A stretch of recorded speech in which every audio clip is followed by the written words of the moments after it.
Tournament. I'm your host, MonteXristo, and tonight I'm joined by my friends, the Wobbly Wombats, Hash, B1tter, Spaiikz. Gentlemen, how are you all doing tonight? Doing great, Monty. How about you? I'm doing well, B1tter. Hash, Spaiikz, how are you guys doing? So happy to have you join me tonight. I am Yes, doing good as well. This is my first cast, actually.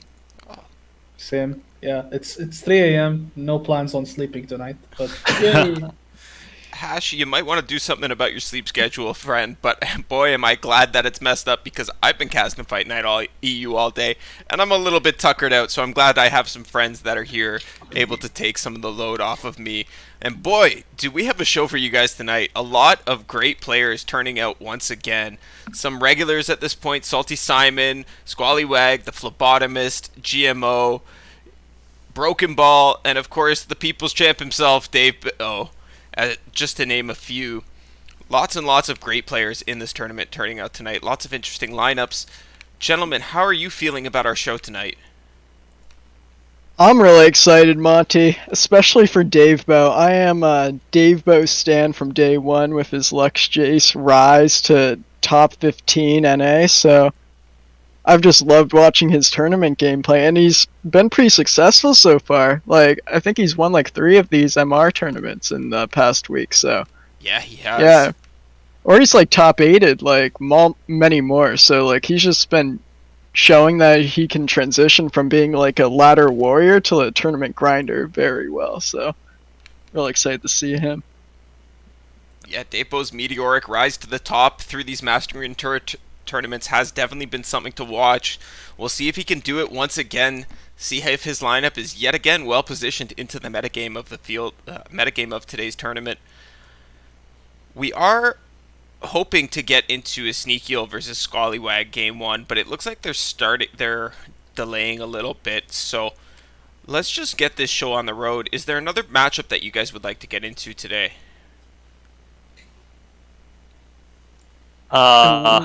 Looks like Simon's in. We can check him out. Yeah, let's check out Simon, which reigning seasonal champ.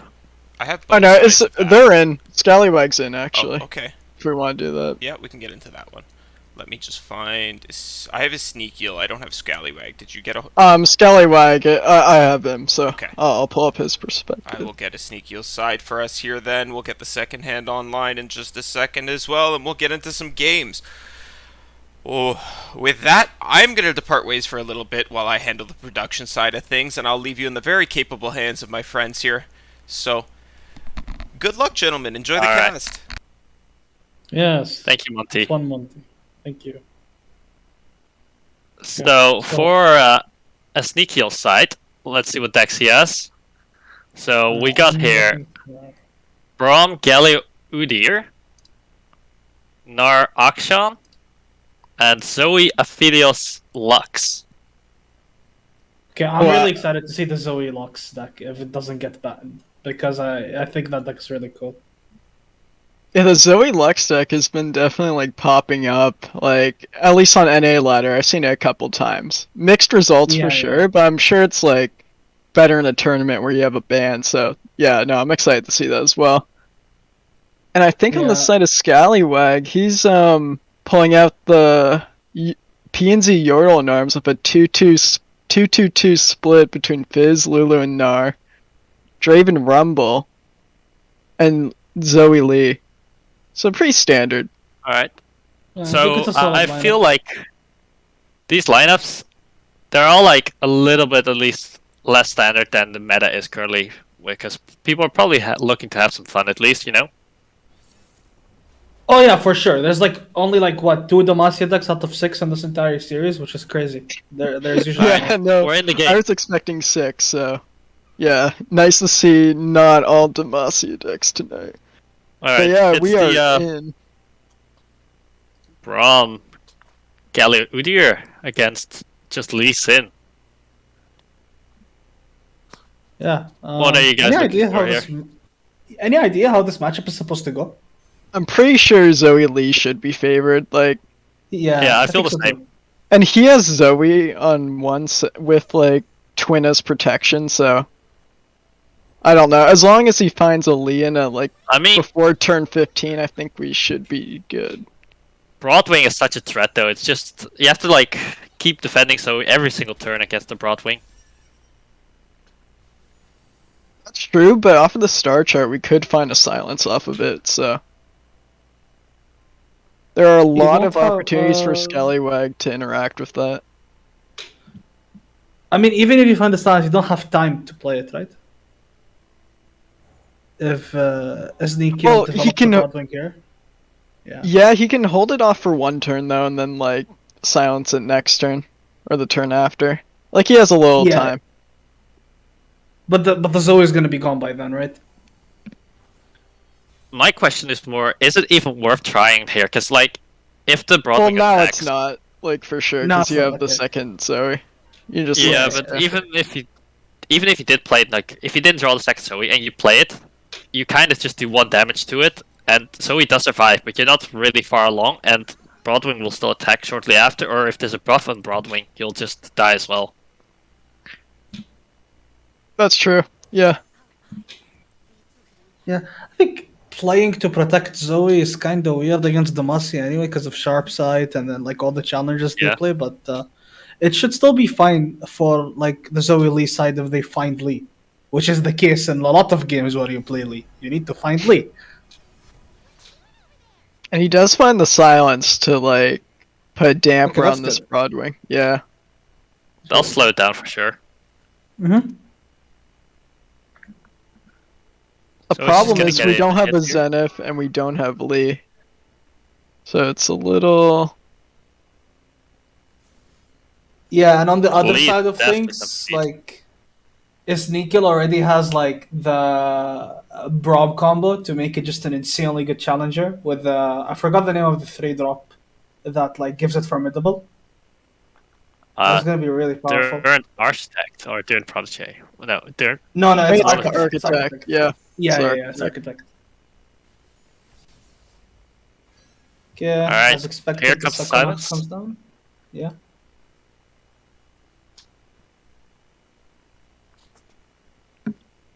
So how do you win from the Demacia Freljord side on this matchup?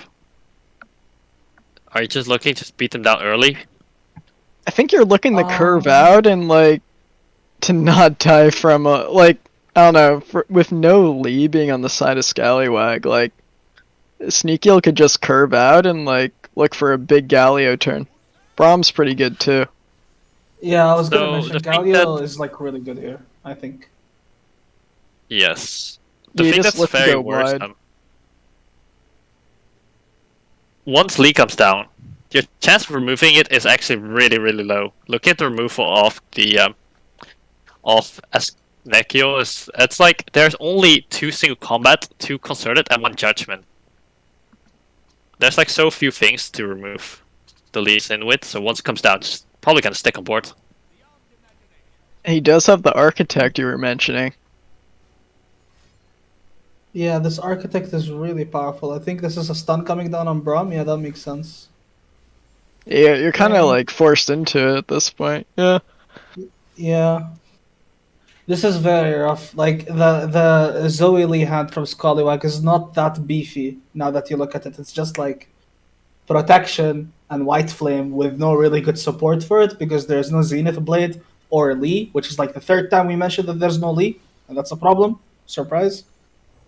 So how much do you want to go Um, instead on the plan of like protecting Zoe for the win con of Zoe level up? I think you have I to think that's try. a reasonable You don't win have con. Lee. I think that's a reasonable win con to go for with this hand state. The only issue is that I don't think you ever get that win con in this matchup. I mean, there's It's not really that hard much to protect attack Zoe. actually. Zoe is at 6 though, and we do have Sonic Wave, and that's like 2 Oh, it's procs just right gonna- there. Yeah. Yeah, it's just hitting the board here. So we have to protect Zoe Yeah, already this here, one's- or it will die. Yeah, this twin There it also is. gets Zoe to 7, or is this the second twin? Oh, it's at 7, right? Yeah. Okay. Yeah, it's at 7 and it's going at 9. Oh, that's 9.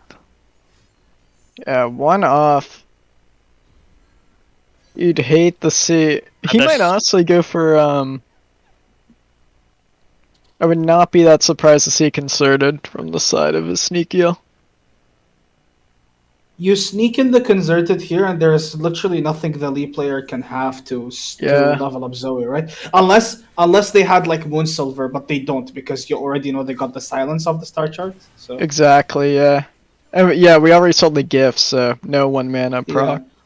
Yeah, now this is suddenly like looking a lot worse for the Zoe player. Yeah, this gift does not help. Yeah. Classically, Well, gifts could be used as an overwhelm, but like, yeah, nothing's looking great here. Yeah, I mean it's not gonna summon an eye here, but yeah, it's not looking good. Did we like see what the bans were actually? I don't think we did. We don't get to see the bans. We'll figure it out once we see the series finish.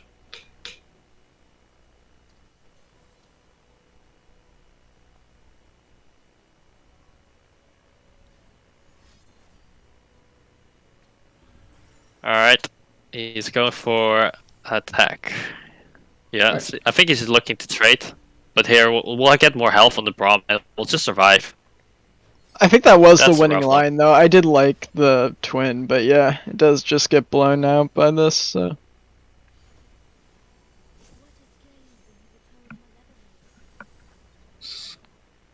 So just thinning out the deck to increase your odds of drawing Lee's in at this point.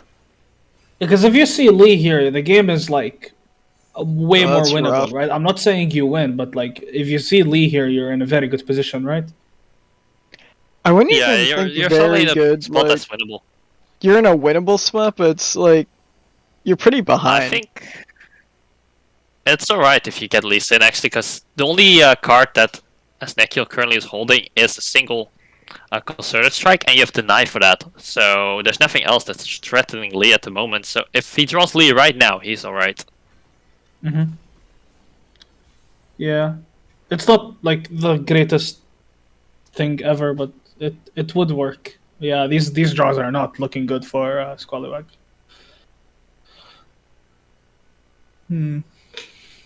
I don't see a win con at the moment. It's just kind of just like stalling and waiting to see whether you die first or Lee's drawn first, kinda.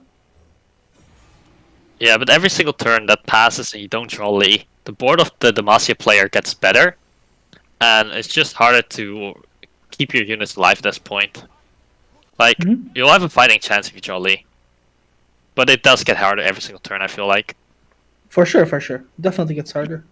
So this Braum is gonna level eventually, and then that card's just a monster when it levels up. I think Braum's leveling off the single hit, because already got the last attack. He's at 9 out of 10 right now, so yeah, he's going to level off this hit. How are you guys feeling about Udyr as like Udyr and Galio as a champion, I suppose? Because I don't think we still don't see that too much on ladder, at least. I was playing Braum Galio a fair bit, and like it's pretty playable. I'd never tried Udyr, but there might be some like tier 2, tier 1.5 shell that just isn't being played right now. I think the Udyr, I do see this combination. I think the Udyr support cards are really good. Like some of them are really, really nice cards. Like the cards that just like tutor stance swaps, because like the stance swap cards are really nice. Udyr isn't like the greatest champion for these kinds of cards, but like it's the question is like, does every champion they release need to be broken? I don't think so. Like Udyr is an okay champion. It has some playable decks. Galio is definitely better, but like also Galio struggles to keep up with this kind of a meta. I feel like maybe after this patch, Galio becomes more playable, but I guess we have to wait and see. I think both cards are fine. Zenith Blade. That's actually huge. There's some chance now, but it's not looking great. Would have liked to seen like the Zenith Blade a little sooner. Because Zenith on like early White Flame is definitely an alt win con you can see in these Lee decks, but we just did not get it soon enough. And now we have a wall. Yeah. This is one of the bigger Demacia decks that can actually like deal with this overwhelm, probably. Yeah, this might be like one of the worst Demacia matchups for that game plan, honestly. The whole For deck sure, revolves for sure. around like getting toughness and whatnot. So yeah, for sure, I agree.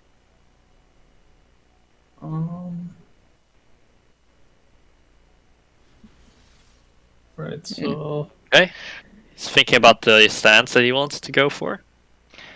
I wouldn't mind an overwhelm like on one of our units, honestly, to start like pushing more of a win con. Like overwhelm on Mountain Drake or something along those lines. Since we have a lot of like health buff in hand. I think he's gonna go for the take heart to block the white flame Yeah. with the Drake, which is reasonable. I think. Like, there's Yeah, not that I many would think buffs. Right. Unless you're maybe looking to hold that take heart for Braum itself, but otherwise I would just go on to the Mountain Drake here probably. Yeah, I think I would it do the doesn't take seem like heart he's push. doing it. Yeah, I would probably do it here. I think it's fine. You know, I like it. We have a lot of follow up too, so like we don't get blown out by the hush in hand.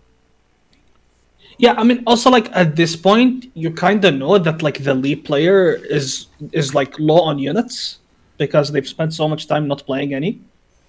So it becomes like more likely for you to go for like a gameplay where you just want to like get rid of their hand because getting rid of their Alright. hand means you So- get closer to winning. I am slightly confused here on why we are not blocking the Dragaling with the Braum. It would level up Braum. Is there any like threat inside the Lee Sin deck, or no reason to No, do it doesn't. It doesn't level up Braum. Braum is at Oh, it is- 0 because it's a new one. that? It's a new Braum. Yes. I But still what's the think reasoning you of not block blocking? it, yeah. Yeah, I I still don't. think you block it. Yeah, I'm not sure. Yeah, trying to think why? What's like the reasoning behind not blocking this one? What could happen? I can't think of anything. Yeah, I feel the same. I'm trying to think like there must be something that we're not overlooking because that looks like such an like. That looks like such a normal block, and there's no real big buffs inside the Lee Sin deck. This Gallia comes down, and the clock for Squallywag is just way shorter now. Because you can threaten to actually end the game with Gallia here.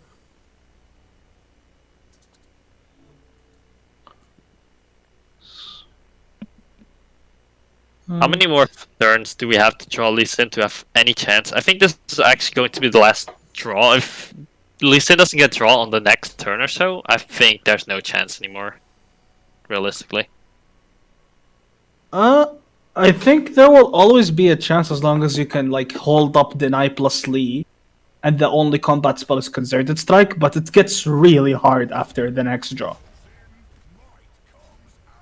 With the Alright, Gallia let's leveling go. up, this is just insane. Yeah. Let's see. Does he draw Lee? Nope, that's Still not no Lee. Lee Sin. Okay. Architect is quite a nice pickup though. Yeah, Architect is It an is. insanely good pickup here as well, because now the rallies are even stronger off of Gallia. Right, so... Well, one of I guess my this is favorite a- plays with Braum Gallia when I was trying it was like doing.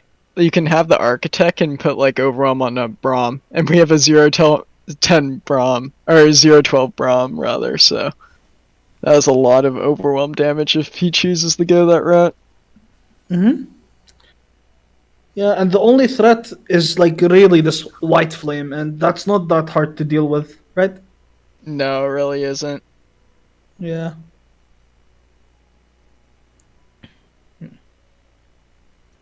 So we'll see the attack from the white front probably, but now it will be. It's gonna be so hard. Everything has such a high health with the buff from Gallia onto the board. I mean, this Braum is huge. You have to notify this. Do you have to notify this? You might Maybe. need to. Yeah, I think you do.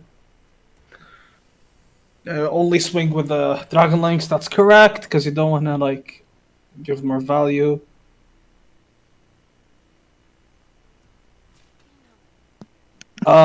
Even if the unit dies, I'm not Braum, Gallia gets to rally, right? Doesn't need Yeah. to survive.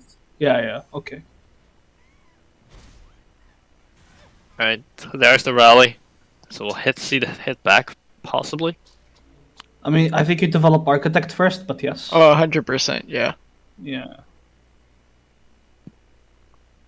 So Galio currently still cannot attack itself unless you really drag out the white flame itself first.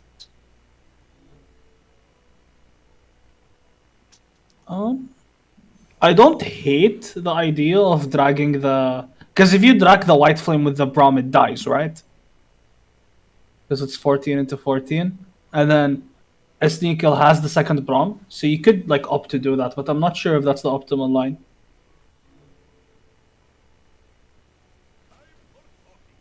Okay. So Actually, Braum's kind of there. like doing that so we can keep up Concerted, but looks like he's not doing that line. This does not look like a rally to me. Okay, they're rallying. Are they? No, they're not. He's Okay. just passing. Oh, I think Alright. he roped. Yeah.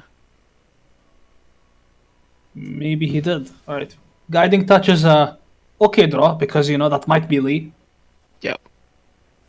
I mean, if you're looking to draw, Guiding Touch is for sure good. Just one less card inside the deck and slight buff one. Like, probably White Flame. Definitely White Flame. You make it even harder to kill. It's your only win con here. You need to squeeze in enough damage with the White Flame. Until you draw Lee. But, you know, again. Does this draw Lee? Yay! We drew Lee!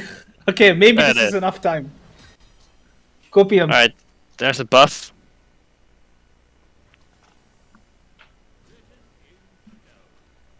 Right. Doing the combo with Architect. This is so silly. It's like a 15 attacker. No, 16. 16. That's certain. Yeah, So 16. it's threatening White Flame. And there's God no defensive spell in hand for Squallywag. Yeah, there's no buffs or anything like that. Okay, they're just passing. Huh.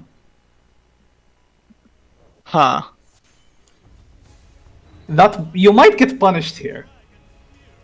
I Is it would all- not have passed there. I don't think that's the winning line. Isn't it just over now? Because Concerted, because you can hold up Deny. Like you have enough mana for Zenith plus Deny. Well, yes, but you have to like do something, right? And every single turn you pass is another turn they could draw another combat trick or like a combat spell such as Single Strike or a second Concerted. Playing the earliest is correct, I think, because you're just looking for to get it out, and then you hope they only have one, which is the case right here. Yeah. This is why I feel like you were meant to attack. Because now I think the game is just over. Yeah. You don't even need to commit. You don't even need to commit Zenith Blade here. Yeah, this game is just over because Yeah. Concerted gets denied. That's crazy. Holy, that was. Well Okay, played I from guess Scallywag. Yeah, Sneaky getting punished for not going for the win. Yeah, also acknowledging that Squallywag acknowledging that he had to like keep the deny up because we're gonna see Concerted come down here, right? Probably. Yeah, you have to Concert it at least then. Yeah, Oh, we he know can it's- even. Going for it. All right. He's just Oh, we're just dead. Yeah. Oh, that Yeah, game well played. ended. Wow, that was crazy. Yeah, okay, that was a great start to the day. wow, fast finish. Single Yeah. turn. We did say at the very beginning of this game, if they draw Lee on time, and they did draw Lee on time, possibly like the very last turn they could have drawn it in as well. So that takes off the Lee Sin. That means Lee Sin will not be played anymore. All right, so Squallywag is playing now. Akshanar? Is this Akshanar? No, it's not. Sorry. No, this is It's Yodel. just Yodel Arms. Yeah. This is Fist Lulu Nar. I like the inclusion of Nar in this deck. Playing that deck a lot with Nar, and I really like it. I also just think that you're always meant to play 3 Lulu in this deck. So I'm not sure what the champion split that's optimal is, but this should work fine because this deck is way too good anyway. Yeah, I always found Lulu really, really good when I was playing this deck in last season. Yeah, she's an extremely good alternative win condition or like an early game pressure. She's so good. But yeah. Yeah, Lulu and Either way. Chompers is just like one of the best combos in the game. You can't really get better than that. Yeah, like 7/7 worth of stats on 3 is a bit way too powerful. But yeah. Yes. Do you guys think Lulu was? Do you guys remember when Lulu was a 2/3 instead? Was it underrated back then? I'm starting to think it was probably underrated. I think she was probably underrated, but like she was a lot worse as well, for sure. 3-3 matters a lot. Oh, she also only supported to a 3-3 instead of a 4-4 apparently. Was it? Oh, I thought that's it was pretty just one huge health then. attack. That's pretty huge. Yeah, Oh, yeah, I do think we've gotten to a point where Lulu is a nerf card, but that's an unpopular opinion. I think. That is an unpopular opinion. Because the thing is that Lulu, I think Lulu's fine at the moment still. I'm looking at you, Sharpsight, instead. Sharpsight should be nerfed. Yeah. Yeah, Sharpsight should get nerfed. Demacia should get nerfed in general. Fuck Demacia. Alright, Okay. there's no real place here for a snack heal. Yeah, this is that's a good. this is like a oh, this urchin is an insanely good draw. It like prevents any development that is like decent, and it also just pushes a lot of damage. You're gonna get excited the face, yeah, that makes sense. So you're just gonna like Max drag life Braum damage. with like yeah, you're just gonna do max life damage. I think that's the correct line for sure. And I believe there's no punishes to the deck for going such aggressive line inside the deck from snack heal. This one is just to clear out a little bit, so that is like a slight punish. Yeah, like it was known. Overall. Like Squallywag knew that the stand swap was in the hand, but I think it's fine. You can afford to lose a couple of units here. Your opponent goes down to 7, which is insane. Like you can finish this game strictly off of burn damage if you really want to. Now, and like this deck is slow enough. The Braum deck is slow enough for you to like draw into all of that eventually. There's no healing in it, I think, right? No, there is. There's no healing. Yeah. Yeah. So this is looking very good for Squallywag. Drawing the second Lulu is huge, as usually Lulu's Whimsy is not a very good card in most scenarios. So it's just to replenish your Lulu usually after it dies. Yeah, especially in this kind of board state where like there's no other unit than this like the Chompers, and Fizz is not gonna hold his own weight. It's not the best unit in the game, you know. I also It's- always found that Lulu's Whimsy is like, it's either useless or like insane. It's one of the two. Yeah, it's yeah, very yeah. rarely in But- between. Yeah. Whimsy is an extremely polarizing card. Like it's either game winning or very bad.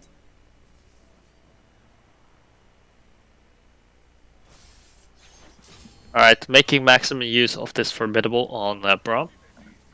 Yeah, I really like that.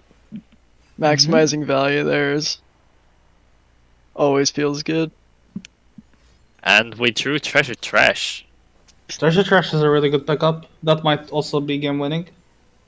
Pokestick into Pokestick is also decent. So Do you want to go for Gnar, like, to attack?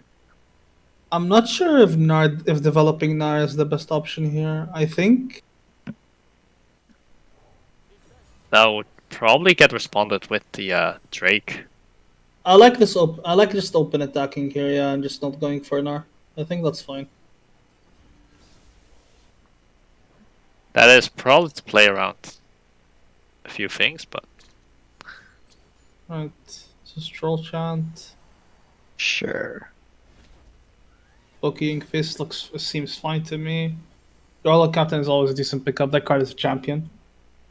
I think Roller Captain here is a little bit too late probably to actually make a real impact. I But think it's it fine. could, right? If we see a Poro Cannon or something along Yeah, those like with lines. elusives, because at this point that's one of your win cons. This is like the reason why your the captain is decent. Right. So see the pass. Concerted is a decent pickup. Will help deal with threats, but I think this might actually just come down to what Treasure Trash sees, but we'll see.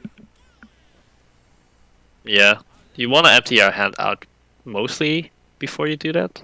So Squallywhack is looking to the right now. He's getting down the Gnar. Probably getting down the 2-drop as well. Yeah, even if the 2-drop replaces itself, like it's worth doing it. see. Does Scallywag play Scrap Heap? No, no Scrap Heap, but they're playing 2 copies of Yordle Portal. I'm still not sure on that card in this deck. I don't know if it's good or not. I think it's okay as a 1-of, but I don't know if you want to go past that. It's a 2-off in this version. Yeah, they're playing 2. Like, it just 3 is, like, a lot, right? Like, usually you have, like, 1 or 2 banked, not 3, when you're going into when it's relevant. Yeah, also, like, almost every time where you have both Portal and Get Excited in your hand, Get Excited is just infinitely better to cast, so your Portal becomes infinitely slower. Which is also a problem. Exactly, yeah. We're gonna be playing the Spooky Stick probably, so we can play Trash and we have exact mana. Yeah, that makes sense. Going for face here, I like it. Just playing for your win con. Looking for burn finish as well. As there's no Poracan is an insanely good pickup. Holy shit. That might change the play. You might go instead in that for like elusive finish. Yeah, you could go for the elusive finish, or you could also just like it's good in both lines because it empties your hand, right, for treasure trash. All right, they do. Yes, have we are I gonna think see you that, can yeah. wait a turn. Maybe you could possibly wait a turn. Yeah, no, I'm okay with going for the elusive. I just meant that like the Pora Cannon is good in both cases. But yeah. Alright, we did take up 5 of the 6 spaces on his board. So if he goes for elusive, he'll have to override one of them.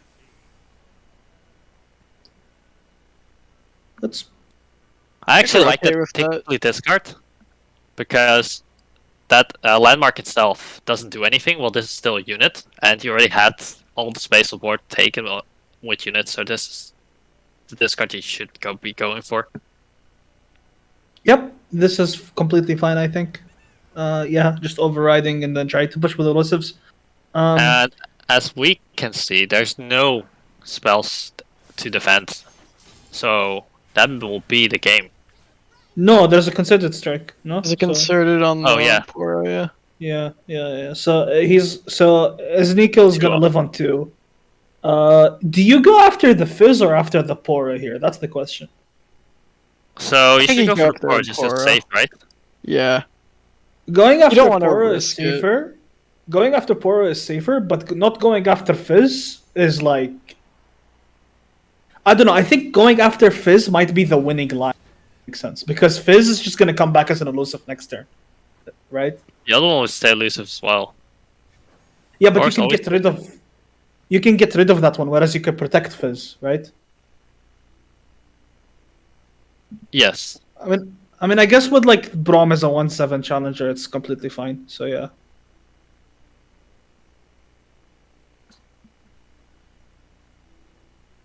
What is the play here? What are you guys thinking? I think we have to slam Galio. We slam Galio on top of Sculptor, 3-2. right? Yeah. Yeah. I don't think this is winning at all. Or, I guess, like, he's looking for one of them to trade and then we slam Galio after. Yeah. I think there's a world where this game is if there is no like treasure trash from Squallywag here, but there's a very low chance that this treasure trash doesn't win the game. I think.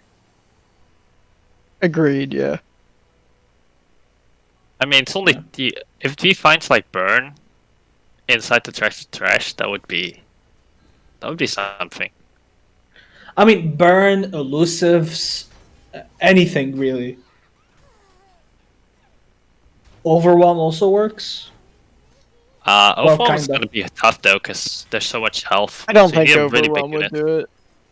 I don't think You need, like, a Overwhelm would do it. vulnerable plus, All right, here it comes. What do we hit? Oh, I that's that's huge. I don't see anything useful, but I'm also not familiar. Oh, we with have an every single elusive. card. I We do don't have see any Conspirator, yes. Actually, we do have Conspirator. Conspirator is probably enough, right? yeah. Conspirator, you could, yeah, it will also be double buffed because of Sifria. And you can use even the Shadow Owl's card to kill off Sifria, and then I think it's Sifria's summon, or is it play? I think summon, so it will give buff again. You can make it 8/8 if you want. 8/8 elusive. I trust you on that. I'm not 100% sure what that Citria card does. Yeah, I'm But I not doing trust the you. mental math right now, but Oh no, you can't. You cannot play that Okay. before. You have to play something else because the elusive card, you need something to bounce into your hand first. So yes, you'll have Correct. to. Yeah, so That we see is- Conspirator coming down. Not 0 mana. Yeah, it's a 10 mana Citria now. So he's just keeping that for next Do- turn, I think. So you can play it and buff his. Because it's actually, it I lost like the that. fleeting. Yeah. It lost the we fleeting. still have because one of more that card to play. I'm not sure what it is actually. You can go a lot of different routes here.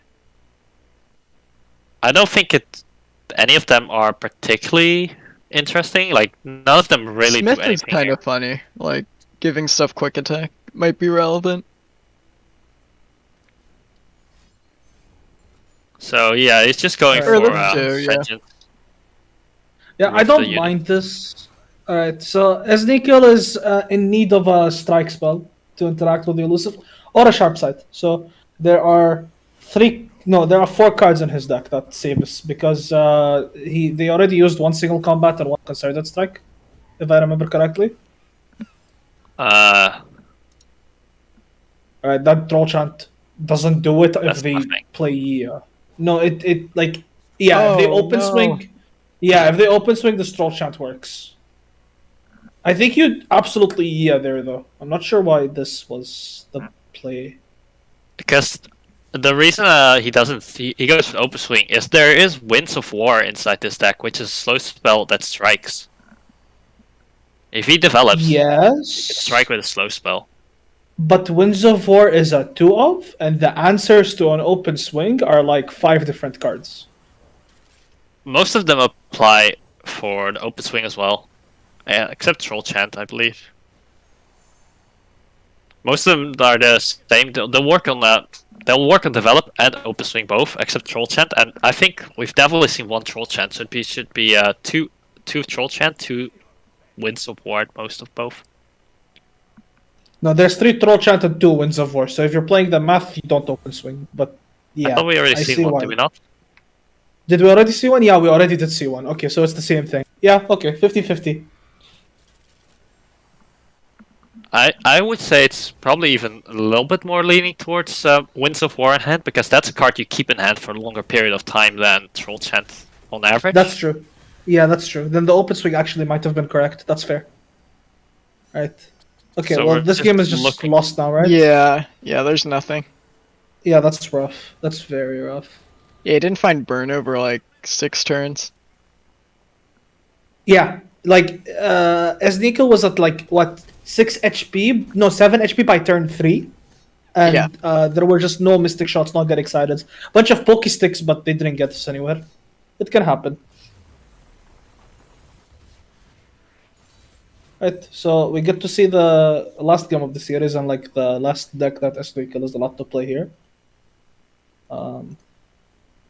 So let's see what it's going to be. It's either Zoe Lux or Akshanar. Both It's are, like- Akshanar. Oh, it's Akshanar? Sure. Yeah. Waiting on that. So the Axonar deck is a Papercraft Dragon deck, as expected. Yes, it is indeed the Papercraft Paper Narya deck.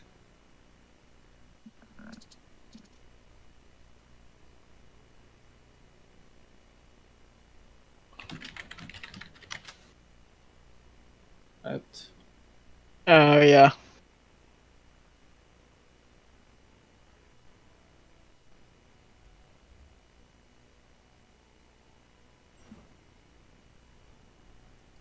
Alright, we are now pulling up the third game. Alright, we're going back in the game soon. Yeah, getting back in.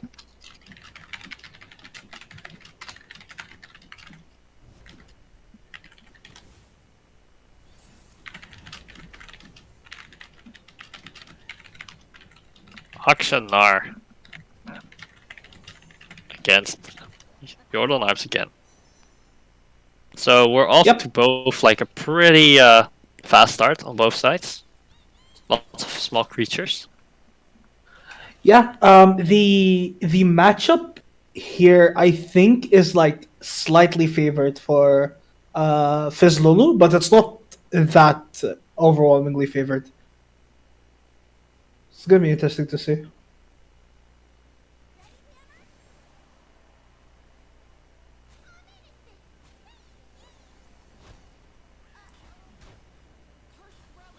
Raining the board down on both sides. So we're looking at an empty board. Mm-hmm.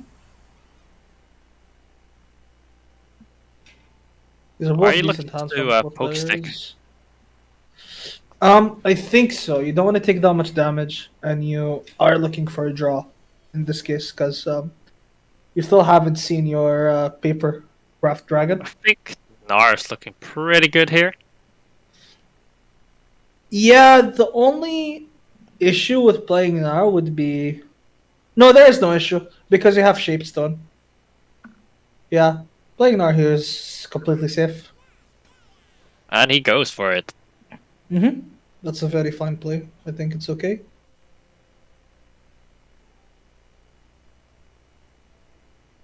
The question is, when you swing, do you use a Pokestick on face to get another Pokestick, or do you just swing? I actually usually found that getting the discounted Pokestick is not that bad. It depends if you are lucky to level Nar as well. Or you could always That's wait true, with that till next turn. Alright, I think you're going to get the damage in here because you're not expecting your opponent to block with this Lulu. Yeah, no, I don't think Scalawag should block with this Lulu. Yeah, as expected, damage goes through. Discounted Pokestick is completely fine. It's gonna have some form of value in this matchup for sure. Even if it goes face, because sometimes Pokestick this does come always down has to a value. race. Yep, it's a very good card. Do you think Pokestick should get nerfed? No, I'd probably look at different cards from Bandle City before Pokestick, to be honest. Fair enough. This is for me personally. I was pretty proud of that prediction. I put down Pokestick as the best card from that set that it was released in. Good prediction. I still think it wouldn't probably know. is the best card. I didn't play the game back then. Alright, we'll see. I think Yordle Portal is coming.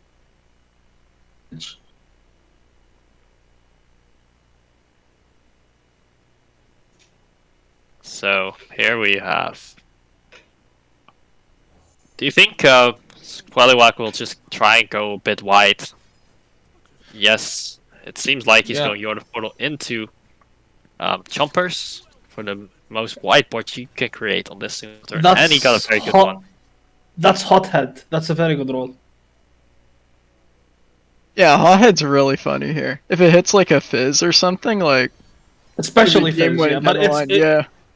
it's good in all cases though, because like if he gets Gnar, and then Gnar levels, it's 7. No, it's 8/7, which is crazy. Yeah, that's true. This deck definitely benefits from that a little more than others. Right. See the stun coming down. The use of wall up here is understandable. I think you don't want to be taking too much damage here, otherwise you can fall too far behind and then lose to burn. Well, 12's a scary number to be at. Like, then like a Poro Cannon plus Your Alarms could be a potential line. We do have to deny though, but still. So, on the Yordle Portal thing, have you guys played enough of Yordle Portal to kind of know what the chances are of getting a good unit? I've played enough. I looked into in the entire the Yordle Portal pool is the same as the Gruff Grenadier pool, right? Or are they different? Yeah, I think they are no, the no. same. No, they're different. They're different because I think Gruff Grenadier is like a Yordle, and Yordle Portal is a multi-region follower. Or are they the No, same? it's a Yordle. Yordle Portal. Alright, yeah, then it's the same. Alright, it's the same pool. So I looked at this like a couple of days ago because I was considering playing Gruff Grenadier in one of my decks, and like 15 of the 24 Yordles are good. So there's a good chance. Yes, but are they worth paying 3 mana for? That's what I meant more. When Your you're portal when itself you're costs discard 3 when mana. you're discarding chompers on burst speed, yeah, usually. Yeah, because you're 2 for winning. Like, regardless. Yeah, I agree. Sometimes you can get like the 1/1 double attacker and then attach it to Lulu, and it becomes a 4/4 double attacker, and you drag all the blockers with chompers, and then it's just 8 damage for free. It's really funny. Yeah, the really funny thing about Panel C is that you can, like, produce some really funny lines with the RNG that accompanies the region. Yeah, funny how that works, huh? Uh-huh. Ours leveling on the Spaiikz side.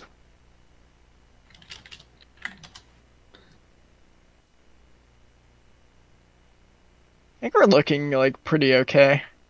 So, like, there's no papercraft from the side of Ezekiel. Like, Yeah, that's the main issue here, for Impact. sure. Because if there is a papercraft, this game would be very different. Because Esnikel has all the tools they need to push for a game with the papercraft. There's just no papercraft.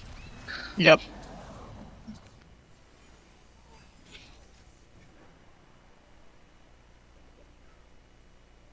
We are going to get an Akshan level up, like, sooner than later.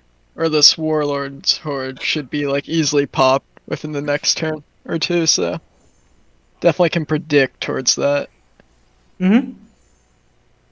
There's still some time left in this game, because neither decks are really drawing cards. So, yeah.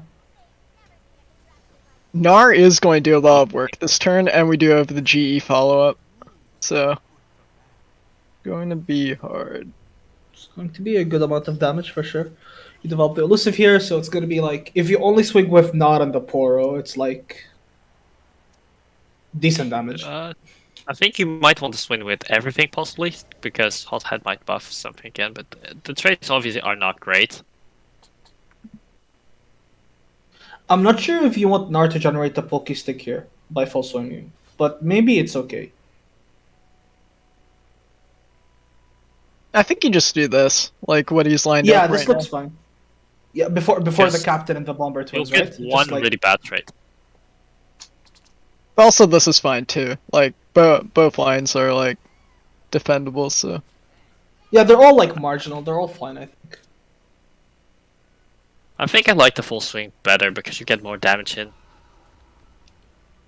Yeah, with the burn in hand and the draw as well, like the dog, it's probably better to try to just squeeze in as much damage as possible and like trades as well. So it's probably fine. Like, the only thing is that you're losing that captain value off of your last Poro, but that might or might not be relevant, so we'll see. So we're going down to 7 here. Yeah, this Six is with impact. this is dangerous territory, but the Right of Negation will buy the action our players some good amount of time, so it should be okay. And using it to poke stick, not holding it for the single 1/1 Poro. Also, not going fierce. Not sure. I don't think going for face with the poke stick is correct here. I'm not sure if it is or if it isn't, but I would have considered it. Second, get excited, picked up. Right. Better not tap under right, otherwise this game is over. We can still proc landmark if I'm counting correctly, and keep up, right? So So are you Just looking wall just up. to rock the landmark this turn just to get something better drawn? we might need to. That might be the winning line, but I think you're Yeah. running out of time. yeah, I it think looks we're like going that for we it. are going to go for it. Also, this wall up draw is huge, right? Like, it's very good here.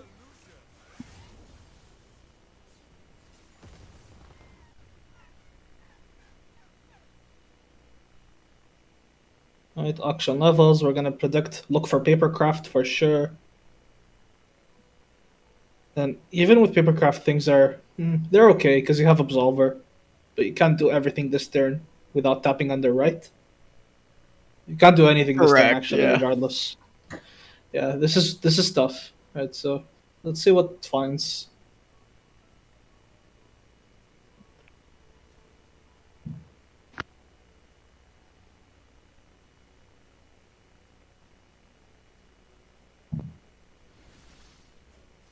Oh, they go for the protect. Let's see. Oh no, they went for the 5-2. Okay, that's interesting.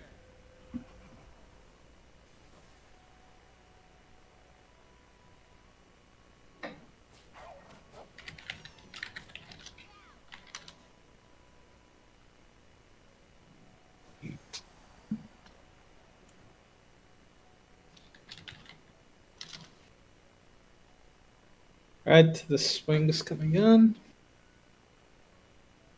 Swing here. Get a little bit of damage in.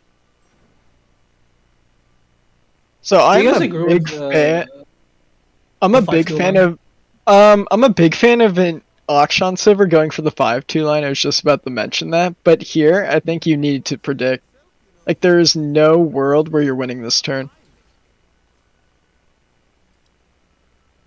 Yeah, I'm not sure. Like, Like even if these blocks lined up, I think we're one off, or two off rather. this is a okay line, but it feels like it's still like a losing per se, right? Whereas like, I think the way you win is to just look for papercraft and hope you have enough time to squeeze it in. And if as they will come into the subsolve, okay, they don't. All right. The swing is just going through probably. Yeah. Right. Yeah, we get another pokey stick. Yeah, this is rough. Poke stick. So cool. Yeah, because Like, the snar it's- just levels up. The snar just Yeah. levels. It's insane. Yeah, Or like you're forced to write the snar. that's and then an you just double augment get on the excited. Gnar. Oh my god. Oh, he's going for the right negation here. It does make a lot of sense because it also prevents a draw. And if you assume he doesn't have it the makes draw right here. sense. You have to do it, otherwise you're dead. And the paper. Oh, that is a bit too Another late. poke stick. Let's see. So is you there... go for that one first to get one extra damage, because the card you Yes. probably discard. Absolutely. Okay, how many rights do they play? They play 2 right of negation. So there can that still means- technically be one more. Oh, he is not going for it.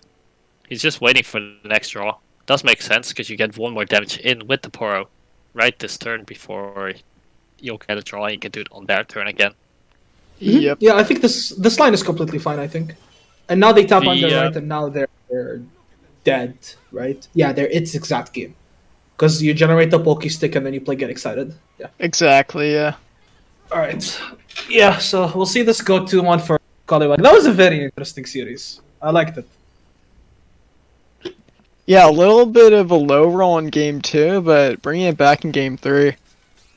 And very clean play in game 1, I might add. Like, was able to stall out till like turn 16 or 17 with a leadless draw, waiting up until the very end till he got the Zenith, got the Lee. Even though I So feel like they game. shouldn't have had that much time, but it's still good to see that like you can win these games when you're even behind for a lot of turns. Well, he just capitalized on like a sneaky Yeah, on playing not to your going outs. for the win. Like, yeah. Absolutely. So yeah, good series. Good way to start off the night. Yeah, what a great way to start off the night. I believe that is the last game in our first round, but I should probably double check that before I go making claims. Gentlemen, for some of you that was your first casting experience. For others, it was your first lore casting experience. How did you guys like that? Did you enjoy yourselves? Yeah, I think we Yeah, had some fun. fun. Yeah. It was fun, other than like the awkward times where we I kind think of you're all right speak on over each other. That's Yeah, okay. it looks like that we are going Or where to nobody speaks. Or where nobody See ya. speaks, yeah. It happens. But yeah, it's fun. It happens. You guys are all getting used to it, getting used to each other. It's just the way it goes. But I am just checking up on that bracket real quick for us. And it does look like all the games are done in round 1. So, as soon as that game has been reported, Greg will be kind enough to update the bracket and get us directly into round 2. Gentlemen, are you all doing all right? Are there any? Do you need to take a little break, or do you want to talk about the deck lists for a little bit? I think I'm going to take a quick break, but go ahead with talking about the deck list. I'll be right back. Yeah, feel free to step away, Bitter. Hash, Spaiikz, Right. are you both with me for this next little bit? Yeah, I'm waiting for the next little I'm bit. here. Alright. Well, I wanted to take a look at some deck lists of players who have been kind of regulars in these tournaments. Starting out with Dave Bow. He has, as Bitter has mentioned previously, crushed several of the tournaments in the past week and a half or so, having won a few, having topped most of them, and he is still once again on that same lineup of Tristana, Timo Nar, Pantheon Yumi, and Jace Lux. Of course, he's still making little tweaks here and there to his list. I have seen little changes over the course of the past week, and it's really cool to see that evolution. But what do you guys think about this lineup? It is kind of the Type A standard lineup. Of course, Jace Lux a little abnormal, but definitely a good meta contender, as we've seen Dave Bow having so For much sure. success with it. So for sure, I see a lot of like. This is like kind of what I'm expecting more. It's like the standard kind of lineup inside a tournament right now at this time. Currently, I got to say though, triple Demacia. What can I say? It's just, I don't know.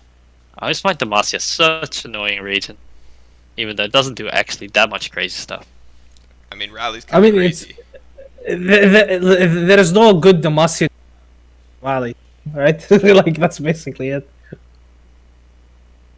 Yeah, Rally kind of fundamentally breaks the rules of the game, given that most players are only supposed to attack once per turn, and only once every other turn at that. But Rally allowing you to Indeed. break those rules, and Cataclysm allowing you to break those rules in a lot of situations too, or at least partially, is pretty powerful. So Demacia finding itself kind of at the forerunner of this meta is maybe a bit surprising, given that it's been a little overlooked for so long, but now that these swarm strategies are so easily available, it just makes a lot of sense, right? Yes, it Yeah. does make a lot of sense. So with Rally, it's does. always been like once you're ahead on board, getting second attack in while your opponent is tapped out. That's the part that's such like the dangerous part of playing against Demacia, because you'll like use your mana to defend against your turn, but then there's just a second attack, and it's just like all of a sudden you just are dead a lot of times. Yeah, it's like you can jump block once, you can jump block twice, and then the third time you can't. So like you just run out of units because they always just have better stats than you because they're in Demacia, and then they rally. And like, I think rally is like okay. It just needs to be a little bit more expensive than it currently is in the game, and it also doesn't like. Why does Golden Ages have the part where it gives an ally barrier? That's ridiculous. Well, that's because we started with Relentless Pursuit as a 3-mana fast speed rally, and Golden Aegis You was missed that. an alternative, a premium choice at that point in time. It then became the standard once Relentless Pursuit was nerfed to both slow speed and, of course, to the 4-mana give a unit grant a unit +1/+1 that it currently sits at. I do want to mention very briefly. I'm pretty sure that the fast speed part was taken off Rally before Golden Ages was released. Yes, I I think think they you're were correct. both Yeah, it slow was. speed. It was. I believe At you the are same time, correct there. And we do have our next bracket up. I'm not sure if any players have had the opportunity to jump into game just yet, but while you guys are, since everybody's back now, is there any match that you would like to see in the next round? Greg was kind enough to post it in our little group chat here for us. Perfect. Well, I'm a big Dave Bow fan, so I'm always for watching a Dave Bow set, but open to suggestions as always. I am okay with watching anyone as long as it's a good casting experience. Well, we have definitely featured a lot of Dave Bow on this stream, so I would like to try and show off a couple others if I can. Sure. Alright, share the love and all. You know how it be, guys. Let's why don't we see if we can get into. You know what? Spider Mansion has been around the Mastering Runeterra community for quite a bit, and they're a pretty cool person. So let's they're give playing it against his Davo baseball. side, but we'll put Spider Mansion as the first person view. So while we're waiting for them to get into game, why don't I bring up the deck lists and we can chat through it. Yeah, sure. Just Yeah, I'll let's do do that it. as well on my screen. Right. Oh. That's a leak. That's okay. There was nothing exposed on my Discord. That's fine. I am really struggling here, guys. Oh my. Alright, I so apologize. Dave Bo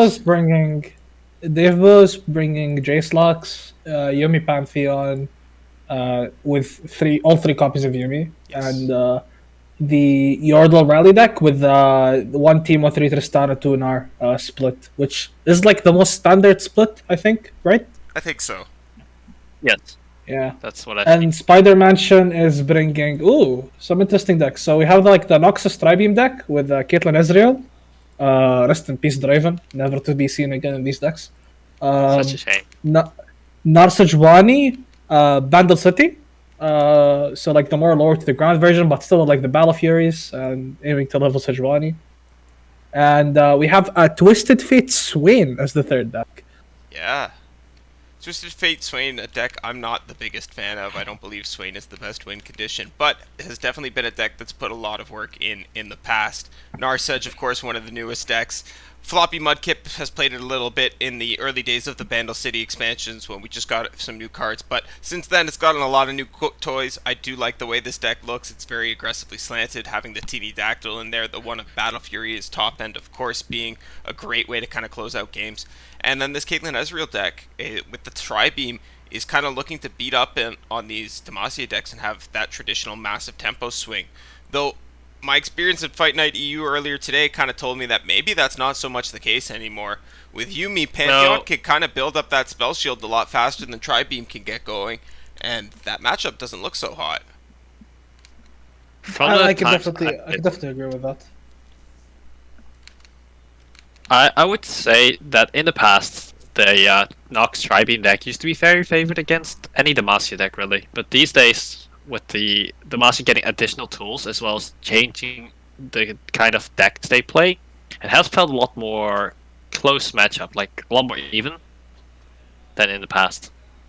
I mean, correct me if I'm wrong, but historically, I wasn't around when this was a thing. But historically, the the Tri-Beam deck in general, was good at like targeting things like Akshan Sever and other like mid-rangey, mid-game value-oriented Demacia decks, right?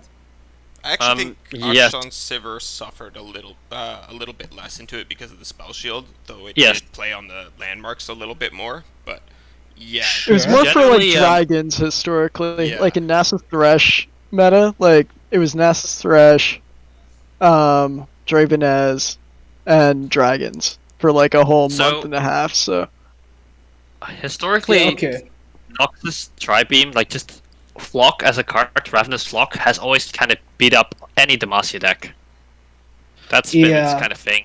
It has been a bit The worse now. the main point I was gonna make is that the Yordle Rally deck it's basically just a bundle deck with rallies, right? So it doesn't really suffer that much from the Caitlyn Ezreal deck. yeah. Although the And then- flash bomb traps are particularly good into that list. Oh, for sure, for sure. It's just that the issue becomes then like, do you have enough removal to raise swarm you, right? And then like the Pantheon list, the thing with Pantheon is that even into its supposedly bad matchups, it can just race you with Overwhelm if it finds that early enough, or like get a spell shield in this kind of matchup.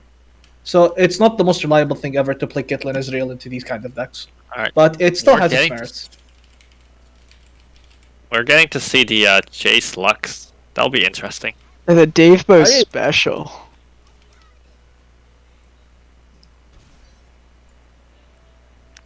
What do you guys just think of like Jace Lux as the deck concept at the moment? Do you guys believe Lux still is kind of weak, or Jace is in a weird spot, or a bit of both, or do you guys actually think it's actual good deck? I think it's actually a good deck, and I think it shines even brighter in tournaments. But Dave Bo has proven it in the past 2 seasons that it is definitely a menace on ladder when in the right hand. So it's definitely a good deck, but I do think it's fallen off a bit with scouts not being as prevalent. Lux Jace was one of those decks that you play in like the bigger Demacia, I'm going to beat scouts lineup. So We are also in a world where, from a tournament perspective, you have to ask yourself if this is the best Lux deck, because we do have another Lux deck in Targon going around, right? yeah, we do have that Zoe Lux deck floating around. Some people even brought it tonight, so Might see it later. hopefully, yeah.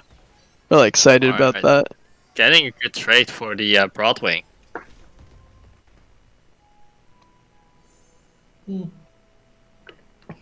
Yeah, this looks like... I don't know how this matchup is supposed to go, actually.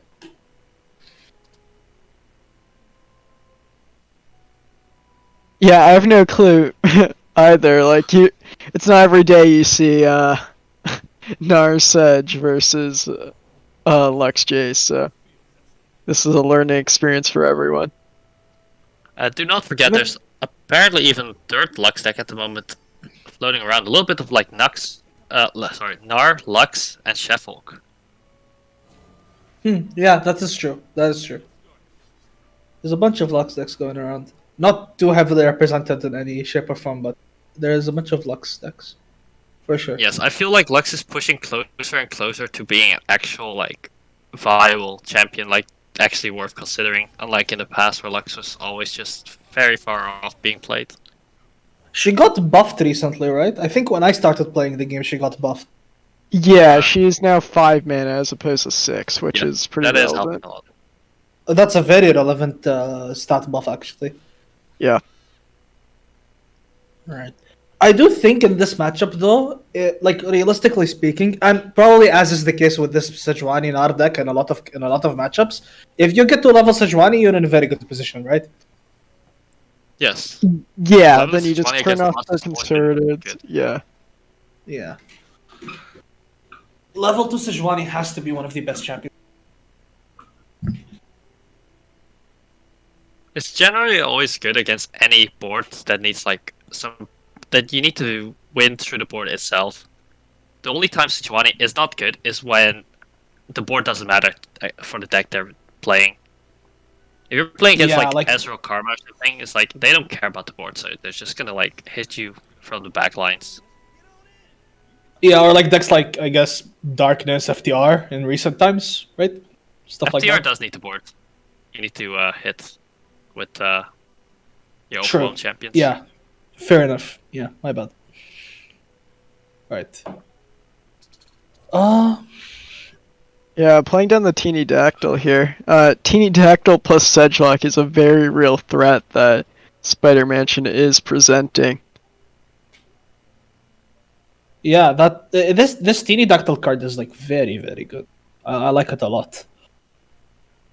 It definitely has champ level power. Like it being able to flip to a 6/5 is actually insane. It kind of reminds me of a little bit of Lecturing Yordle. They're not exactly the same card, but it's similar as in like they're both just cards that like you play out 4 if you have them, and they just like present immediately like a massive threat. That's Yes. way too Exactly, early yeah. for some decks. But I would have said that Lecturing Yordle was quite a bit better because of the high health. The Oh, absolutely. Teeny Absolutely. Dactyl can be removed a lot easier. Also, Teeny Dactyl, like quote unquote, has a more of a deck building cost. Like you can't splash him into every deck. Whereas, like Lecturing Yordle, if your deck was in Battle City, you probably just play Lecturing Yordle. Yeah. But Lecturing Yordle used to contest with the other 4-drop from Battle City. 4 mana, 3/2, summon 2/3? Oh, all the way around. That's 3/1 and 1/3. Yeah, the nerf era, Multi-read. yeah, before it got nerfed. Before it got nerfed, that's true. Yeah, it used to contest with that. A lot of times we just play both. And actually, from back in the day, it was actually the SI multi-region 4-drop that was more popular than the 3/5. Yeah, I believe that. I can see that. Okay, so Better, you were mentioning the Sejuani Tinidactyl lock, and we see it right now. This is going to be kind of hard for Dave Bo to deal with, right? Yeah, exactly. Like, just being able to turn off the strike effects from the Demacia side, like, it's just hard to remove any threats after that.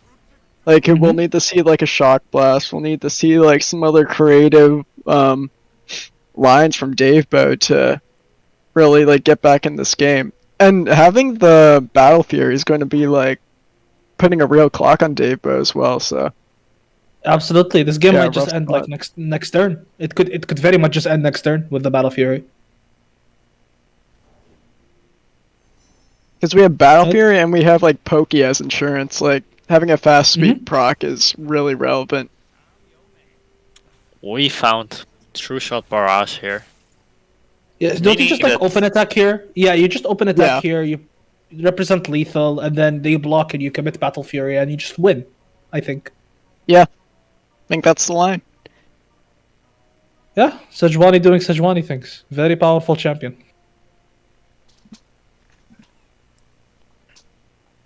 Finding new partners alongside Battle City. As we have seen that Gangplank at the moment got nerfed. How are you guys they're feeling not about going for it?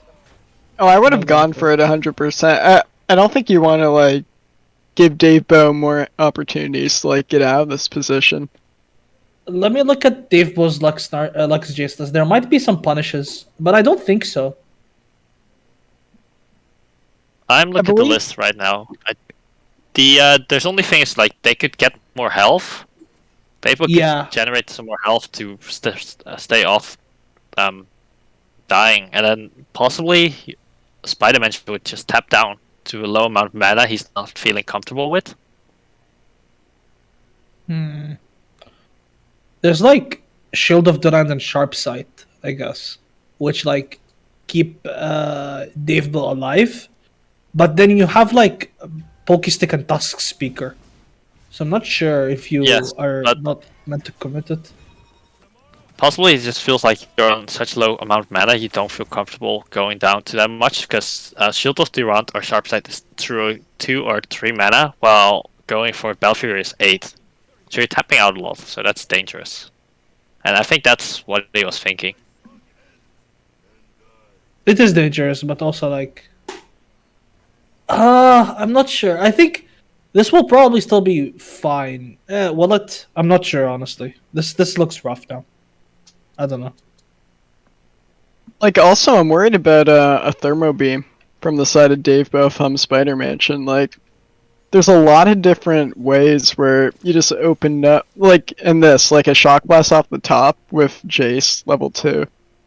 There's another Sejuani in hand to replenish the board, but yes. If we didn't have that second Sedge, though, this would be a very different game. Yeah, I was about to say the second Sedge might actually just bail you out here. As I think, like, yeah, this second Sedge keeps you in the game. I think at this point. So, I think you do want to go for Pokey, right? To just use the mana? Sure, if you not- need Not to. go for Like, Pokey. I don't think you're in a rush, like on... I think Hanging on maybe now you commit to Battle Fury. I'm not sure. I don't know. Well, we are at that magic number where we can double Pokey and Battle Fury at this point, so I think you do go for it. I mean, yeah. Although, Like, a strike spell doesn't beat you here. Like, even double concerted, with a double Pokey hand, we just negate that. yeah, and the single doesn't kill the Sejuani, so yeah, it should be fine to commit Battle Fury here. Yep, they're And going for it. Going for it. That's fair. Still think we should have done it turn or two ago, but this is fine. Yeah, too. I feel like I would have done it last attack, but this is gonna work out either way, so it's okay. Yeah, maybe he's just playing it slow and wanting to, like... We have the second Sedge in hand, so... Yeah, Just maybe wanna that play was it their safer. thinking, which is valid. I Yeah, can it is see it. valid. Like this, the second Sedge is definitely like a good excuse to play it out this way. It's fair enough. So you see single combat and concerted strike coming with the poke stick is going to be hitting this, and then Yeah. that's just it. That should be it. Yeah, even one Yep. poke, he's just gonna blow out. We'll see the second concerted. We'll see the. You don't even need to play the Strike. second poke here. Yeah, you don't even need to it. play the second. But like, Going for the regardless. why not show it? And these chat emotes to close out the game. All right, so this goes 1-0 to Spider-Man. And really nice seeing like the power of Demacia. Yeah, I'm a big Sedge fan, so always happy to see Sedge doing the winning thing. I love Sedge when she's in my deck. When she's not in my deck, fuck Sedge. Yeah, honestly. Like, she's really annoying to deal with, because she's like a floodgate, and you don't have many of those on lore.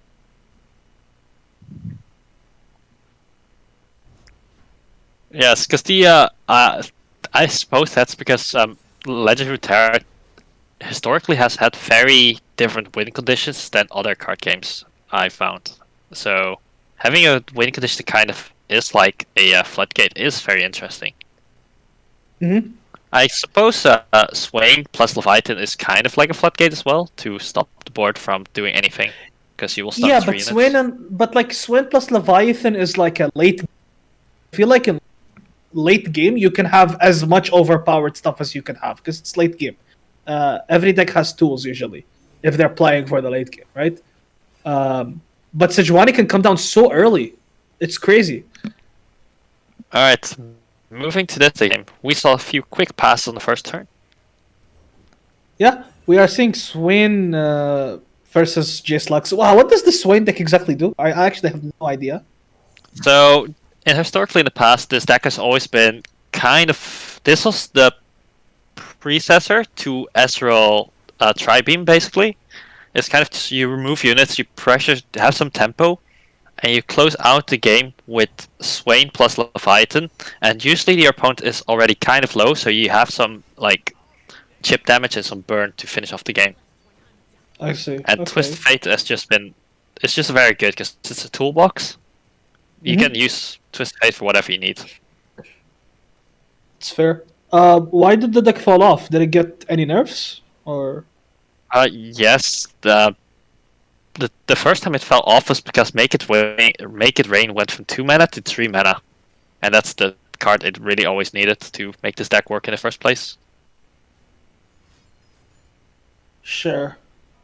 Right. Speaking of Victory, we Here do see we it coming see- down. It was going to be very good value, but then it wasn't because of Mystic Shot. So, oh well. I mean, I would still take that as a win. Having your Yeah. product hack getting hit by Mystic Shot is a big win on your tempo.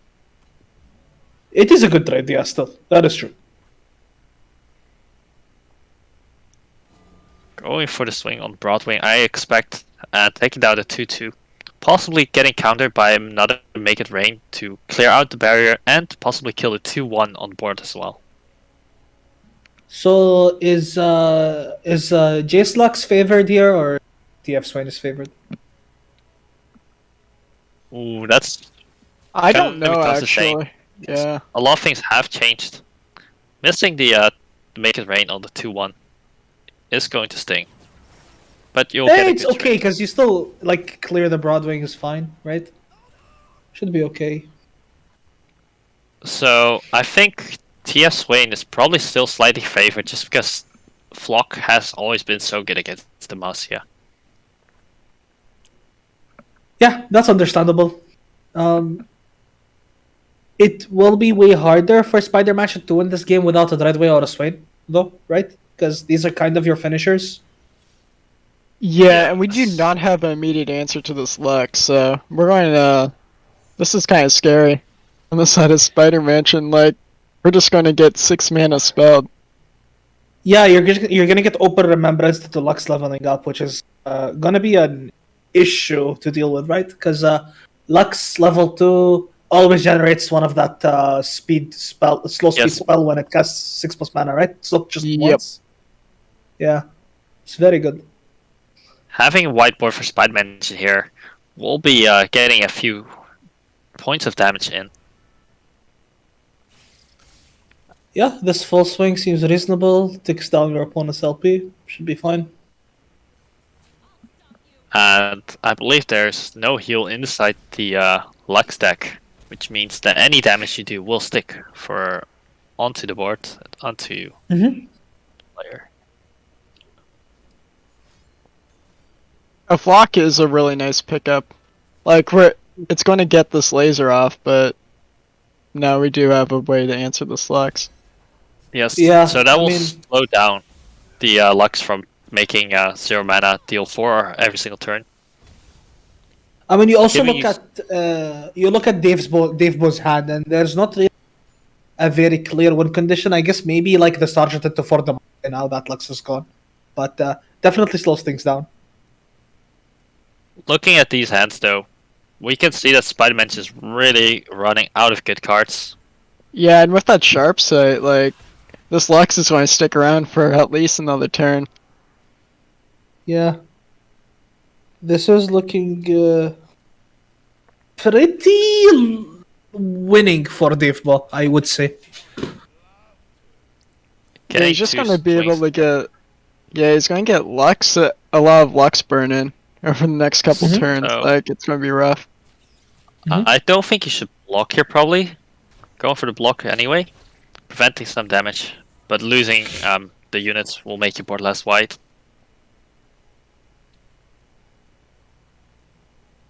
I'll be honest, I think it doesn't matter. I think you'll lose this game. Gotta play to your outs, man. Gotta play to your outs. What are the outs, though? I don't even see them. You drop a keg, like, you drop the deckhand here, and you get a TF. And they don't hit a Sure. Radiant or something, and then you, like, get a Leviathan. Sure.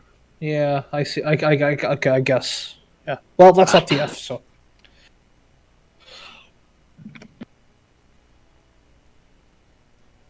Just looking pretty rough. Yeah, this hand is not looking good. Mm-hmm. Stunning see, the 3-2.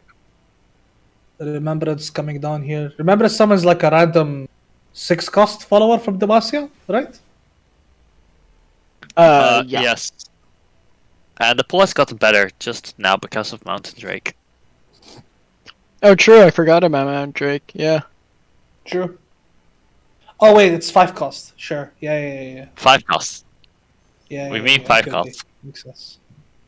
It's fine. Right. Opting for Pharaohs here. I think that's fair.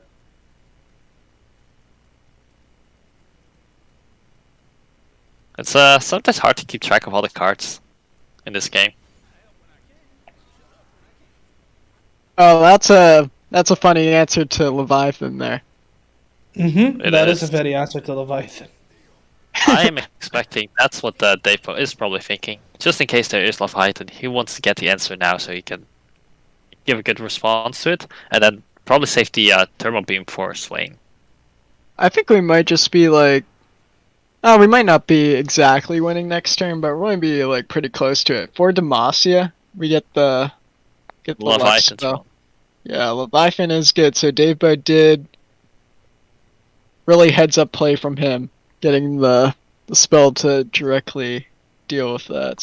So I don't think you want to go for Demacia here actually, because if you go for Demacia and they play Leviathan, they can block. But they would trade everything down, but Leviathan will be on the board probably. Unless you want Turbo Beam after the block. he'll never still mind. be able Final to spark. kill he'll still be able to kill the Leviathan Yes. with Thermo. Yeah, I forgot plus the final sparks get generated. Mm-hmm.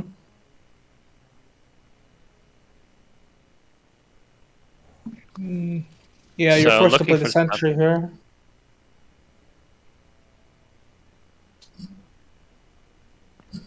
There is some chance that you'll just so he can kill one of the spiders with the final spark and remove another one with a thermal beam, as well as play sharp sight. And depending on what Lux is on, there might be another final spark that's generated. Could that be lethal actually?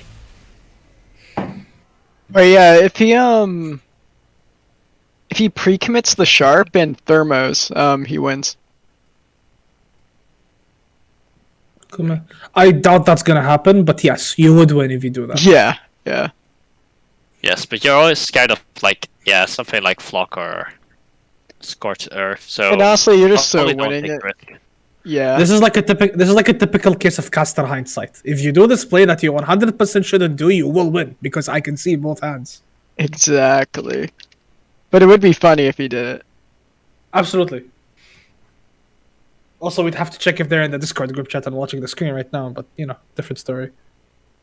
Yeah, I'm just DMing Dave Bow all these lines right now. That's why he paused. Yeah, see? Like, No way! Wait, no. what a fucking Giga Chad. Giga Chad Dave Bow does it again, bro. Dude, I love this guy. Nah, this timing is way too suspicious. Holy shit. Sigma grind set. Wow.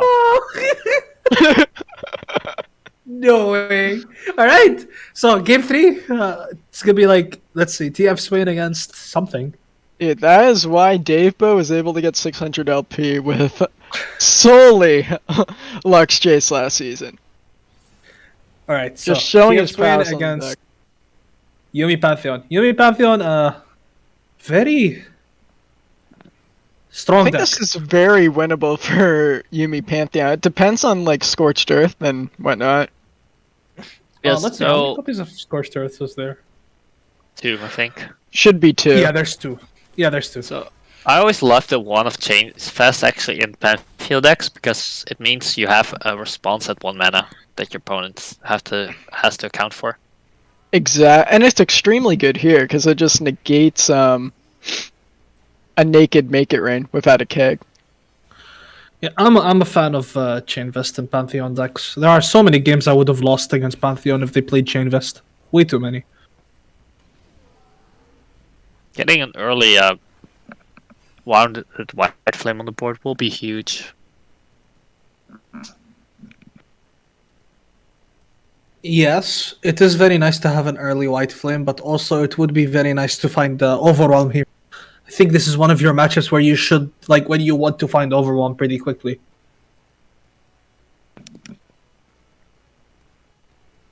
So Guiding Touch might also be a very interesting card in this specific matchup because it can prevent your units from being damaged if they only got damaged with 1 or 2 damage. Yup, that's also true. I really like this play from Dave Bow. Really heads up. You don't need to attack here and you get your proc already. Just sit back and relax for a second. Going for the swing with the Bright Steel Protector. I don't know if I like that. We can just look Yeah. block the 3/2 next turn. Yep. Yeah, this pass is nice. I like that. And you just go to the next. Right.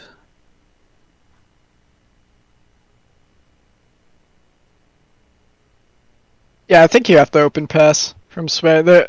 All the plays like kind of constrain your mana somewhat, so very reactive hand. Yeah. Against like a lower Demacia deck, you might be able to like open Make It Rain in this position, but it just doesn't do anything in this matchup. Passing was fine. And the keg down's pretty nice though. Mm-hmm.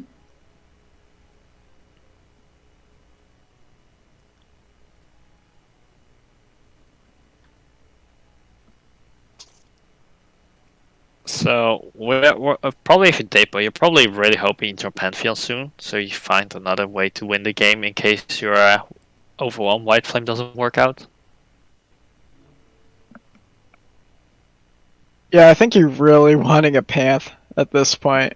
Just like, yeah, not having it in hand right now does make future turns a little uncertain, but still have to get those procs off and play towards it.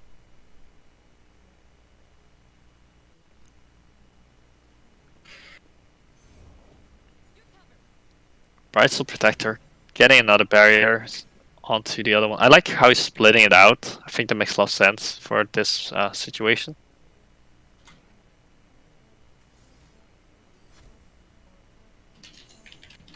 Scorched Earth will be huge. Not for like right now, but eventually Scorched Earth will be big pickup.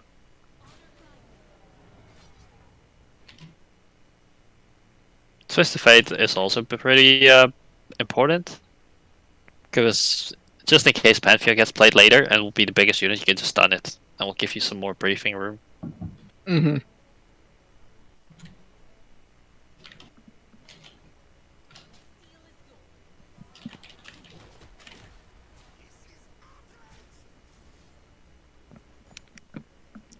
Make it rain. It's currently presenting good trade.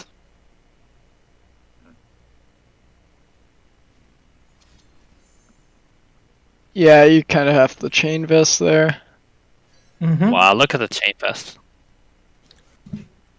So they'll prevent 1 damage from Make It Rain and 1 damage from the Scorpion. Pill Cascade. Oh, we have our Pantheon, so there's a win condition. Yumi as well. Might be a little too late for Yumi, not sure. Nah, it's not. Okay, Yumi's good here. You're probably right.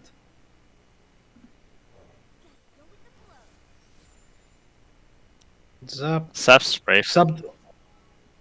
Flock is really good, obviously.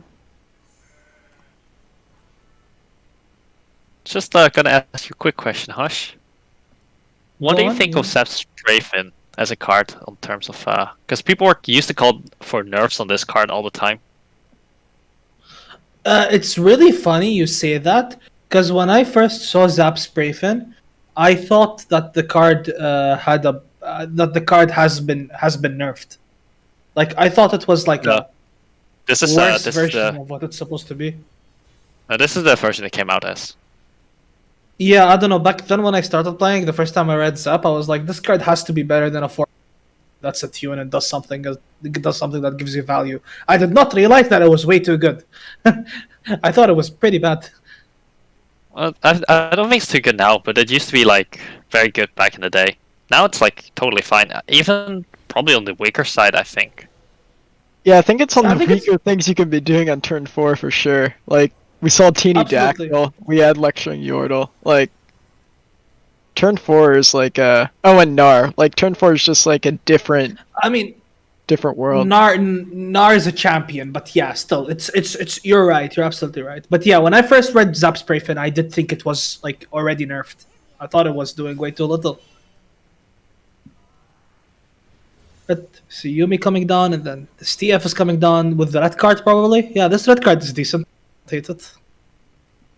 Clear out the whole board if there's no response. Yeah, this is gonna just come down to a case of this Pantheon needs to hit correctly, or we lose. I think. Yeah, Usually that's Sarge had to go. yeah, we kind of have to do the sharp sight. But yeah, that's one of the things I hate about Pantheon. Honestly, like there's a lot of games that come down to, oh wait, did I hit Scout on my Pamp? Did I hit Lifesteal? Do you, I don't like it. Go on, Spaiikz. what do you guys think is the most important keyword on Pantheon? For me, it's always felt like Spell Shield is the most important keyword. What do you guys think? On average, it's definitely Spell Shield. On average, Yeah. but sometimes Lifesteal and Scout can be more important. Sometimes even Challenger is important, but more often than not, it's Spell Shield. I think. Yeah, and even Elusive does work, but yeah. Yeah, Yeah, I that's think Spell Shield is the most relevant. Like, if they don't hit Spell Shield, and I've been playing a lot of Darkness this season, so like Same, I if used to there's play. no Spell Shield, I'm pretty happy. What's the worst? Is it Fury? Probably. Can you get Augment? No, Augment is absolute garbage. Yeah, I think. Augment Yeah, is the worst you can't like trigger Augment in your Pant deck. one. Ooh, I think I see what might end up happening here.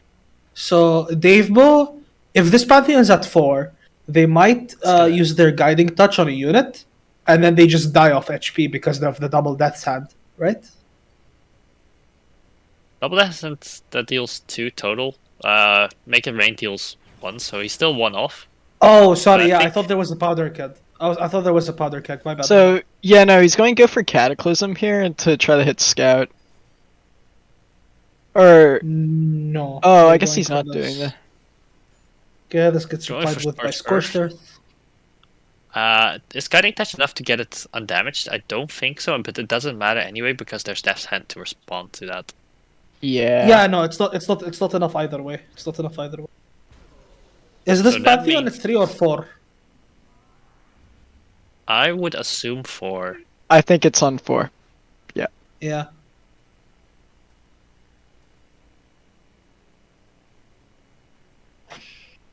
So now it's kind of like an awkward attack. I guess you could still level the Pantheon. I mean, I think you do just level the Pantheon here and you pray to find the right keywords. And honestly, I don't even know Yeah. if the right keywords is enough. But it might be. Let's see. I Elusive think the right Lifesteal keywords Scout. is enough. Lifesteals will Elusive be Lifesteal important Scout. here. Spell Shield. Okay. Lifesteal Lifesteal. Spell Shield. Okay. Challenger. Quick Attack. Scout. Holy shit. Wait, he Wow. had a pretty Look good at that. roll. Whoa! Yeah. Damn. Yeah. That's game change. Yeah, this All of a is what sudden- we were talking about. Yeah. The game just Yeah. changed from changed completely. Wow. Okay. Yeah. This Pantheon is game winning. I think. And Make It Rain's not going to really help out in this situation. Like, we can just slam Yumi here. I think you need to make it rain. Both Scorch Earth are gone. Both of them have been used. So there's Alright. no way to get rid of Pantheon here. Yeah, I think we lose. Probably still not enough, but Double fuck is also not going to be enough because Pantheon is going to keep growing with you.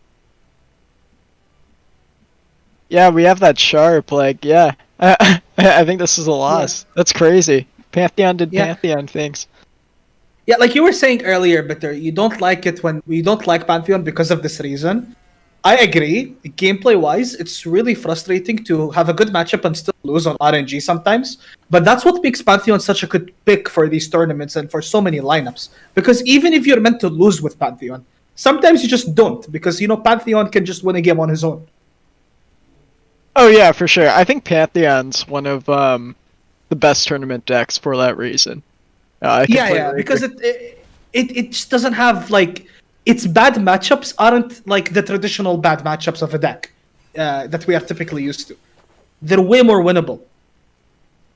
Well, also the worst Pantheon matchups are aggro, and I think tonight at least we have no triple aggro lineups, and that would be the target Panth thing. So I might add aggro is still pretty winnable for Pantheon, even though it's bad. Oh yeah, for sure. But I think that's the worst lineup. alright, But getting if the you're the agree final with Pantheon that. player. And yeah, that's going to be game. Yeah, Scout, okay, Overwhelm, Lifesteal really does a number on you.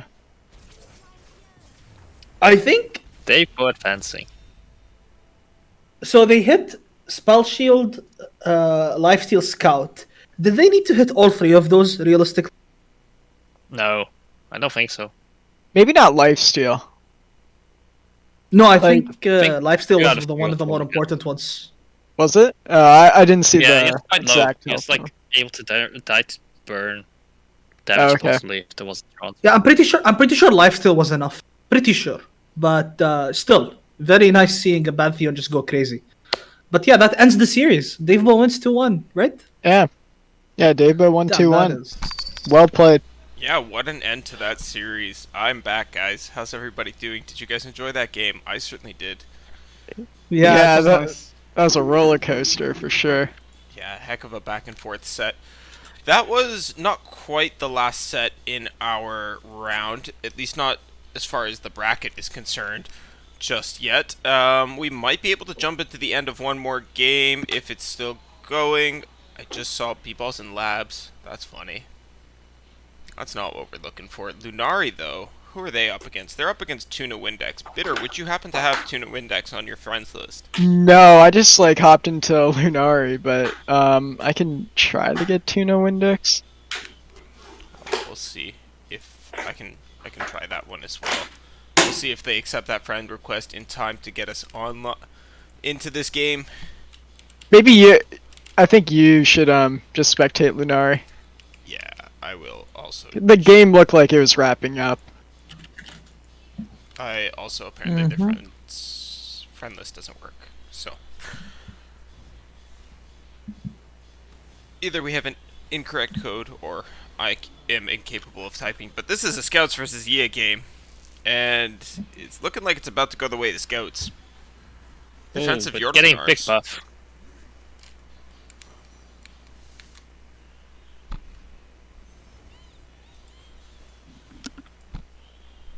Right. This is Yordle Arms against Scouts. Okay. Hey, you take this pass every time. How many cards in Tuna Windex's hand? I can't see it because of the overlay. We don't know, but Quinn is leveled, so that's a huge thing. Oh, I don't know why we're not poking and like looking for something. I think we have to. I think it depends on how many cards there are in Tuna Windex's hand, right? Okay, they are going for it. Yeah, that's fair. I think regardless though, like the winning line is like you poke Pharaohs. What? Pharaohs? Wait, no. Is this? Hold on. Yeah, I have to pull up this deck list. Yeah. Hold on. This might be like shuffle. I'm not sure. I'm looking at the lineups. I'm looking at the lineup now. Okay. Yeah, I no, have to double it's check. no. It's actually just like Fizz Lulu with 3 Pharaohs. It's like the exact same standard like Fizz Lulu deck, but with 3 Pharaohs. That's very interesting.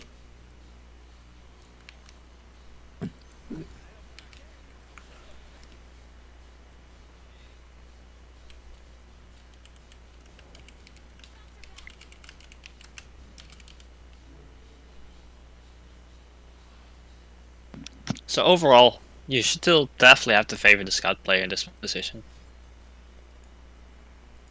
Oh Getting yeah, in for the, sure. Rally. Yeah. The scout player is in a very good spot here, especially with this rally. Yeah. I know this like heavy mana commitment doesn't even really do anything. You're kind of just showing your opponent your cards, and you're just scooping it up at this point. I mean, you have to play those cards and not die. So Yeah. Tuna getting Swinging a with good, this. good scout. Are we gonna hit Lurk? No Lurk. We missed Lurk. Damn. Unlucky. Unlucky. I would have hit Pike there. Absolutely. Right. Full swing or just like this? I think just like this is okay. Yeah, the mini mighty makes sense as well. Okay, we're just full swing. I like the full swing. Like Yeah. you have one bad trade, but rest are looking good for you. You want to keep the board relatively small just in case another like Yordle Nerms Yordle turn. Arms? So. Yeah. You probably win on the next open attack anyway, right? Yeah.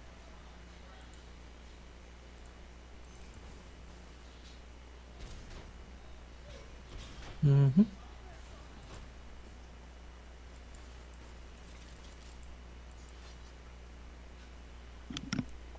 Getting okay trades with the chomper to kind of round out the game, I suppose. Oh wow! Actually, the board of scouts is not that favored anymore. It's not. No, it Yeah, really it's not isn't. favored, but it's actually not that bad. Petrocite Petrocite, liking the right. buff is really nice. Yeah, that actually So might if swing you it back. there's into way to not Scott's die favor. here, you could just win with 10 elusive damage next turn. Yordle Arms. I do not Yeah, get the there's point of there's that a attack. condition. yeah, Yeah, it's I don't enough get to it die. either. No, I meant like you can like because you can just you don't die this turn, right? So you can play the 2 Poros and play Yordle Arms next turn. Yeah. That part I understand. would I be a think I win. was I just didn't understand the scout attack there. Oh yeah, actually, yeah, that's true. I didn't understand that fully either. Okay. Keeping the chompers here is good, right? Yeah. Okay, you play the 2 pawns and then you pray you draw EA basically. Yep, that is it. Let's see. Nope, That's that's not- not yeah. it. Getting 2 damage here.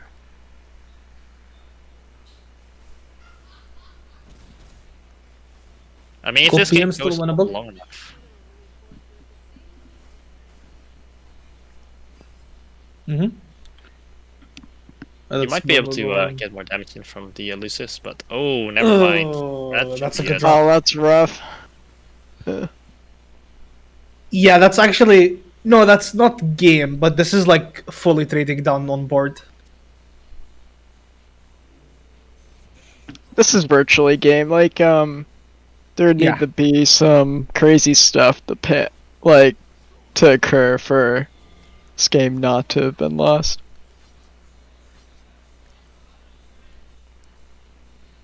Alright, pull the elusives. We have to play your Porto here. Yo, catalyzer. Wow, my favorite 2-drop. Yo, we're getting our darkness level up. That's crazy.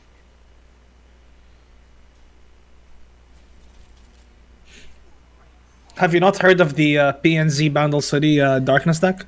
Come on now. Yeah, but have you heard of the Demacia Bilgewater Lurk deck? See, exactly. Yeah, 2 crazy tier 7 Yeah, decks. that's not gonna cut it. You just pass Get here excited. and this game ends. Will we see the get excited on your own face? I hope so. Why are we seeing another Pharaohs? I gotta actually pull this stat. It's literally just the normal list, but with 3 pharaohs, basically. Yeah, Theros is like really funny, so I appreciate And it. there we go.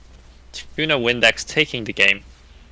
Yeah, I'm gonna assume that that's the end of the series because we're pretty late into this round, Yeah. but might be wrong. Oh, I realized I wasn't muted that whole time. That's funny. Yeah, that is probably the end of the series there. Yeah.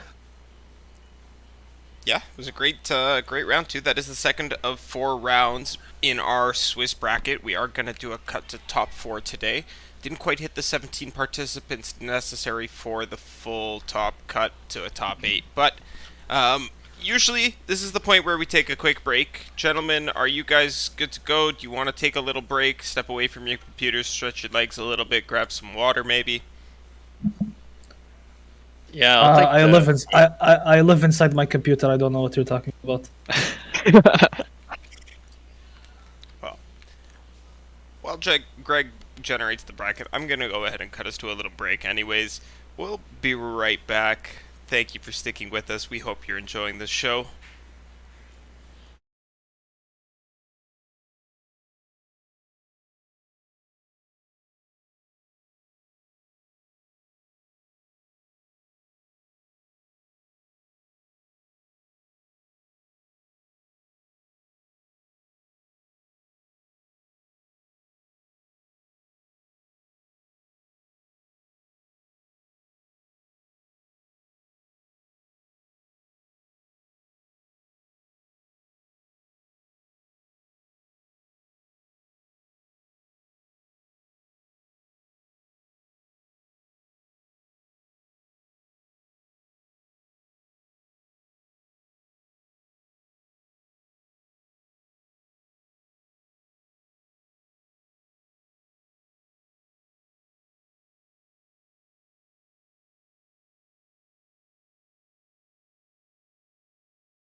Welcome back to your Friday night Mastering Runeterra $100 tournament. I'm your host, MonteXristo, and I'm joined by my friends Spaiikz and Hash.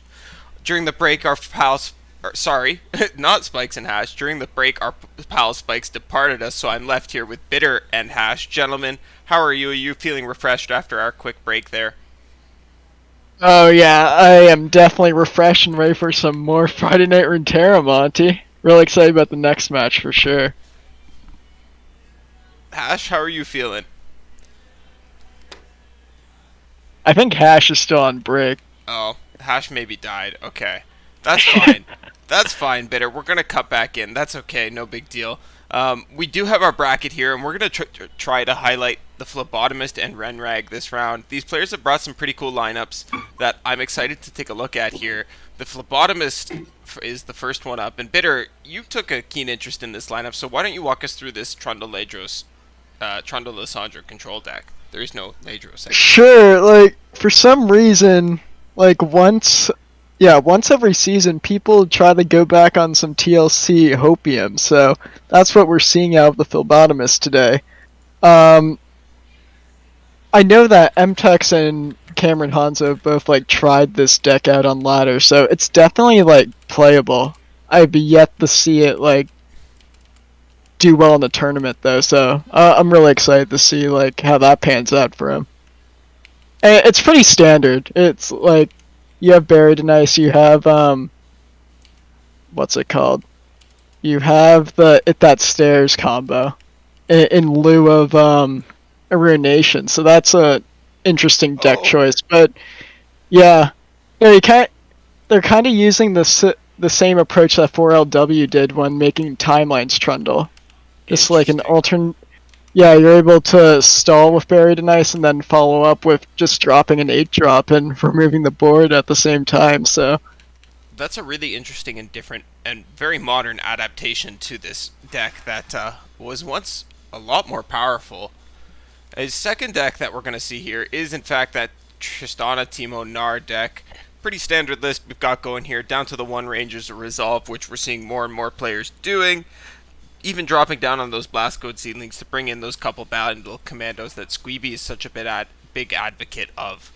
And then rounding out the Phlebotomist lineup is this Zoe Diana list. And he's changed it up from the last time. Last time we saw a couple copies of the Ruination as the splash. This time he's back on the 1 Atro. Of course, the Veiled Temple's still in there. This has been a staple of the Phlebotomist's Runeterra lineups so far in these Maru tournaments. And then on the flip side, we have Renrag with the Ezreal Gnar Shellfolk. This list is pretty cool. Its goal is to level up Ezreal and use Shellfolk for some infinite value shenanigans. The second list is that Jace Trundle Timelines list, which you guys might know I am not the biggest fan of. I much prefer the Gnar version, but this list looks pretty good. It's pretty much the Gnar version. So,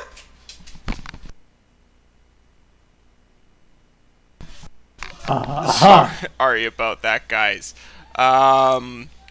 Roommate's having a bit of a party tonight. The Jace Trundle list is pretty cool. It has been changed a little bit. The Aftershocks back in here from the last time we saw it. And, of course, the last list in Renrag's lineup here is the Zoe Lux Aphelios, which kind of showed up at the start of this expansion, disappeared for a while, and now might be making its way back in. But these players have gotten into game, gentlemen. So let me go ahead and drop the deck list so we can see these lovely players duke it out. Yes! We see Zoe Diana. I really wanted to see... Yes, okay, good. Welcome back, Hash. Nice of you to join us. Yes, hi, hello, I have returned. Yes. Right. So, this is Targon Mirror. Wait, isn't this matchup kinda... Papega? No, I guess Renrag is favored, right? I think Renrag is favored as well. Yeah, I think Demacia should just put more pressure on. Maybe. My thought process is that Renrag is favored because he has a win con other than invoking a... That too. Well, that kind of goes along with it. Like, I think the Lux just wins the game faster. Like, he's going to be looking to close out the game like turn 7, turn 8, and Invokes can last a while. Like, Invokes play for more of like a turn 9, turn 10 win. So Mm-hmm. Even longer sometimes, depending. But even yes, longer, yeah. it's a good start for how do I pronounce this name? Hold on. Phlebotomist, that's a weird word. Yeah, it is a weird word. Phlebotomist. All right. Does it actually? Is it a real word? Yeah, Or it's is like it, it's a medical profession. Oh yeah, it is. Huh. Interesting. Okay. Well, it's a good start for them. Yes. Bitter, what is it? What is it a medical profession for? Oh, it is. I would have to look it up again. Oh, I knew it hold at on. one I point. was Yeah, hoping but maybe it you is. would be able to tell us. Dude, The person who like from the patients is a phlebotomist. Okay. So, but like, doesn't the nurse just take the blood most of the time? So is like every Then nurse a phlebotomist, or is like this is I a special suppose. medical I suppose designation? yes. I guess it depends on the institution, right? But yeah, I think you can be both a nurse and a phlebotomist at the same time. I see. I see. I think it's like a more specialized thing into like studying blood and blood diseases. Okay. Yeah, I'm it's like a remembering field of correctly. study as well. That's true. Yeah.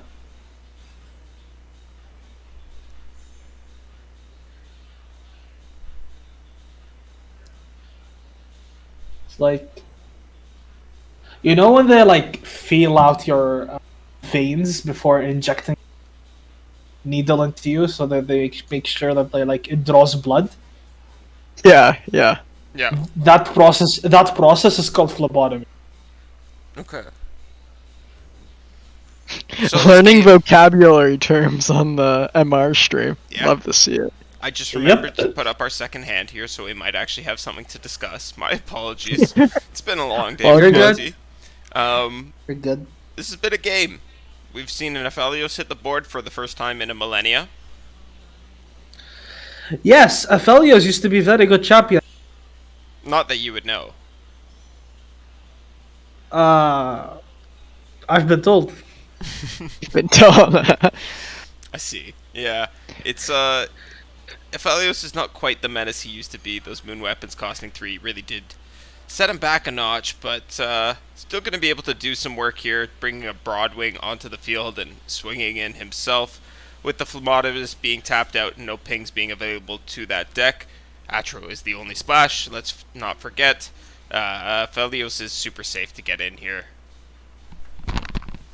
So Aphelios, the card, still does the exact same thing. It's just that the one weapon costs the 2, right? Yep. It used to cost 2, yeah.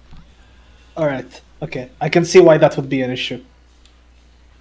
Well, it was that Is it? coupled with Temple. Temple that the phlebotomist is playing at 2 of used to grant +1/+1 instead of +1/+0. So you would have board states of like 15-14 lifesteal overwhelm Aphelioses staring down each other.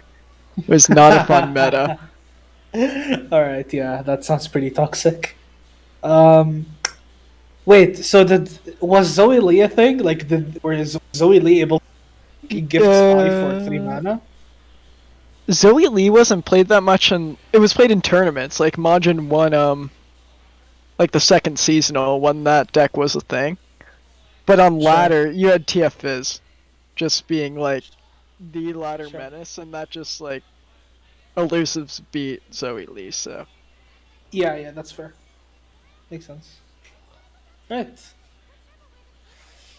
Speaking of elusives, Zoe is an elusive. She just got summoned.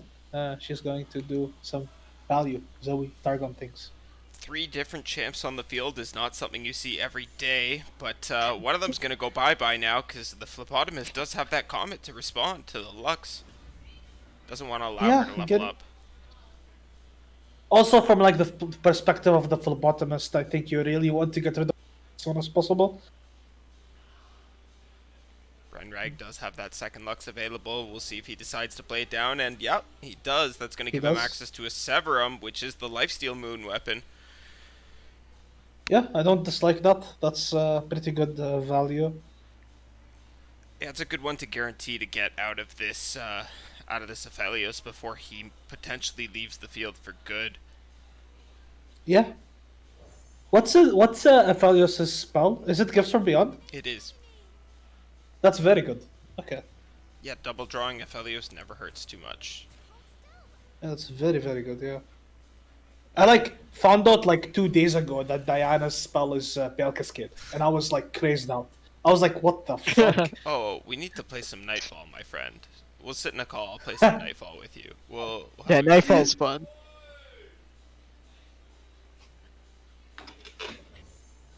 Alright. This board's this looking is- surprisingly scary, right? Like, this is a couple 4-1s staring you down. Yeah, I still think Ranrag is slightly ahead, but I might be wrong. No, I think you're right. Having just more champs in this situation is pretty damning Temple. to the phlebotomist. Temple, that is his favorite card. Fun fact, the phlebotomist was the best Zoe Aphelios player back in that meta. I think he hit 800 LP with it twice, so. Targon is definitely his sweet spot. You know what was funny? I was browsing Reddit the other day, as I sometimes As you do. do. And I happened upon a post on our subreddit. And it suggested that we change Zoe's champion spell to Spell Thief. How do you guys feel about that change?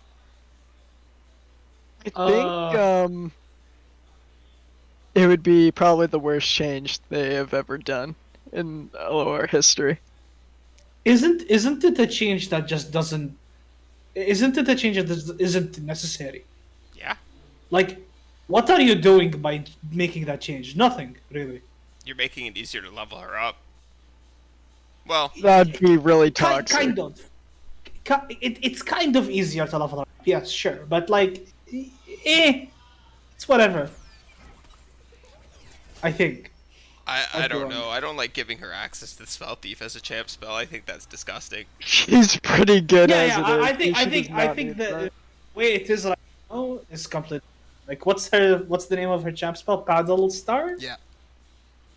I think It has Paddle niche Star is fine. uses, and it's I think it's a great champ spell for her.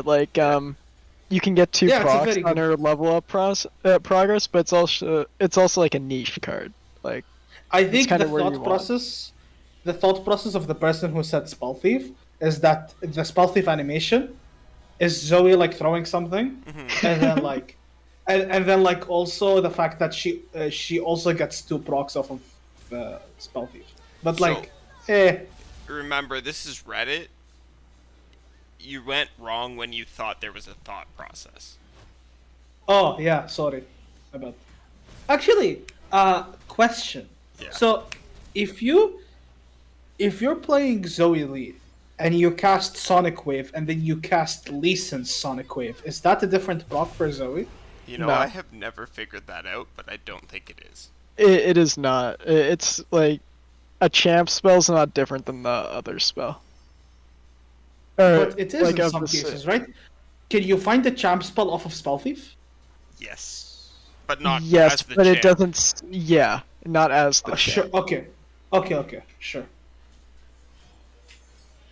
There was a point where it was broken, right? Couldn't you Spell Thief Swain or something? Swain, I think it was... There was something stupid. You're right. Yeah, it was something along those lines. And I'm pretty sure it was only Swain.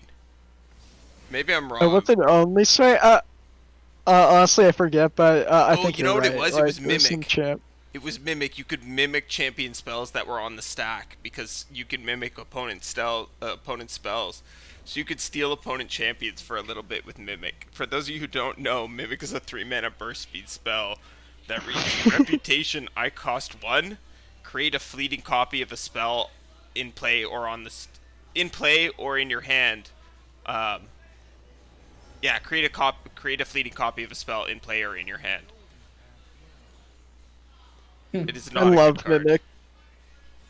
LeBlanc Ez was my favorite deck, of deck all time. I think. Exists Not because of for the what? combo, by the way, though. Because you were able to mimic Tri-Beam. Oh yeah. Yeah, And the tri-beam stacks would like carry over to the mimic copy. but they killed that after like a week. They killed that, yeah. Back when Riot had regular patches. Yeah. Unfortunately. Like if LeBlanc's was a thing in current age, we'd probably have it for 2 months. And I'd be one happy camper. Yeah, I want LeBlanc to be good. I like LeBlanc. I did too. Some people are trying to. Wasn't she good? Like with Ash at some point? A long time ago, like when she was released. And then she was good with Sivir for a little bit. Some people are trying to tell me that I can Ash see that. Copium is back, but I think that's Copium. I think people are falling into this trap, playing bad decks to beat Demacia. Yep. I would agree with that assessment, my friend. Demacia just beats the bad decks. Here we see That's Renrag funny. responding with some spells to save his Lux, generate one of these final sparks, and take out this 2-3. This is looking pretty damn good for Renrag from this point. This is I exactly mean- how I played this out in my head. Like, just Lux generate. Like, there's no good answer to Lux, like on the side of Philbonimus, besides getting an obliterate off of Solari, so. And tragically missed his allegiance there. Means Atro's Yeah. coming off the top. Like the thing is with Targon, I feel is like Targon is a region that, like, if you play a deck that's specific, like solo mono Targon, right? You need a lot of time because your win conditions are very mana intensive, but at the same time, you don't really have that much interaction to buy you time, right? And that causes problems in matchups like this because Lux. Yeah, it definitely can. And it looks like Renrag is going to go up 1-0 in this set. Gentlemen, it's an exciting start to round 3. Yeah, Targon Mirror always wakes you up. It really does. These are not the days of old. They do not go to round 27. We did hit a round 16 game, though. Or was that in Fight Night earlier? I don't know. Everything's blending together. It was probably fight night, but you've had a long day. Cut you some slack. Today is yesterday and it's also tomorrow, Monte. Don't worry about it. It's okay. Time is a understand. concept, Monty. You're chilling. Everything is made up. Dude, a red pilling stream. Love to see it. It looks like game 2 is just about to get underway here. What decks do you think we're going to see come out? And hold that thought because it's been answered. It's the Timelines deck once again into this Invoke Mono Targon list. Monte, what's your opinion on Jace instead of Gnar in the Trundles, in the Trundle Timelines deck? Jace is fantastic. Does a lot. Yes. No, I think he's Absolutely. great for his champ spell. And Squeeby did show that Shock sometimes blast, you right? can win that. And I think Renrag is fantastic and 10,000 IQ for keeping this Thermo Beam or finding it if he didn't keep it. But I assume he kept it because gamer. Do you even ever play Zoe on one there? I think you don't, right? You do. You have Token, You do? always Okay. play Zoe. No, you do, for sure. If they have Thermo, and Oh. you would rather get it out there, I think. Yeah. Okay, I trust. Maybe with like this hand specifically because you have triple Diana, you don't. But like, I don't know. I think the odds, like, they're only playing 2 Thermos, so.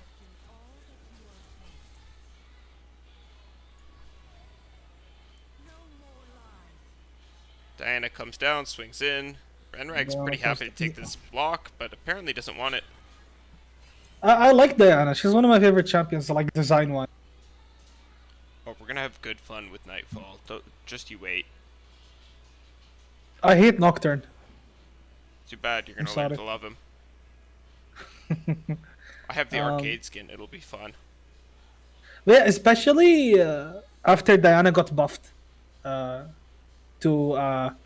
card that both like triggers Nightfall and can be Nightfall. Yeah, If that makes sense. that buff was That was a very nice huge. change. People really overlooked that change, but it was absolutely massive. Yeah, I think it was like it was just a very nice change, like design wise. It just made sense. and it made the card better and it made her like more viable in those like good stuff strategies. Like we saw her in a while in a lot of like shelf walk bandle decks with Zoe, right? Yeah. Yeah, Diana has kind of always been like a control challenger option for Targon. And she sometimes just steps into that role in decks like this one where you're just playing an invoke heavy strategy. This was a very traditional Legends of Runeterra Targon deck. Just play all the invoke cards, find a win condition, use Diana to pull problematic cards aside and get in, then kill him with Atro. Yeah. Diana being a piece of interaction for this deck when it kind of lacks it, I feel, is pretty good as well. Yeah, for sure. Okay. Do we take Written here? No, Meteor is probably better. I don't really like Meteor, to be honest. I don't think Meteor answers much. I guess it takes care of Jace sometimes, but Renrag's representing Jace plus Troll Chant here anyways, and it doesn't deal with Trundle, so...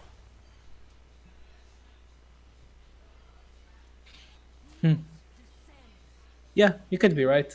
I mean, if he takes this... Oh, this block is... I guess it does deal with Trundle. Honestly, Yeah. these Trundle Timelines decks don't even feel bad about losing the first Trundle. They almost would rather have an extra pillar, especially if they've gotten Timelines down. However, Renrag has not achieved that yet. So, this might be a little bit biting. Do we know the stats on the win rate of this deck when it sees timelines versus it doesn't see timelines? I don't know if Runeterra stats are that developed. I don't know if that's possible. You would look at I draw think and it win is- rate, right? I think it exists, but I don't. Oh, think, draw like, rate. it's Yeah, you're right. I don't think it's automated. So like it's something someone needs to like dig up. Anyway, Traveler comes down, Serpent, Trickster, Crescent Strike, all pretty decent options. Wants the Crescent Strike, I think that's a pretty good choice. Gonna stop any potential lethal shoves and deal with any problematic 8-drops that may crop up over the course of this game. yeah, I definitely think that's a fine choice down the line. I also like taking Equinox here. Yeah, they do go for Equinox. Yeah. It's pretty good. Good choice. Is this a good matchup for Phlebotomist? I'm not sure, but I'm just asking. Maybe. I have no I can clue. I can see it being good. Alright, we see Jace coming down. I think if we had no. timelines active with our pillar being a little bit of a tough spot. Actually, I don't know how good it would be, because like Buried in Ice is pretty damning against the Targon deck. Like if they ever overcommit, you just Buried in Ice them. Problem is Buried in That's Ice fair. does nothing to a Great Beyond. What do you Well, guys like, think try about Troll Chant, but yeah. what do you guys think about using Equinox on the Varosin Sentry there? I think you're meant to hold it, but I'm not sure. I don't mind using it on the Sentry there. Denying some card draw is good. I actually like that Troll Chant as well. It's a bit aggressive, but lets you steal a bit of this board back, and you still have mana for this Buried in Ice if you want it this turn. Instead, looks Yeah, like also it's just going to from- start off by pulling with the Jace. Yeah, and from Rarak's perspective, that Troll Chant got rid of what was the second Diana, so it's a good move, I think. Fortunately, with the This is a card you're- commentator hindsight, we know. Uh, Sorry, Monte. Go. That's my apologies, friend. That's a card you're probably not too familiar with, considering it hasn't been played very much in recent times. Cosmic Inspiration comes down and buffs down the entire board and hand and all future cards everywhere of the Phlebotomist. Yeah, I am aware of what the card does, but yes, it is not something I have seen in action many times. Yeah, it's definitely a card that was way more prevalent a year ago. That's for sure. 4/3 Burblefish is kind of scary. I think that was the only choice that was wrong there. Maybe What I'm were the trolling. choices again? That It kind of was went by fast. Burblefish, Furious Feyfolk, and Crescent and Serpent. The Serpent lets you kill this Jace, but I don't know how much you care. Well, now you're really scared because there's a Dreadway. Treadway is super scary. I guess Timelines was found somewhere along the way there, and we just didn't catch it. This was kind of why I wanted to hold Equinox. Yeah. I think that's very But- fair. So Dreadway, every damage is doubled, right? Yes. Yeah, every damage is doubled. Correct. That's so fucking good. Jesus Christ. It is rather strong. Yeah. No, my most like when I first started playing this game, GP Sedge was one of the biggest decks, and I fucking hated it. Whenever I was like finally able to deal with like Sejuani and GP, they just slammed Dreadway, and I'm like, I just lose. Nice. Harshwind's here. Interesting. I choice. don't like that. No, I don't like this either. I would have liked to see the trade allowed to happen. The Zonite played out. The Buried in Ice played into an open attack for lethal. Yeah, this- I can agree with Yeah. that. Like the thing about timelines is like I was saying a little before, you just like can win out of nowhere if buried in ice, removing all possible blockers. Because you usually end up being like at least 4 wide at this point in the game. Well, Jace levels up here. Doubled buried in ice next, or no, it's 6 mana spell. Yeah, it's not Unlucky. 6+. Yeah. Very Unlucky. careful designing.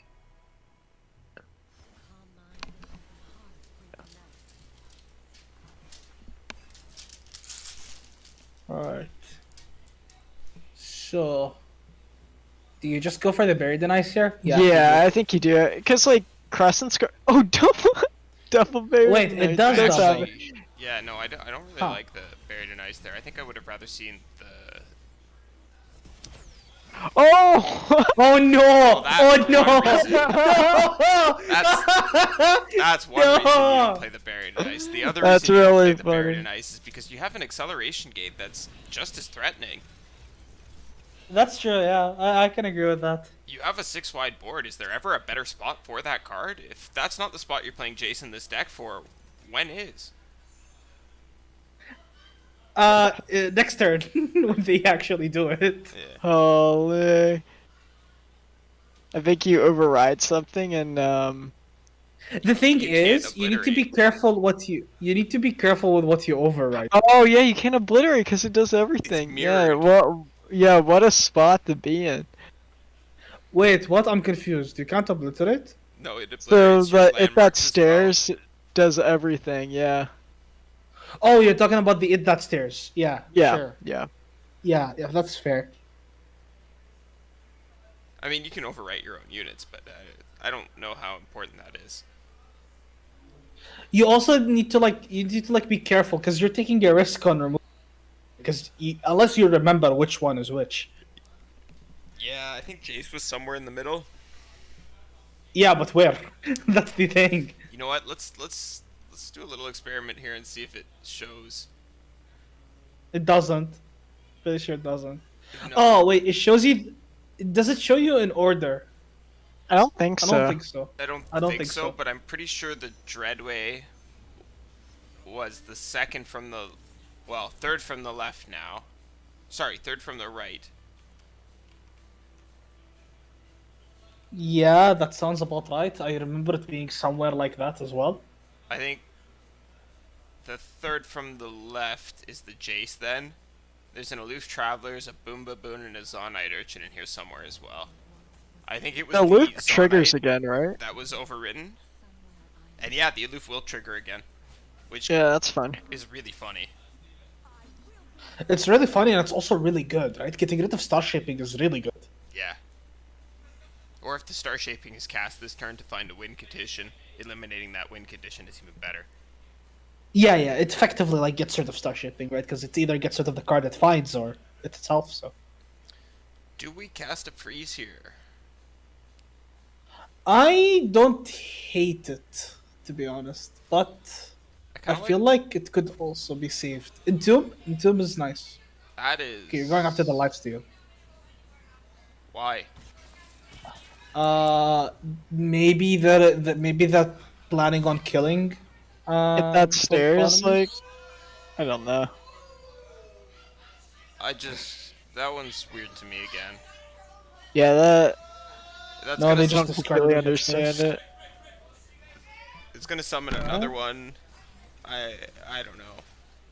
I guess the game's Alright, gonna be so- over before then, but Alright, we got rid of Zonite Urchin. another very nice. Oh, saved, bro. Saved. Yeah. That did help. Okay. So So what's gonna happen here? J spell question mark. I think you're meant to go for.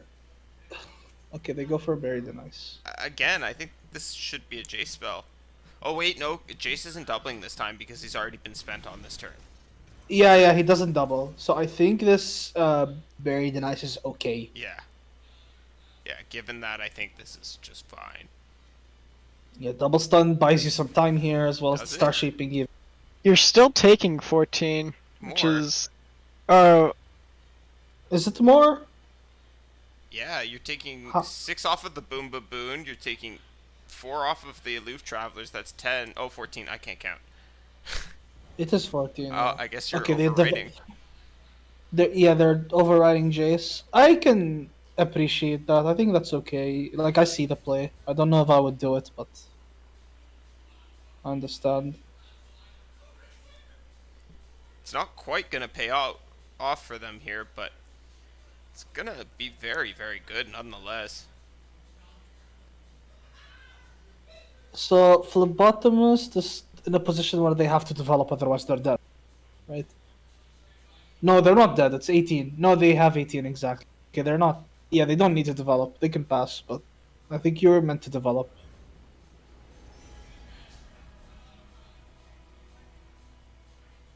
probably another Crescent.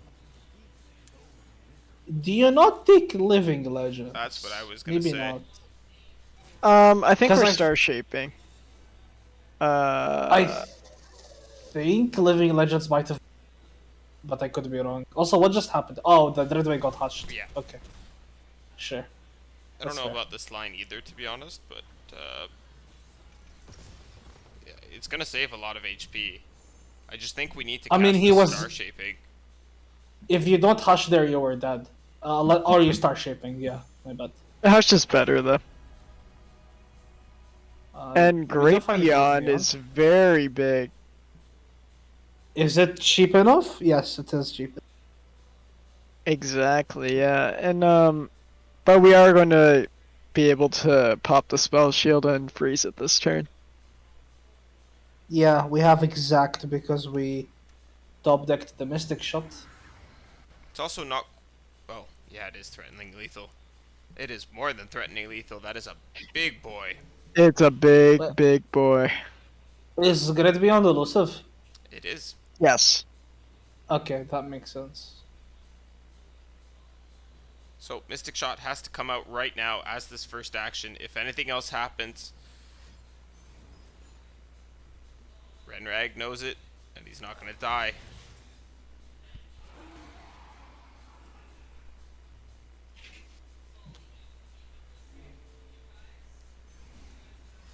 You guys see how fun this game is when there's no Yordles in action? So this next turn, I have to imagine, is going to be, well, we're going to see a Trundle come down now into a pillar on the following turn, and then, do you think we'll see the Chase thing follow up? Maybe. All I know is that we're seeing the second Dreadway. The second Ice Pillar, obviously. Has to be. 4 times the damage, because 2 times wasn't enough. Let's Yeah, see, absolutely. can he do it? Right. This is a really weird game state. The way things have turned out in this game is insane. Very Right, funny. playing Pillar. Let's see what they find. Okay, we get to wait a little bit because Trundle levels up. Moment of truth. Baron's a is good decent. hit. Farron is a very good hit, but the Crescent Strike coming in buys you some time. Yeah, actually, might be exactly enough time to win the game for Phlebotomist. Well, we are going to probably see the Acceleration Gate cast now. Yeah, we kind of have to run this Great Yeah, I Beyond. think Renrag acknowledges that this is their last turn, right? If they don't do this, with this, you're forcing blocks out, and you could pull the Great Beyond. Great Beyond. Yeah, you can pull the Great Beyond and kill it, right? Because double damage. I think you have to pull it to the Dreadway. You have to, yeah. Pale's gonna blow him out here. Yeah. Let's. Okay. Okay, there we go. realizes. There we go. There we go. There we go. Okay, that's I good. was about to be Would've been- heartbroken, guys. Yeah, That would have been a really sad. but heads up play from Runrag. Mm-hmm. Do you go for Pale to find Pale to find Pale, Kappa? Yeah, I think you do it for Pale, right? There's no real reason not to. Yeah, actually, probably. Yeah, I can see it. No, they just take this. They just what? What? Wait, what? Am I missing something? No, you're not missing something. I don't understand. Didn't want to play, I guess. Well, that is the set. Quick 2-0 to Renrag. Congratulations to him, taking the lead against the phlebotomist there. No, I'm weirded out. How is this over? He did the same thing last time, I won't lie to you, so... This is not unheard of. Maybe they were like, oh, the Great Beyond Twitter or something. Probably. But it's okay. Huh. It's their tournament run, they can choose to do what they want with it. Davebo is still in a game, as is Jason Florent. I imagine they're... Let's actually check. Let's see. Jason's No, I against don't. Squally. Davebo is Yeah. against Spider Mansions. Oh, am I looking at the right thing? I'm No, not. no, you're not. You're not. I'm not. Davebo's against Squallywag, and Jason is against Spire Sword. You wanna check out Jason then? Yeah. Do you have Fire Sword for us? I have Jason. Do you have Oh, Fire I Sword? do. I'll jump to that side. Alright, sounds good.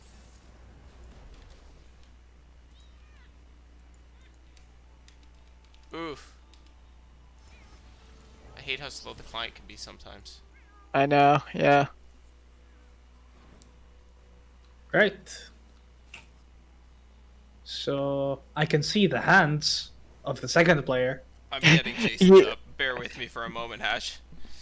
I see a watcher. Yeah, Oh, this boy. game... this game feels like straight out of April 2021 seasonal. Wow. Holy. Did we jump back a year in time? What is going on? I think we did, yeah. Now we're seeing Targon and Vokes with Temple, and we're seeing Zoe Lee versus TLC in Current Age. With What one is- level champs. Oh man. What is happening here? Clearly Jason's a believer in this TLC deck as well. He's brought it tonight.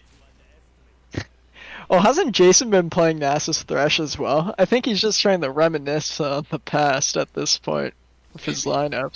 Certainly seems that way. Fire I Sword- do appreciate the Nasus Thresh though. Like, shout out to Jason for bringing that consistently. Me too, because I Lord- tried it and it did not feel that good to me. So Yeah, I Lore- mean, Lore is me, like- yeah.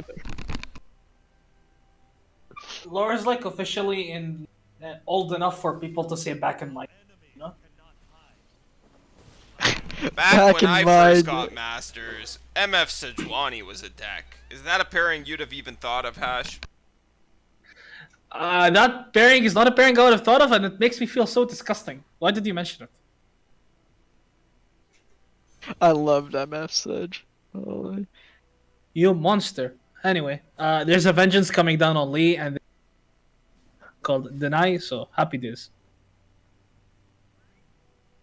Yeah, it's usually how the matchup goes. If they're you have to deny check the Lee player. They don't have the deny or a Bastion. I think Biresword's gonna push for a game with Twin plus Resonating Strike. Yeah, Yep. they are. Looks that way. And then they're gonna get hit by Whale, but I think Whale is not enough. No, it doesn't have mana for Whale. It's just game here. Oh, they don't have mana for Whale. Yeah, sure. Yeah. Math major, by the way. Not in school yet. It's okay. You're forgiven. It's okay. We are going to True, see Pyresword take that one down in what I assume has to be Game 3 of that set. But we'll give it a second to find out here. Gentlemen, Absolutely has to be game 3. we're almost into our top cut.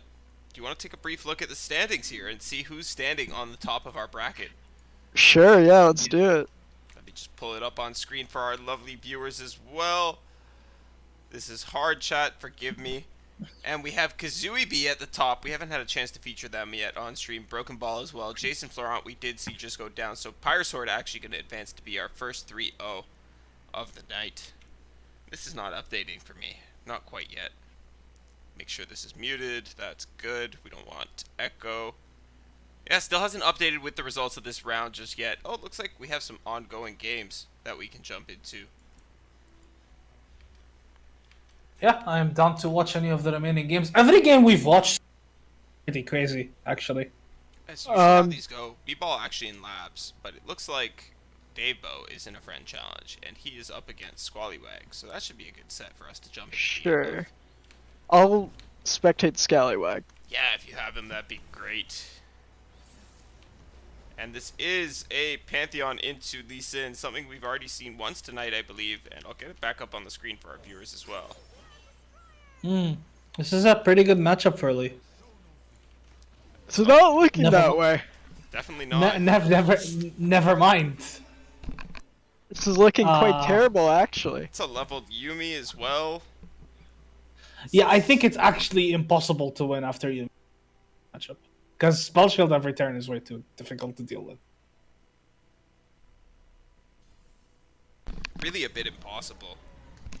And of course these dragons are just going to feed on the dragonlings. They don't really care about the HP. They have more than enough time to get through. Pantheon himself being a 10-8 overwhelm with Scout and Elusive doesn't give a damn. This Pantheon is once again showing that it can hold its weight on its own. Yeah. And I think this is the second time tonight we've seen Davebo hit that Scout overwhelm. First was it strike Davebo and spell last time shield. as well? Yeah, it was Davebo. Davebo was our Panth player against TF Swain. So That's funny. Davebo showing us this is the stuff it takes to be a champion. The People's Champion. I don't even know what that joke is, I'll be honest. I just heard it once and I said, haha, funny. He's the champion of the people. because he brings Okay. Lux, Jason wins. Always. Best. That wins over the people. The open attack with the Scout gonna be enough to seal the deal. Squallywag just gonna go ahead and accept it. Yeah, we saw the Shans. And Yep, Scallywag's not that good at drawing Lee in a timely manner, it seems like. Maybe he lost the lead before we tuned in, but yeah. A bit hard to lose the lead in that matchup, I find. Yeah, I think it's a bit hard. I think it's like See, that's the thing with Lee right now. I feel like so many matchups find Lee or you lose. Yeah, it's definitely a bit harder to win with Zoe than it was in the past, but I've certainly made the mistake of leaving her up a bit too long, so if I can do it, anybody can do it. Yeah, you kind of need to be really careful with when you like respect removing Zoe or not. That's one of the things I noticed when I was playing as Lee. And our bracket has updated a little bit here. We have Kazooie B at 3-0, but the rest of the round's still ongoing. Looks like people are not doing the best job of reporting their scores just yet. Yeah, I'm pretty confident by now that most of the round is over. So It is actually, should- as we can see on screen here. You guys might be having a bit of trouble because I had to lower the resolution on the Discord, but the only matches we've left unreported are the ones we spectated in Jason Florent, Oh, sick. Firesword, and Dave Bow, Squallywag. Sure. So, round wrapping up pretty soon. We'll get into that final round of Swiss, and then we'll get to go ahead into that top cut, straight cut to top 4. Should be a good way to round out the night here. Oh, apparently, so for some context on Phlebotomus versus Ren, apparently scooped because he was extremely low on time and he didn't realize. Oh. So that's why. I see. Thought he had a bit of time left, but it is something. It is a reason why he might have left that Yeah, I game. just read the Twitch chat and Renrag said that. So I see that myself. They kind of Renrag to update us so that way we could keep stream informed. Man, there's a lot of viewers tonight. Thank you so much to everybody who's tuned out to watch this show. We hope you're all enjoying it. yeah, only because I'm here, obviously. They all came from Yeah, all hash. Yeah. It's Yeah. for the hash debut. Who am I again? Kappa. Ash, why don't you? You're new to the scene. Why don't you tell the viewers a little bit about yourself? You got a background in Yu-Gi-Oh. Yeah, I played Yu-Gi-Oh until I got bored. No, not really. I just kind of like so like the way I got into it. So I heard about the game when it came out because Milk picked it up, right? And I was friends with Milk at the time. And then also like a Game Breaker, who was a Yu-Gi-Oh player before moving into lore, started playing it, and I'm a big Game Breaker fanboy. So I was like, okay, this is interesting. And I just didn't look at the game for like the next year and a half. And then one of my friends tells me it's pretty good. So I pick it up to prove him wrong. I'm like, there's no way this game is good. And then I get hooked. And then I top a seasonal. That's basically how it went. That's a pretty good story. Better than my own.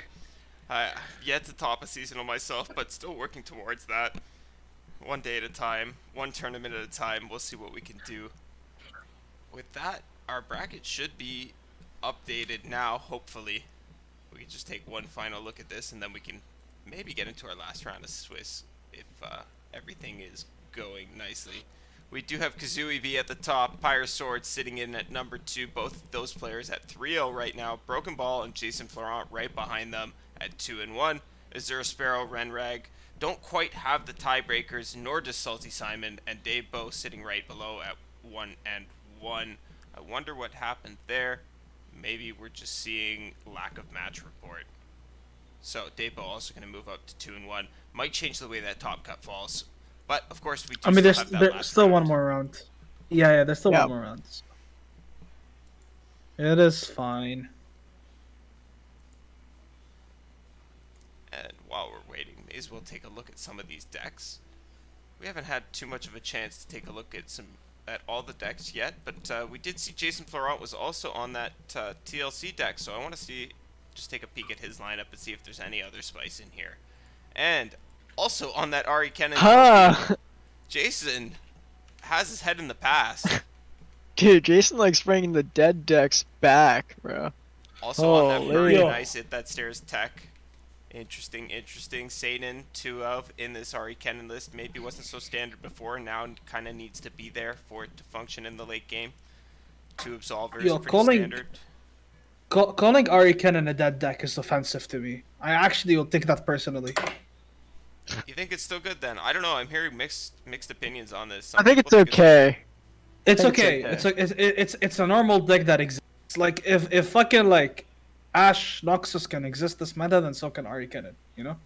Yeah, that's true. Valid point. Yeah, if just TLC think, can exist this meta, Ari Kennen can. True. Yeah. I mean, I think there's like, I think it's like the Ari package direction, because I think the Ari package is really. I just don't think we have an idea. I just don't think we've like looked into it enough to like figure out what the best direction to go with the Ari package is. Like, it might not even be canon as a second champion. I know some people in Europe have been trying like Akshan Ari or like Nar Ari just for value engine. But the Ari package and Ionia in like the strength of just having like 6 copies of Deny, if you want to have 6 copies of Deny, is very powerful right now because it's very good at dealing with Demacia combat tricks and that kind of stuff, and also like buys you time. And it's just a very good value engine, especially with Sinon, right?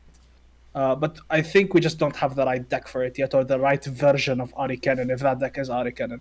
If that makes sense? I agree, because I still think Kennen Ari is very good against Pantheon. So if you're on like a beat Pantheon type lineup, or a lineup that wants to keep it open, rather, like Kennen Ari might make a lot of sense for that Yeah. as a third Yeah. deck. So. Beat Pantheon in general, like beat Demacia. Recalls and denies very effective into the Pantheon strategy, resetting the units, of course, and stopping rallies. Yeah, Homecoming is a very good card. That will never change in that deck specifically. Yeah. Nothing beats Zenith Blade. Oops, Homecoming. Yeah, exactly. It's pretty good. And last round is up. Gentlemen, would you like to pick a matchup? I think we featured Kazubi, or I like that. whatever their name is. Because like, they haven't gotten screen time and they're clearly killing it tonight, so. Hopefully I can get them added here.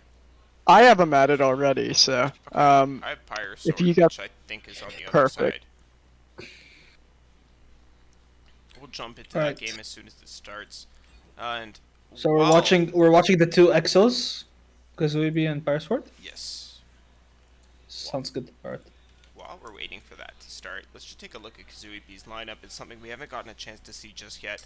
Tristana and Artemo started off pretty standard. Yumi, Pantheon, and one Taric in there on the two Yumi. Okay. One copy of Cataclysm, two rallies. Pretty standard stuff. And that one chain vest that the three of us are so fond of. Made I into like that it, list. yeah. And Jace Lux, another people's champ in the making. There is the one Albus Pharos in here, as well as the iterative improvement. Annie and I talked about this list the first broadcast that we had. The Forge Chiefs made it back in, but this list is maybe geared a little bit more towards controlling the board and then transitioning into a burn finisher with that Pharos. Of course, full set of Shock Blast there as well, and a couple copies of Remembrance in there just to find a little bit more proactive lasers in the end game. So I'm not sure which one's Parasword's- better, honestly, because like it depends how much the low to the ground Demacia you're expecting. Because I'm assuming like this list is more geared to beat like the Gnar, Tristana, and Scouts of the world. Do you think? I don't know what this is. I think so. Because like you're, I don't know. It looks like that. I think this kind of wants to leave Pantheon up. I don't think this list cares as much, but there's no rally in here, so maybe it does. I think looking at that lineup in general, you probably ban Pantheon if you can afford to. I agree. And what is this tech to beat? Maybe we'll find out if we get a winner's in. Maybe it's just a J like that. Okay with leaving Pantheon open if it's forced to, if that makes sense. Yeah, could be. Could be. Um, And then of course, Firesword's lineup is very interesting, by the way. Yeah, It's I was very interesting. gonna bring that one up for us right now. Since you've taken an interest in it, Hash, why don't you get us started? Yeah, it's just so like the first two decks are the Fizz Lulu and Zoe Lee, but then like there's a Thresh Asold in this lineup, Yeah, and it's not what am I? true. Like that's crazy to me. I really like this deck from when I see it play. I can't play this deck. I'm not good enough. But yeah, I'm excited to see it. I just want to see Thresh Asold. It's a really fun deck. I like Thresh as a champion Yeah. a lot. Thresh is definitely a very cool champion, and this deck is definitely one that's quite hard to pilot. I've been on the receiving end of What Am I's punishment more than once myself. It's a tricky deck. It's drawn bans from me. It's lost once or twice, but usually I just kind of can't really do anything against it, and I get walled out, and then suddenly there's an Asoul on my board, and I'm like, oh god, I'm losing. Yeah, it seems to be like a pretty solid meta call. I've been seeing Yeah. I've been seeing it in successful lineups. I haven't been seeing it a lot, but seeing it in successful lineups. That's all I can say. It's a very meta-dependent bring. Like it's extremely good into Yordle Narms and stuff. You're playing triple whale. You have a really strong removal suite, so you're really looking to like punish those going wide strategies. And if you have a fresh on the board while you're doing it, like you get an Asoul out of it as well on like turn 6 or 7. Feels pretty good. Yeah, it's Also, pretty- like that one copy of Piercing Darkness. I think that card is pretty good right now. I think it's pretty good too. I've been on the receiving end on ladder of some piercing darknesses into FF moments. So Yeah, I'm playing this card in Darkness at the moment. I think it's pretty good piece of removal in the game right now. I really like it as like a 1 or 2 of in darkness right now. Completely Mhm. agree. For sure. But yeah, it will be interesting to see. Hopefully this deck doesn't get banned. See it, because I like this deck. And we'll get to find out very, very shortly because these players are jumping into game. I imagine ban session is just getting underway. And we'll get to see which decks they chose to remove from the equation and which are left up to duke it out in our first game.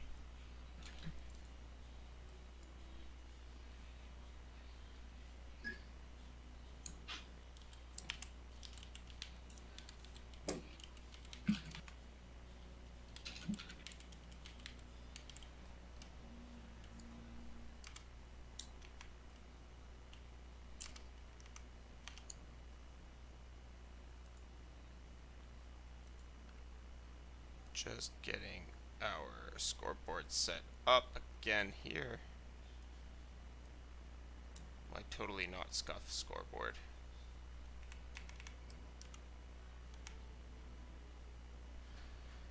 Okay, what deck would you guys expect to see banned from these lineups? Looking at the two. Fizz Lulu, probably, and like probably Fizz Lulu, and then like Pantheon, I think. Okay. It's doable. I could see that. Yeah, Fizz Lulu seems like the right ban. I almost wonder if I you're think- gonna be unable to get through this Thresh Soul though.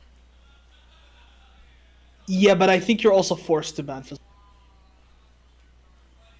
I think Fizz Lulu just has like a higher power level overall, so you have to like take your Like- points where you can. In 90% of lineups where I see Fizz Lulu, it's often. And Oh, looks game like is we're in starting. game.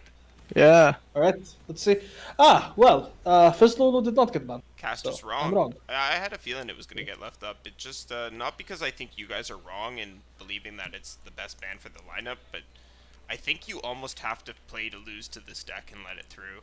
Because I'm not sure you can actually make it through the Thresh Soul list. So, are we just trying to 2-0 listen? I think Is so. what you're saying? Yeah, Okay. which is maybe a Okay, little okay. bit sketchy. Or maybe we're trying to 2-0 Thresh Soul and decided they couldn't go through Lee Sin instead. We'll see. We'll see what Kazooie decided. I mean, of the two, I think you definitely are more to Zoe than to Thresh. But we'll see. Pretty good opening hand from the side of both players here. Not fantastic from Pyresword, especially not with the top deck of that Mystic Shot, but Kazooie looking to be off to a great start. Yeah. Having all the tools he needs. Starts off Pharaohs. Not the best options. I guess, yeah, another assembly line seems like the best option. What were the other choices, What, B1tter? Yeah. It was the conscription that summons a 5/5 and the 8 mana summon 2 Vanguard, so not Yeah. great options. Sure, yeah, Assembly Line is an okay find. I mean, in this matchup, Assembly Line is not that bad, but yeah, these weren't really great. Having more blockers is usually a good thing. And we're just Yep. going to see the Vanguard Sergeant played out here. Interestingly, didn't opt to take the trade there. A little bit confusing to me because I think you do want to be keeping the board cleared against Yordles and Arms as much as you can be. So maybe just trying to keep the board wide so that way they can congest it and then hit with a for Demacia, hoping to go off before the Yordles and Arms is found.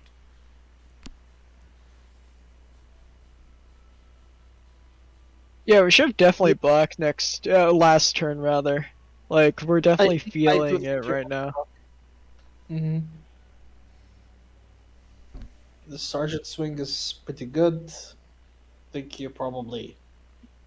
think I would probably take 6. I think I would too. Yeah. Alright, they opt to block. This is fine, right? I don't know. Yeah, I think blocking is also fine. Doesn't really make a difference either way. Blocking kind of makes sense since we don't have Yordle Arms in hand quite yet, so... We also want to clear our board down a little bit so that way we're not having to overwrite units anytime soon. Yeah, that's another good point. Mm-hmm. So we are going to be 5 wide at least next turn.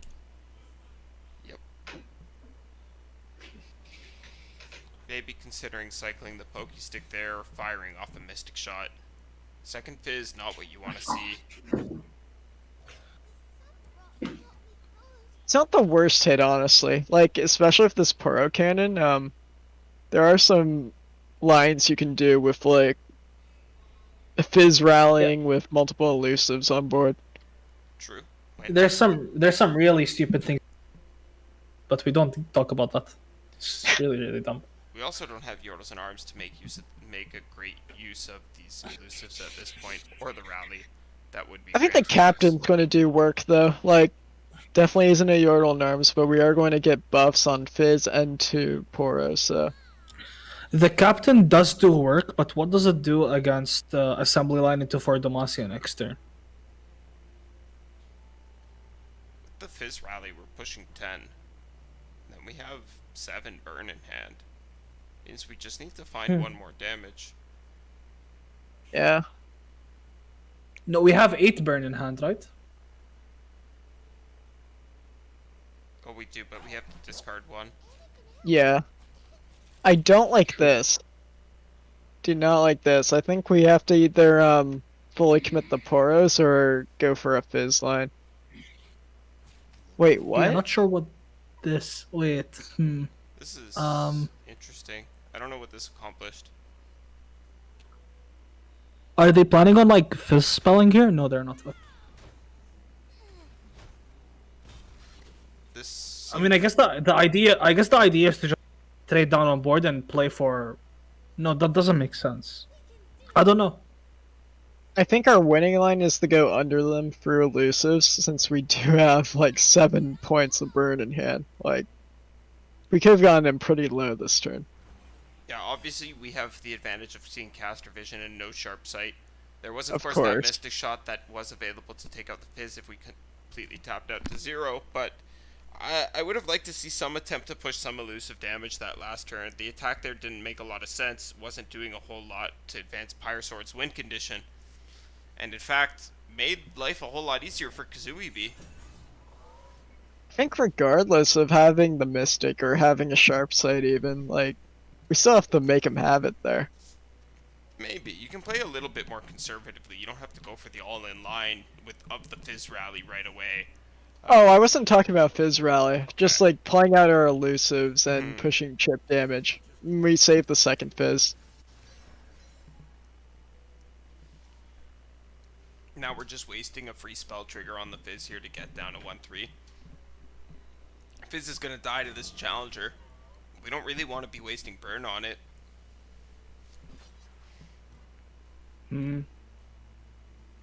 Huh.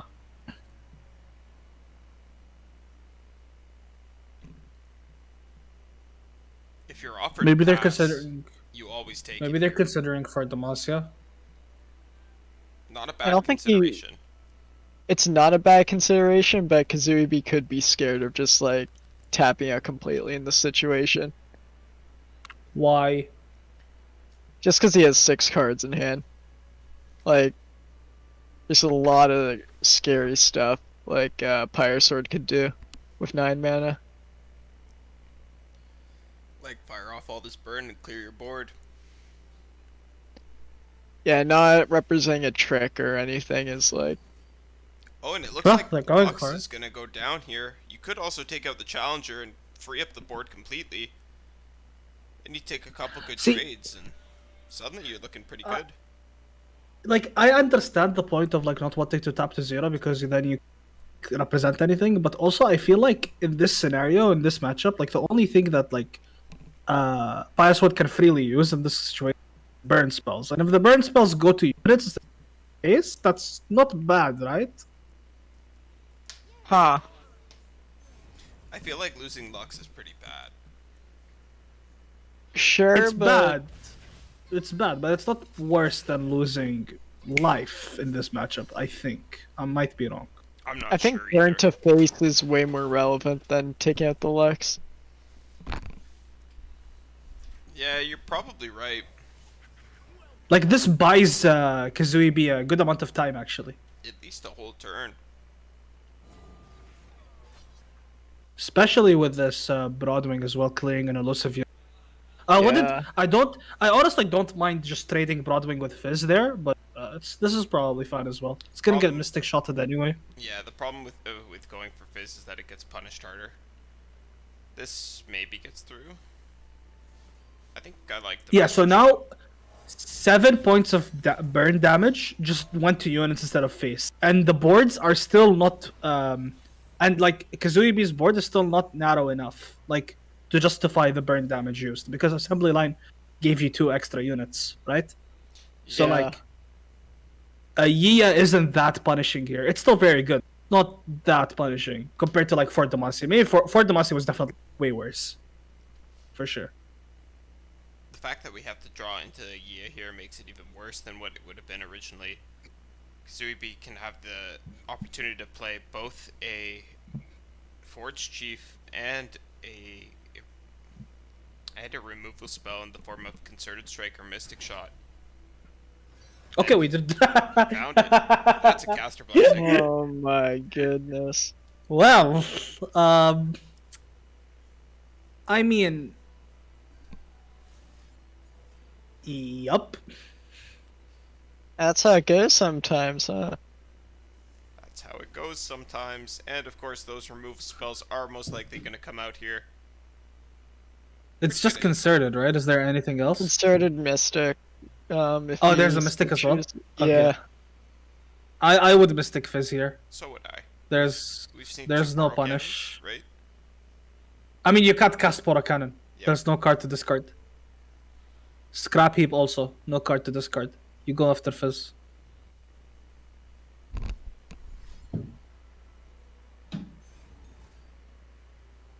Yep, Yeah, heads Yep. up play. I like this. This is fine. Yeah, I like it too.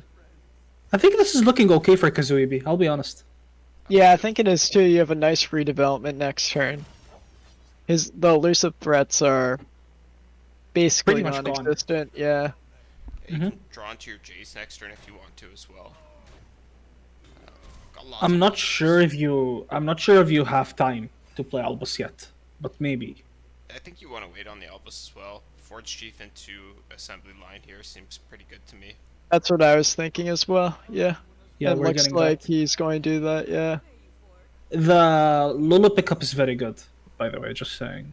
It is. It's going to help swing this matchup a little bit back towards Pyresword's side, especially picking up that Yordle Captain first. This might change things for Kazuibi, but too late because the assembly line's been cast. Yeah, so now he's at 1, so you could just develop Captain and Lulu. I would also yeah, I don't think Kazuibi can attack here, for example. No, you It's can't. Very bad. Yeah, an attack would be We do have nice. concerted for next turn. Like we are. Oh my god. Goodness. Oh my god. Okay, wait. No. This might not be that bad. Maybe it is. I'm not sure. It's that bad. Concerted Strike goes off, removes a Lulu, I suppose, and then we have to Thermo Beam the Poro. And I don't even know if it dies. I think so. You can so if they Yia, you can concerted and then yeah, it's either Thermo or GS. No, Thermite Yeah, I doesn't think it's- accomplish anything. It does. It clears something, right? If you do it No, after it the lives. It lives at 1. No, it doesn't. It doesn't. It lives at 1. Yeah. Damn. Okay, that is rough. So you're forced to concerted and then either take damage from one of them or summon Jason block with Jace. But I think you could just take damage. This is still pretty bad though for Kazuibi, yeah. Definitely not the spot you wanted to find yourself in when you felt the game was within your grasp. It was so close, it was almost there. Kazuibi really believed that he was about to turn the corner, and then Pyresword just found the second Yordles in Arms right on time, along with the second Lulu, I think, and the second Yordle Captain for certain. Yep. Yeah, I really feel like this was fine, even with it was getting harder. Still okay. Yeah, this is rough. Going down to 3 means that one more Ooh. Get Excited top deck could be the end for Pyresword, or for Kazuibi. We've seen how many get excited? 1, 2, 1. 1. I think it's 1. 1 and then 2 mystics, right? Yes. Most of the burn is gone though, so yeah, it Yeah. needs to be exactly get excited. If I remember correctly, there's only 2 get excited on this list. Let me check. No, there's 3.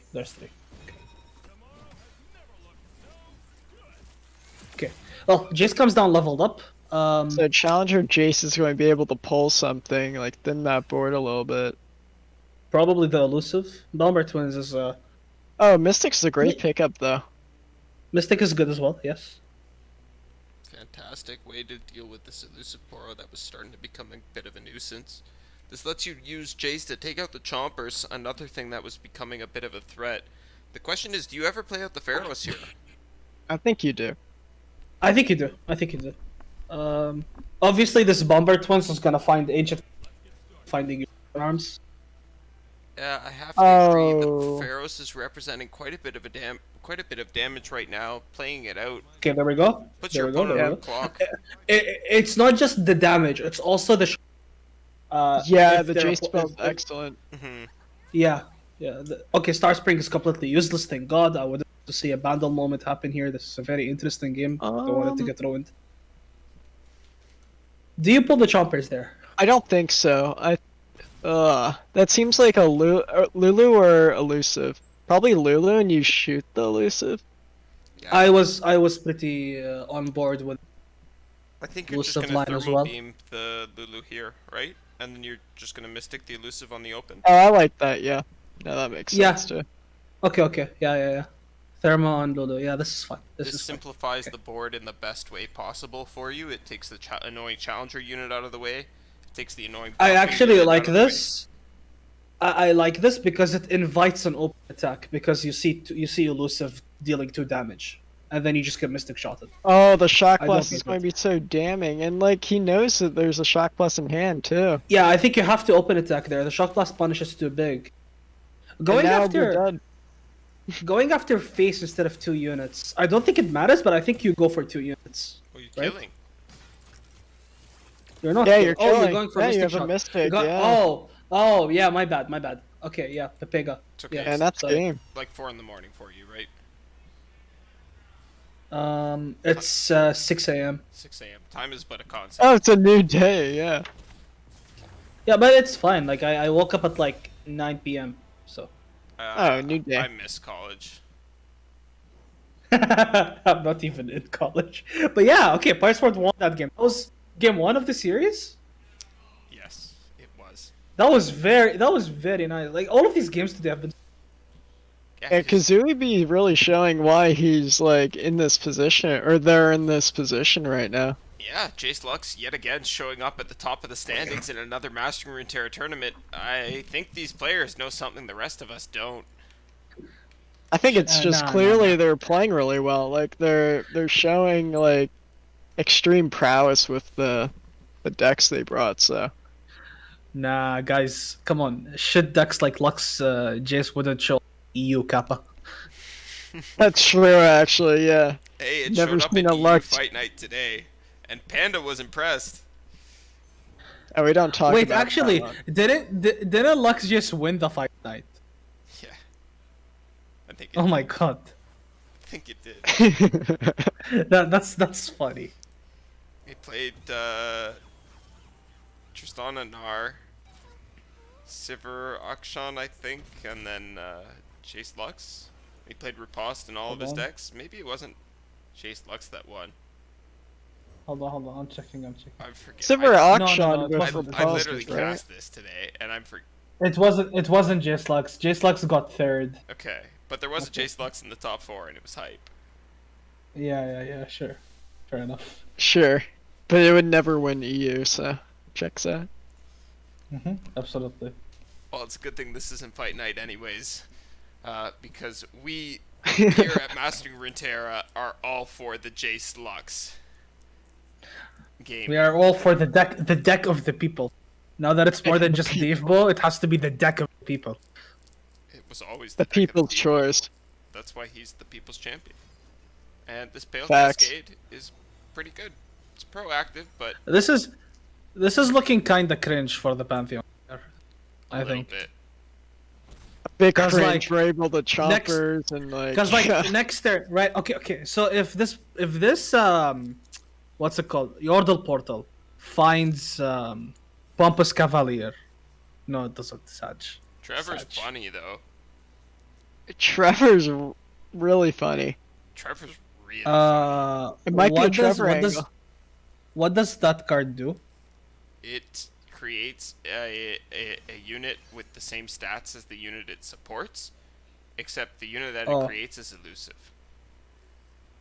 Oh, and I see. ephemeral. Sag.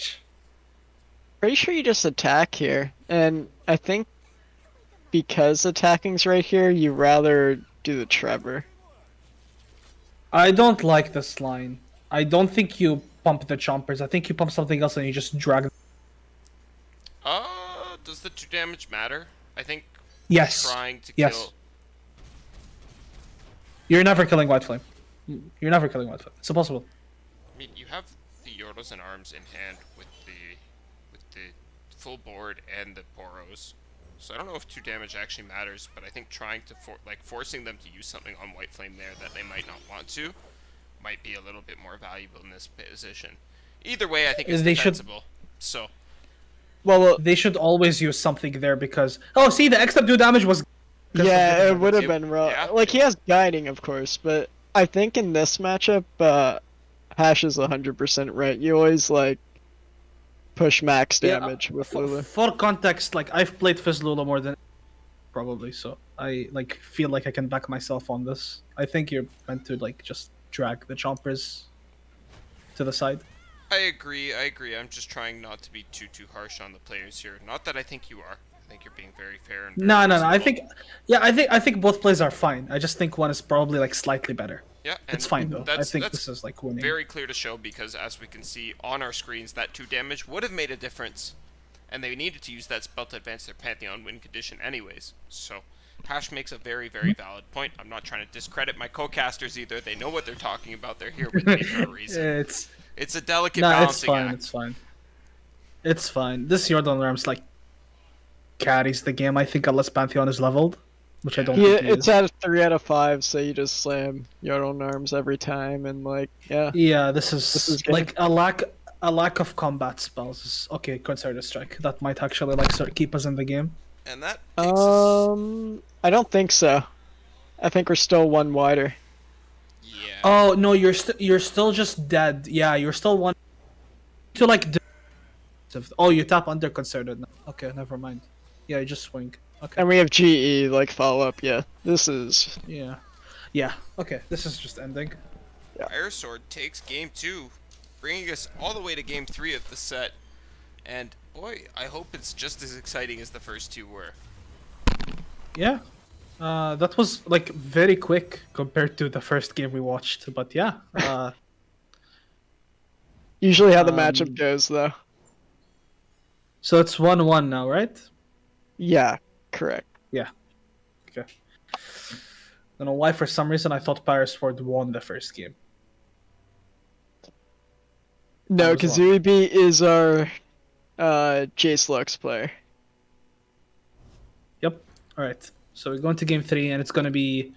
Okay, so they did ban Thresh Ace. I don't think I like that ban. I actually, thinking more on it, it might have been a Lee ban. Lee ban... I think Thresh Ace was my last ban. I know that for Having sure. been faced with this choice myself and having taken both the Lee and the Thresh Aesol option, I was happier taking the Thresh Aesol as the ban. Whether that's correct or not, I don't know. That's just my experience. I think it's probably one of those things where you ban Thresh Aesol because it's a spooky deck. You just don't know what you're seeing. Yeah, could be. But I played against What Am I on the deck a couple times at this point, so I have a bit of an understanding of it. At least I think I do. Fair I enough. get where you're coming from, but I think from a sheer power level perspective, these just more it does stuff better Yeah, it's than better Thresh deck. Aesol. Yeah, Yeah. you drop an eye and stall till Lee, Yeah, no, there's and no... Thresh Aesol will win on game, turn 12 rather. Yeah. No, I agree. You can't really argue that Lee Sin is definitely the more cohesive and more history deck, if anything. The way I can see it in my head, I think Thresh Aesol is not favored into Pantheon, right? Yeah, you have to ban it. What am I told me? You have to ban it. Yeah, see, this is why I was thinking that. Not sure if I was right, but that's my thinking.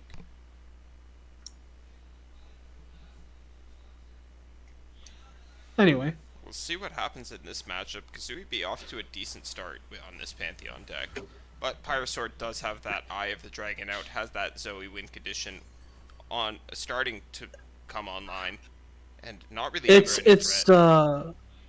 it's an okay start for Yumi Pantheon if it wasn't a bad matchup. Because this is like a matchup that's not very good, you need Yumi early on, and you need Pantheon in your hand at some point as well, ideally, so you can play towards it consciously. And you have neither of those, because the way you beat this matchup is by like trying to level Yumi as fast as possible to get a spell shield every round on your Yumi unit, or you get a Pantheon with spell shield. Otherwise, it's like pretty hard. But also on the other hand, there is no Lee in the player's hand, so. And Obliterate picked up, that's going to be a very efficient way to deal with any Yumi that does eventually come out from the side of Kazooie B.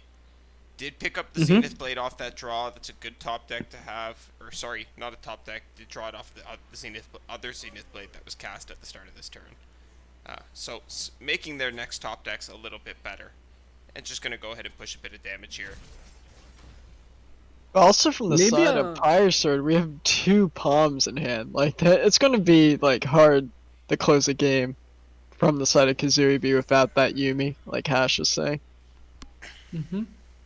Maybe so Kazooie B is playing the 1 Terra, if I remember correctly. Yeah. It's 2 Yumi, 1 Terra. Okay. I was gonna say, out of that priestess, maybe I'm a little bit greedy. What I would have like sat down and thought about picking Written for a minute, because I want to see Lee, and my Written always draws Lee, obviously. We have a Zoe on the board, so the odds are better, slightly skewed in Lee's favor. It was definitely a consideration, I think, but having the Comet available for whenever Yumi does come down is just really, really important in my eyes.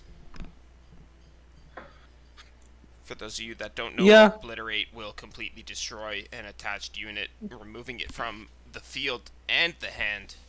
It's not just going to send it back like a recall or a kill spell would.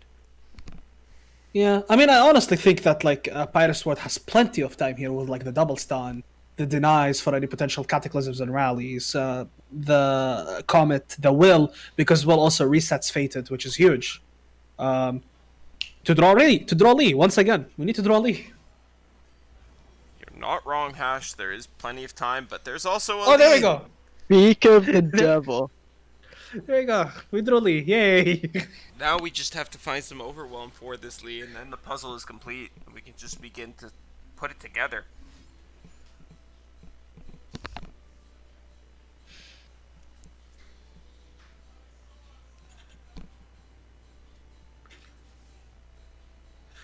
Yep.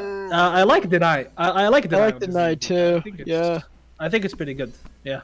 Really? Yeah, because go better.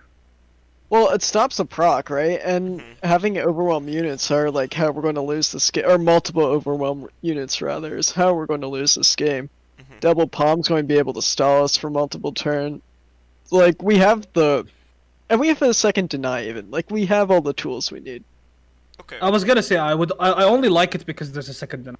That's the only reason I like it. Okay. I hear you guys. And I would still counter that I want to save both denies for rallies. We have other tools to deal with overwhelm units if we really need to. Double palm, recall, and even this Comet that we picked up for a pinch. Of course, Lee Sin is also coming online pretty soon, and we can just use him to reset bet units, if nothing else. Yeah, Sad. I can see that point. I can see that. Losing Zoe there has got to feel bad, considering we had to use a proactive Pale to draw into this Lee.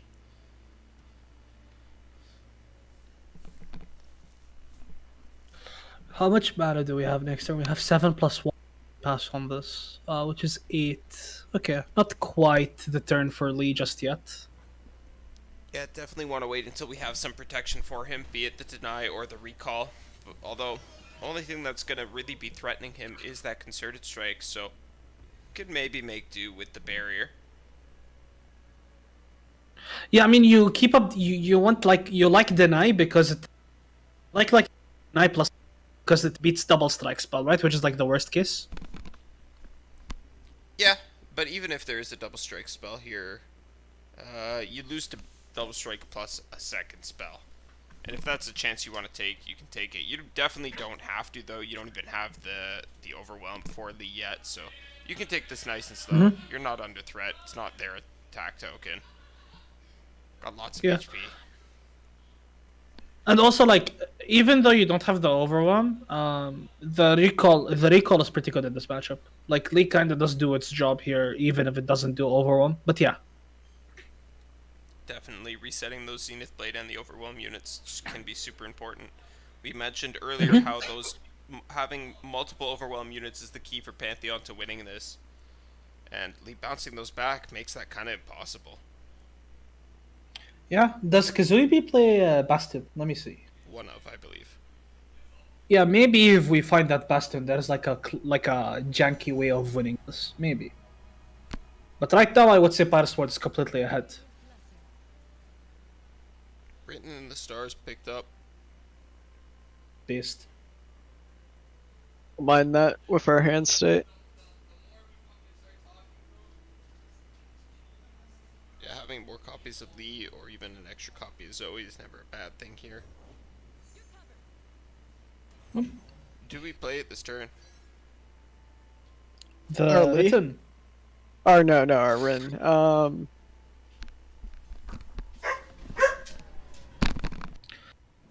Do you guys like the Dragon Link swing here? No. There's like no point. Yeah, I'm not sure. Like it's a past priority. Like I kind of get the reasoning, but I don't think it It's also just, like- does something.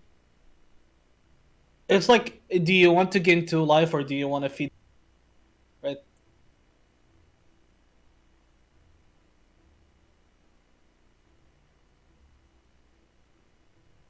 Okay, let's see. There's not much to do from the Pantheon side of things here. You're kind of just No, like there really isn't. paralyzed. Yeah. So we have 11 mana. Probably drop the Lee. I was gonna say this is looking like a okay turn to drop Lee. There's no copies of Confront in the Pantheon list, right? No, there isn't.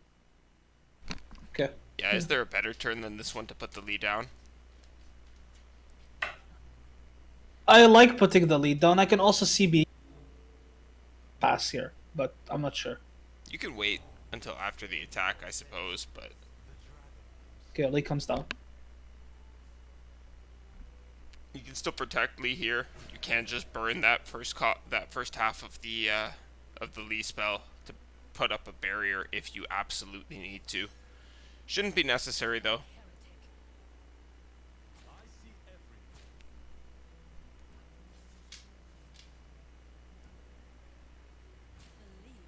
So this is a good attack from Kazuibi, recognizing that you're either like stunning this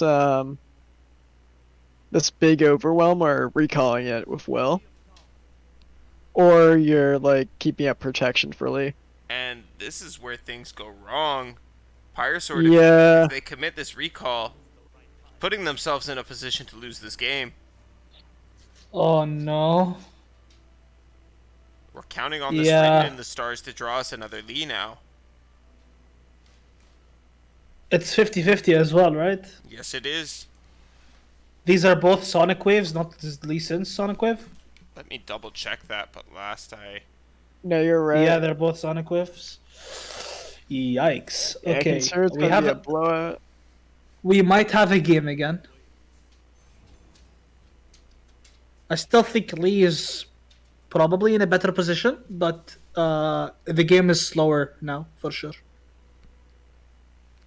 Pantheon gets its time to draw into its own champion, into its own win condition here. Pyresword we all know how recognizes scary that can be. there's nothing they can do to save their Lee. It's just gonna have to go down. Yuumi goes back to the hand. It can just be replayed onto this 1-2 to proc Faded. Second 1-2 coming down as well. Means that this board is looking quite scary for the side of Kazooie B. Just a side note, like if that like Wounded Whiteflame had Overwhelm on it, it would be like an even worse position. We'd be at like 2 health right now. This is kind of why I thought maybe to play Lee after the attack. Okay, Return has a better chance of drawing Lee now. Okay. It does at that. And yeah, you guys are making a good case for that deny earlier in the game. Definitely backing up your arguments with some solid facts. Zoe coming down here means that Pyresword is going to have some more options. Maybe finding an Equinox could be very powerful in this matchup. Given we can Honestly, we're pretty fine here. Like, I was gonna say I think you're fine here unless you like try to swing with Zoe. we found the Lee. 6-8 Lee. hey, can we just Cataclysm on the... Like, why did we drop this Lee? I don't know. Yeah, I don't know. I think you could just remove this Lee, right? Like this Lee is just very removable. Yeah, this Yeah. has no protection now. There's Cataclysm with the single combat backup. Really nothing that can happen here. And Pyresword just making another misstep on this lead deck, maybe showing that they're not super familiar with it, not comfortable, maybe just didn't think that there was anything. Perhaps also just letting... no! Oh, and the shark's going to be a blowout. Wow. You're going to be able to, you could even single here, honestly, and like, this... I think this might be game on open, It is. even through concussive palm. Yeah, Even I through would single concussive here. Oh, Unfortunate. yeah, that was rough. Okay, damn. Well, props to That's a very Kazooie unfortunate for play. taking advantage of the situation. They realized where Pyresword, like, misstepped, and they capitalized on it. This is honest to God the only time I've seen Pantheon beat Lee without Pantheon spell or. That's not true. They had Spell Shield, Hash. It's in the hand. Sorry. But yeah, that is my not a sight mistake. you see every day. It's Yeah. definitely a special one. Pyresword perhaps feeling the heat a little bit, recognizing that they made a mistake. I know that's something that I do to myself as well. I just I realize I make one mistake, and then suddenly I'm making another one, and then another one, and then another one, and then the game's lost, and you're like, shit. That felt real bad. But maybe just a learning moment. That's part of what these tournaments are for. Definitely has a great shot at Exactly. that top cut still. Let's just take a look at the bracket and see if there are any more games going for us to jump into next. It was a great first set. Yeah, props to Kazooie B. Like, played really clean throughout that. Kazooie B did play that set super, super cleanly. And looks like there is a couple games still going. Maybe we can jump into the end of Salty Simon versus Renrag here. Simon's usually on some fun stuff. Wonder if we can see what's going on. Yeah. I'll yeah, spectate Run Rag. Hold on, is Simon playing his Ecozillion? I hope Let's so. see. I like Echo so. He Yeah, is he's in not. love with that deck. Oh wow, what is he playing? He's playing Darkness? Is it Control Simon? Renrag looks like to be in a commanding position, though. Mm-hmm. Wait, what deck is it? This is the Zoe Aphalio, right? Yeah. Yes, it is. Yeah, it's going to bring it home. Hey. And it kind of makes Yeah, this sense looks- that this matchup would be good for the Demacia deck, right? Yeah. Yeah, absolutely. Like you need a Ruination or Yeah. your dead man walking. I mean, Simon's playing 2 copies of Ruination. No, because it's really good against all the Swarm decks, but sometimes that's not even that's not enough to get you there. And That was probably the end of the Davo series, right? versus Jason Florent is also still going. I think you said you had Jason B1tter. I do have Jason. I can get his POV. That would be based of you. We'll jump into the Mhm. end of this one. I imagine there's still a bit of time going on this one, so we'll have something to talk about. And it's the People's deck, Jace Lux once again. Oh, I'm against- more of a Sivir fan, but you know I that. know that, Bitter, but the rest of us, we're here for some Lux.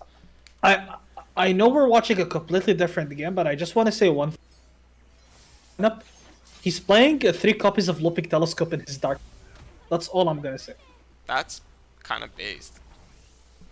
I like that. I actually kind of like that. I don't know if it's correct. I just kind of like that. Epic Sounds Pool funny. is broken, bro. I don't really like it, but like you know, I see the point, and like It's quite funny. Darkness is one of the decks where you can like. There's a lot of flex slots, so. I was gonna say, if you're Jason, do you just rally here? And Jason says, yes, yes I do, Monty. You can read my mind. This is why I've got you casting these tournaments. Fires off the rally. Is gonna protect this Cythria and set up a swing of his own. Dave, of course, can just answer right back with the Mystic Shot and the removal. Bitter, are you a fan of Cythria in Akshan 7? I am not a big fan of Cythria for a couple reasons, but I do not like having a 6-drop in the deck. I like going into turn 6 with dropping a 5-drop and having my 4 mana up. Honestly, like dropping Cythria usually feels really constraining to a turn. By 5-drop, you mean like Bruiser or Screeching, right? Bruise or Screeching or like even a Radiant. Like, Yeah. I don't know, like... Or even Sivers. Even Sivir, yeah, no, Sivir's great too. Yeah. I fair feel enough. like those options are just usually better. Like they're comparable in like power level because like as we see here, like you're usually not more than 4 wide as Sivir, so you're not really getting that big Cythria value that you really want to be going. Like in Scouts, you'll be like 5-6 wide with a Cythria. Speaking of Scouts, wasn't Cythria meant to be like a tech against Scouts, and now there's like less Scouts? Might be wrong. I think it was for Vandal City stuff, but honestly, we haven't seen too much Vandal City tonight, so... Yeah, people are starting to move towards that bigger Demacia in an effort to beat the Bandle City. And it's a bit of a cycle. We'll see some burn come out next week, I imagine, and then we'll be back to the swarmy stuff in order to beat the burn. I will say, I think on the EU side, I saw people playing Screeching Dragon back in the Sivir list, and I really like that. Like, if we're going towards these more mid-rangey metas, like, having Concerted and Screeching is very strong. Yeah, Screeching... I think just like anything with Challenger on it is super strong right now. Yeah, like, Screeching controls board states, like, better than 99% of stuff right now, so... Dave just gonna fire off this Mystic Shot, clear off the Cythria, perhaps a misstep from Mr. Florent. Yeah, this is not looking that good from the side of Jason. It's okay though, right? Because he has 10 mana and he's Well, Like, it's fine, but we have we're staring down a leveled Lux. he also just burned a rally. Yeah. yeah. It's very hard to I'm- push through it's this not- without Absolver. It's not incredible, but like, what if this draws into Sivir Absorb, for example? Then we have a game on our hands, but it needs to be exactly that. Sure. Are you ever supposed to give everything vulnerable and try and take out this Lux? Okay, we have Sivir Bright. I don't Is that think that's good? winning. Is Sivir Bright still good enough? Sivir Brightsteel's pretty good. This is not gonna be close. It looks like it's gonna be close, but I don't think it's gonna be close. I don't think it is either. I think it's going to... I don't know. In order to have an attack here at all, like, we need to Brightsteel the Sivir. Pretty sure Davo just full blocks by playing a second assembly line here, and then develops Jace on the next turn into a back-to-back, makes a bunch of lasers, pushes a bunch of face damage, and ends the game with his champions. We can even, like, for Demacia this turn or something. Maybe that's not the line, but, like, we have that as an option as well. We have a lot of defensive options, like, in hand. I actually kind of like the for Demacia option. It protects your Lux from this Broadwing. Well, it's also the known like quantity in our hand too. Yeah. Yeah. Sivir, how much is Sivir at? Can we check that? It's gonna level. I can double check though. 28 out of 28. Okay. Sure. Yeah, so you give Sivir barrier here. I mean, this is the Yeah, line for. Like you have Jason. to do it. Yeah. You probably just slap Satria as well, right? I think you use the 5-1 first. Yeah, he's going to 5-2. do the line you were talking about, Monty. Like just going for all these lasers and like not much Jason can do. Yeah, Like this is a wall of 3-3s that I don't see him getting Mhm. around. can't really get through this wall for sure. Has to just suck it up and take these lasers. As you mentioned, Bitter, no Absolver means no Overwhelm, and that means Sivir is not going to do her job of ending this game. Rally was already burned, as we saw. That looked kind of good at the time, but turned out to be a bait for Jason. We'll see if he can find a way to actually close out this game, but it's not looking great. I think well he needed an absolver or maybe another rally even. Like just slam your units into theirs like twice. Try to do something, but yeah. I don't see the line. Yeah, I think it was Absolver or Rally for sure. Don't see it being anything else. But that still was decent, but it's like a little too late. Here he's going to go ahead and play the 5-2 and then either see a laser fired off or overwrite a 2-1. I don't hate doing it on the I would probably play it on the Challenger myself. that's what I was gonna say, yeah. Davebo just wants to push damage, knows this deck better than we do. Probably is counting it out. Yeah, Is the he's thought ran the process- numbers. I think maybe the thought process behind it was if you want to commit buffs to save a unit, it's better for Davebo if Jason tries to save an ephemeral unit, right? Yep, also true. Because it dies anyway.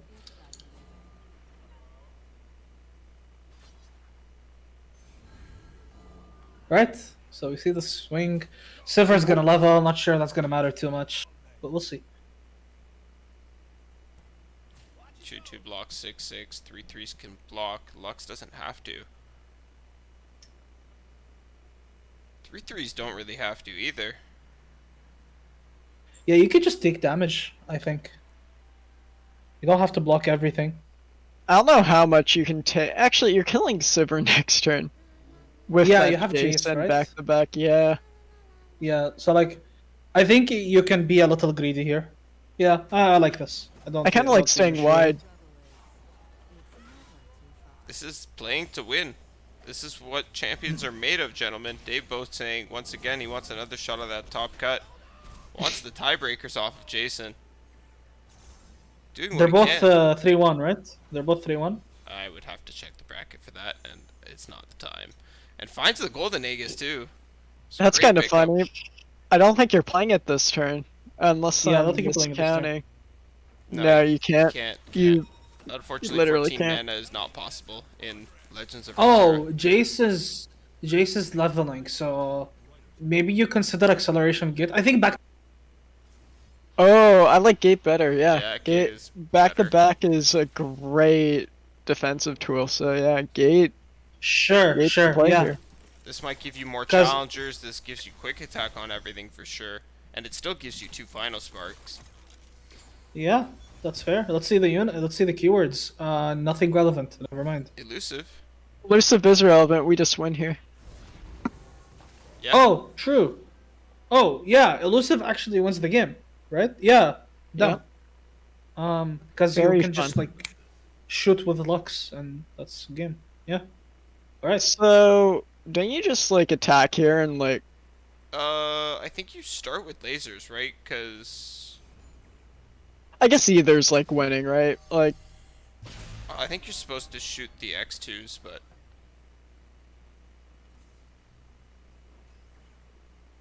I think you're meant to. He's going for a full swing. That's why he's shooting. That's why he's shooting the sound. Like he's shooting them first. That makes before sense. attacking. Yeah. yeah. yeah, I would also go for a full swing. But I think I would have shot the X2s just to push the maximum amount of damage. I guess it didn't matter because Debo is pushing 8 damage through the impact on the Lux and the elusive unit alone. And Yeah, then I Yeah. think it was just math. I think it was just mathed out by Davebo, but yeah. yeah, very well Right. played from him to take that. Yeah. Game Yeah. 3 off of Jason. Boss man, Alright, not doing so so we hot see. this week. That is probably our last set of this round, and this is our last round of the Swiss. We are going into the top cut. Looks like maybe there's one more going. We'll see if we can get into a sneak heel versus pickled pear. See if it is Has still Jslux actually- won? Has Jslux won every single game we've seen it play this tournament so far? Yeah, usually how it goes. Do you have a sneak heel or pickled pear? Bitter? I have a sneak you. Okay, pickled pear. We can get into that one. Perfect. See if there's a little bit left in this very last set. And it looks like we have an Alright. interesting deck on our hands here. I see SI, PNZ, Sentinels, Kindred maybe. Sentinels. It is indeed Kindred Elise Vi. This is the Sentinel control. If you haven't seen this deck, it's been kind of floating around for a while. It really relies on these fearsome units and pushing some early damage and then trying to transition into an outro finish with either a Kindred or a Vi. Plays a little bit of a controlling style and does a decent job of beating up these mid-range decks, but isn't too great into Demacia, unfortunately.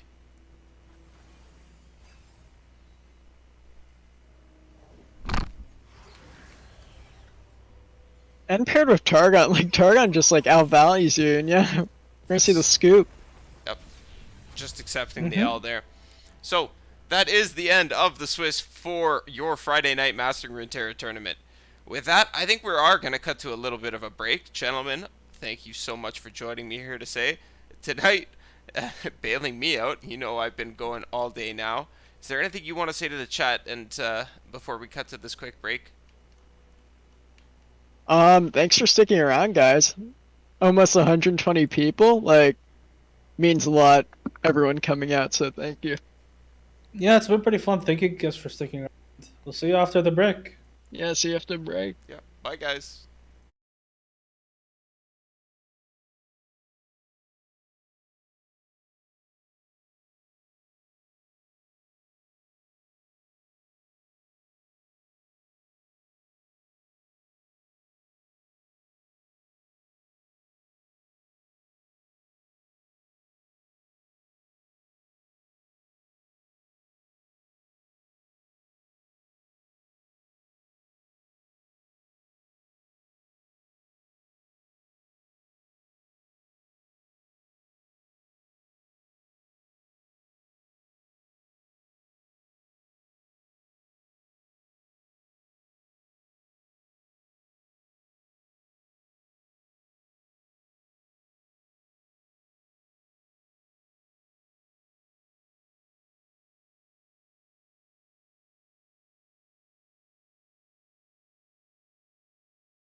Welcome back to your.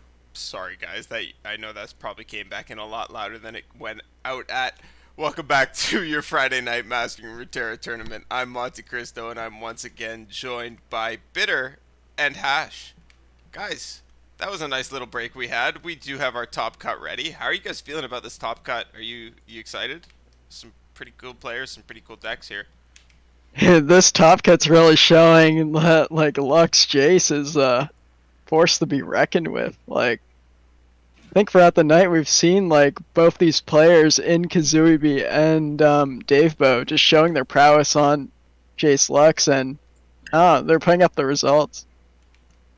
Yeah, and Yeah, go ahead, Hash. chat thought they were tuning in for a neutral stream, but we are just Jace Lux fanboys, it seems. Yeah, we're Yes. quite biased here on the MR casting table. It's been a bit of an ongoing gag, but not really, because the deck has shown that it is quite powerful, with two players, both Davebo and Kazuibi, bringing it in our top cut. And Davebo, as we've mentioned previously, has top cut multiple Mastering Runeterra tournaments at this point, winning more than a few. Really putting in the work and showing that this deck pays off when you become a master of it. The last time these two players matched up, however, was actually on one of our first streams. I believe I was here with Eniamore, another Wobbly Wombat and a good friend of ours, and we kind of talked about these two Jace Lux decks. I don't think the deck lists have changed much since then, but I wanted to get your opinions on this matchup as well. Here we see the deck list from Kazuibi up in front of us. It does have that one of Albus Pharaohs, the two Remembrance, only the one back-to-back, and different ratios on the Forge Chiefs, the Pharaoh's Financiers, the Mage Seeker Persuaders, and the Petricite Broadwings. And when we compare that to the Jace Lux deck of Davebo, we can see that things are a little bit different. How do you think these two decks are going to match up? So we have like the iterative improvement as a one of that could be huge from the side of Kazuibi, and also we have that Albus. Like, I don't know, there's a lot of like there's like 2 to 3 cards like on the side of Kazuibi that seem on paper like really good in the mirror. Yeah, and actually, we should maybe cut this deck analysis a little bit short, because these players are in game already, and we have Yuumi Pantheon into the Jace Lux. Yeah, I just want to say, I think if we do see a Jace Lux mirror, Kazuibi is probably favorite because he has just big, like he has a bigger top end, which is often how these Demacia mirrors go down. But also, I had something else I wanted to say and I completely forgot. So yeah, that's it. Oh, that's okay. We do see a Jace picked up by the side of Kazuibi just in time. Instead, gonna like to play that Pharaoh's Financier. Only playing 2 cards. Oh, I remember. Go right ahead. I remember. Jace Lux always wins the Jace Lux mirror. There you go, guys. Thanks. Easy clap. Hey, that's so true. Very insightful. What would we do without you, pal? The full attack is going to come in here from the side of Davebo. Being the Jace Lux master, knows kind of how he wants to play against it, of course, and I would imagine has a good feeling from this for this matchup from both sides.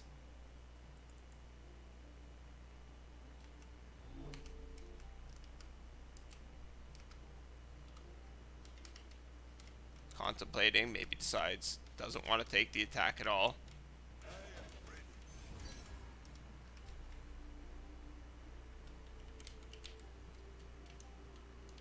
And settles on. Do you like the attack? Like overall, like getting that gem should be relevant. Yeah, I think so too.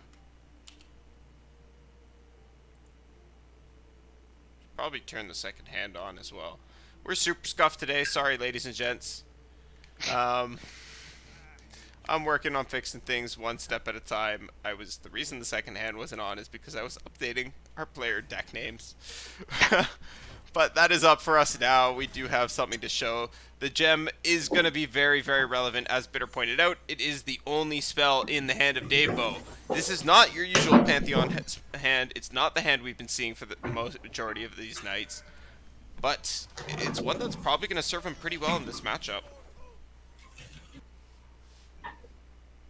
Yeah, I mean, that's the thing with Pantheon, right? You need to draw like a good amount of units and then also a good amount of spells, which is both at the same time. Yeah, here he will be able to just go ahead and play his Brightsteel Protector for a proc and as a defensive option after Kazuibi takes their action. And then that lets Davebo bank enough mana for Pantheon plus Rally on the following turn. Is Pantheon leveled yet, B1tter? Do you know what? I will check. We are at 2 out of 5, so Okay. we're a little ways away from that being online. Yeah, we do need one more turn in that sequence. So this is interesting. I was like wondering if just dropping a Lux here is the right play, but maybe it isn't. Like Pretty weak to a concerted strike. that is true. That's true. It's not an awful option though. You can choose to be weak to certain things. Sometimes you just have to decide to play that way. In this case, Kazuibi felt that they had the luxury of playing this slower. And I would agree. I think the Yeah. assembly line setting up the Jace level up here, pretty good. Has options. Now looking at it, like this definitely seems good. Like we have a wall of 3/3s, kind of reminiscent of the Jason game we just watched. Yeah. The Jace Lux player just able to like abuse assembly line. A card's not particularly good, but turns out a wall of 3/3s are just big enough to deal with most units in the metagame. And because of that, they buy you a lot of time. Something that this deck needs in order to get both champions on the board and take over the game. Yeah, Jace Lux definitely is the assembly line deck, being able to turn on like the 6-mana spell requirement of the champ. So yeah, definitely like shines in this scenario.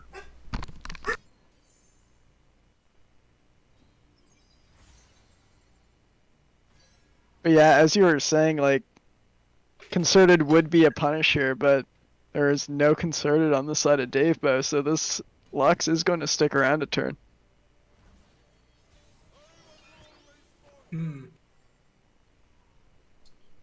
This looks I think this looks kind of scary for Kazuibi. Oh, for sure. Yeah, you're staring down like a 13-9. Like,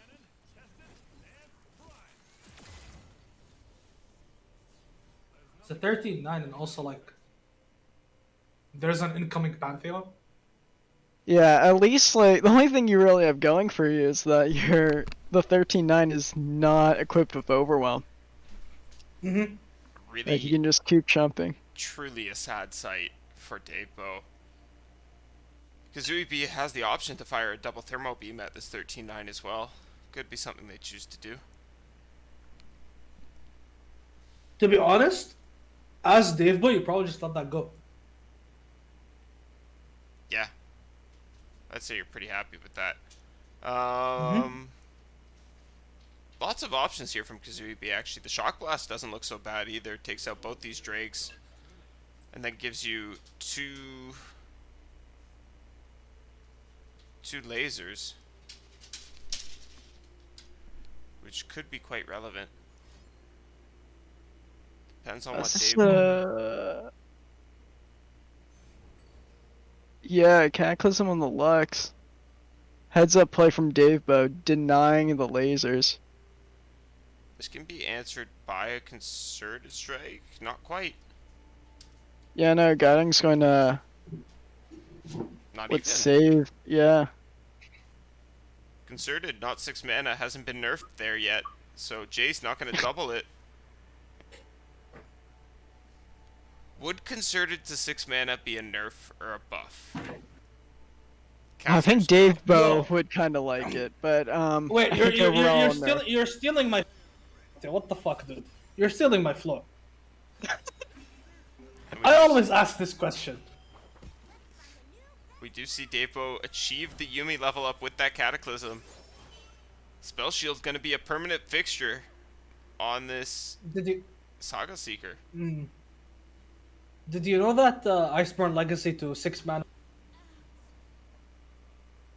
Yeah. I'm not kidding. Jace Heimer Freljord. Trust. I was really expecting Jace Poros to be really good.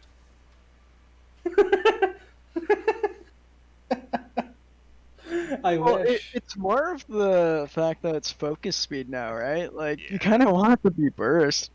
You really do. And the fact that this Saga Secret doesn't have Overwhelm is really going to start to hurt for Davebo here. Though it's not going to matter once it's the only unit left on the board and he can kind of just win by shoving it face alone. Yeah. Oh, spicy. This acceleration gate is. He just gets know. elusive twice. Scout elusive. Wait. That's game. Zoe Lee Oh found the my line. God. Wait! Whoa! Hold! Whoa! Yeah, I don't know if you Kazooie. were here, Monty, but I was talking earlier how I hate Pantheon and it rolling random keywords. Kazooie be just like showing that multiple Demacia decks have the ability to play with RNGesus. It says you have Pantheon? Like, I don't need Pantheon, I have Jace, bro. You thought you came up with this deck? Joke's on you. I'm the real master. Sweeps the rug out from under Davebo's feet and gets in with the Whoa. elusive Kazooie Frick be attack, Jace. ratioing Dave. Okay, wait. This is a This is- story. This is beatable. So he's going for a guiding touch. That's a good first step. Okay, it's in the Okay. pail. No, I think he's just gonna go Wait, for wait, level the Pantheon. Pantheon's level. I think. Yeah. I think he's just trying to hit elusive with Pantheon here. Okay. Does he? Does he hit? Nope. Nope. Yeah. So like you have to choose between Wow. going pale or going Panth, and I think going Panth Wow. is better. That was. That is so. Wait. This is like peak bullshit. Holy shit. Dude, we're getting Vandal City'd in Demacia, man. holy. Nothing to take away from these players. They played great. It was super clean. But holy fuck, dude. Well, they played towards their outs, right? Like, No, they both played super well. yeah, Like, they there's played really it, nothing like, bad almost to say about perfectly. that game except for the fact that it ended up in some bullshit. What the fuck? Those players, That was- the players no. navigated that super well. They both played to their win conditions. The win conditions changed throughout the game, and they identified that. Davebo had a weird hand with a lot of units and still found a way to level Pantheon in a reasonable amount of time. Kazooie B had a lot of spells, got his champions down, correctly gave up the Lux, set up the Jace, found a weird win. It was just incredible. Well played, Runeterra, but it was some bullshit. Fuck, dude. But, I can't believe that just happened. I actually just can't believe that just happened. That, like, people complain about RNG in so many different specific cards or matchups or things, right? Like Bandle, Pantheon. But that has to be the most stupid RNG I've ever seen. Like, holy shit. Yeah, This is it's insane. Yeah, that's up there with Telescope into Ruination. Not gonna lie. up there for sure. Same kind of vibe, yeah. And we're seeing Kazooie B take a bit of a slower approach to this game, passing turns 1 and 2. Not something we normally see coming out of this Fae deck. Wants to take it slow and steady, I guess, and just buy some time to actually get this Tristana and this Nara online and in, and then look to close out with the Yordles and Arms. Davebo answering with the Vanguard Sergeant. Yeah, I think it's okay to take some time there. I'm not sure why you don't play the Grandfather on 2, but I think this is fine. I don't really know why we're saving the mana either, to be honest, but it's a choice we've made and we're sticking with it, and I can't really argue against it, and for that reason, I think it's fine. But we'll see how Kazooie B navigates the rest of this matchup and where they decide to go. They've clearly proven that they have a mastery of these decks, given the fact that they did come into this top cut as our number 1 seed completely undefeated. Davebo, of course, master of Jace Lux. Didn't want the run back, though. Didn't queue first. Wasn't expecting it out of Kazooie B, or maybe just knew it was a losing matchup for him.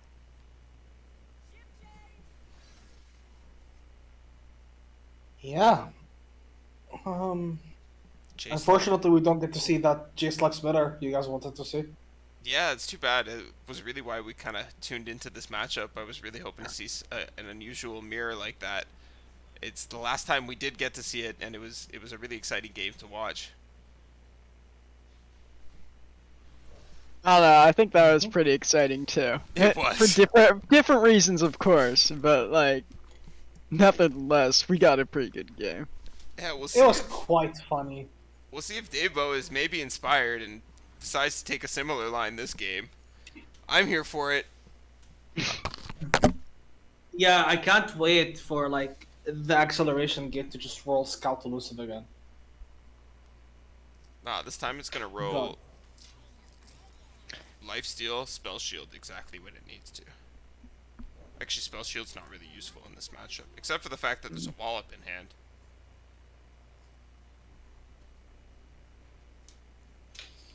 Let's see. The next turn, we're going to have access to Yodelnarms plus Rally. Don't know if that's the route we want to be going, but it is in our wheelhouse of plays.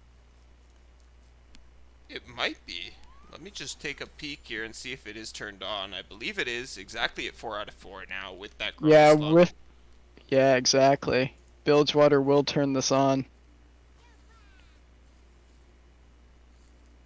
Interesting. Going for the pokey stick? This is just throwing away Gnar, right?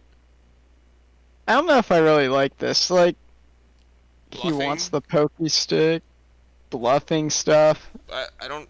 I guess this is But bluffing. 3 mana, like, Pokey? you're not. This bluffs exactly Pokey into I'm gonna give away Gnar, but you're gonna trade Lux into my second Pokey. Mm. Maybe just not fully thought through. I think if he had 4 mana up, like, it's a different story. Because then you could, like, represent Pokey plus Sharp Sight or something along those lines, but. Yeah, a bit of an odd attack there. Maybe just feeling that this hand doesn't have quite enough yet.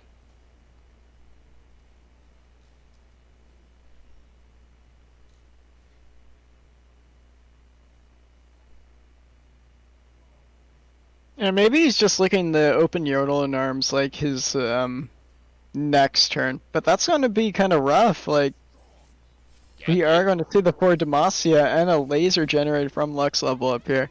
Davebo really pushing the pace of this game with that for Demacia is gonna turn it up, look to remove a unit, and Kazooie be now priced into answering with the Yordles in arms of his own. This is not looking fantastic. Yeah, I really don't see how we're going to push damage on the side of Kazooie at the moment. Yeah, this looks rough. Kind of have to rally here, but that doesn't feel good either. I actually don't know if you rally here, because, like, what's it really accomplishing? Like, he has good trades on, like, half our board. End round, just gonna come out, rally instead. Yeah, I don't know how much I like this, but I guess it makes sense. He might feel that he's priced into it at this point.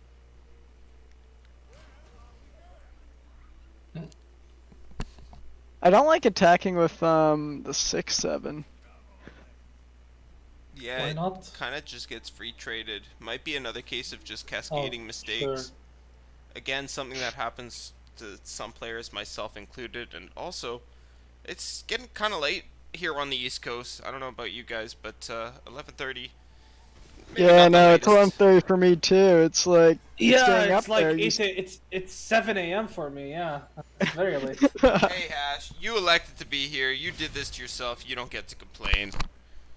Hey, I'm not complaining. I was making a joke. I know. We have fun around here. We have a good time. We do over here at Mastering Runeterra. And Kazooie B, hoping to have a good time. It's not really looking that way, huh, Yeah, Monty? no, it's not. Is Tristana going to be met with a Shock Blast potentially into a Lux Laser? Could just be met with even this Bright Steel Protector here. Lots of options to deal with her right now. I kind of like the Shock Blast line. We get rid of the 2-2 and hit Tristana once. Chump. Get a laser. Could even pass one more, see if the Narc comes out. Yeah, honestly, like, you have so many options here. You're just like, as the bigger Demacia deck, you're just in a commanding position. Yeah, I've talked about this a fair bit in my lineup articles. Bigger Demacia just beats smaller Demacia a lot of the time, and this Jace Lux deck having this PNZ removal option, these PNZ removal options, means that it's even more consistent against these smaller Demacia styles. Yeah, the PNZ removal suite, like, coupled with Shock Blast, like, dealing 3 to 2 units, removing 2 threats off of the side of the opponent, it's just so huge. It is And really you're just big. seeing that here. And we're getting a laser too, so we're 3 for winning our opponent.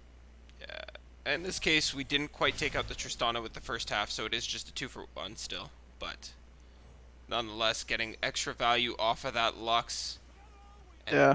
being able to take out the opponent's champions is exactly what this Jace deck is looking to do.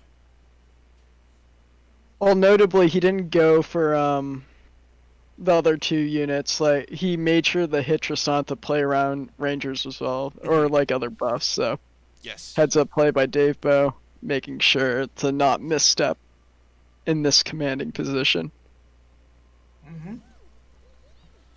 This is 1-1 now, right? Just forgotten to update Yeah. this set. Yeah. Yeah. This is game 3. Wait, My is apologies. it? No, it's not. It's not. It's not. I think it is. Game 1 was Yumi versus Lux Jace.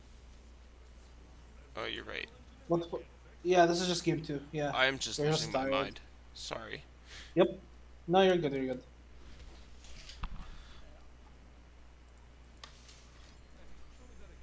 We are skiing the acceleration gate cast with only 2 units. In this case, those 2 units happen to be a Jace and a Lux, so the Lux gonna generate a couple lasers, making it a very worthwhile play. Overwhelm found, and Challenger from the side of Lux. means Overwhelm's that pretty good. That might be game. Dave Bow is gaming just as hard as Kazooie B was last game. Acceleration gate deciding games. That's the secret to this meta. Welcome to 2022, baby. I think you lasered just now, right? Yeah, I think so too. At least one of them. Yeah, at least one of them on the 3-1, right? Probably. Yeah. I think that's what I'm inclined to do. Yeah, and Dave Bow sees the line. Yeah, I agree.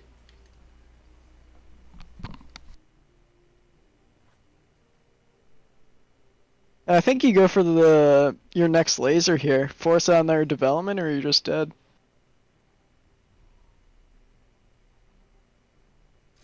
And now Nar will need to be chumping this turn.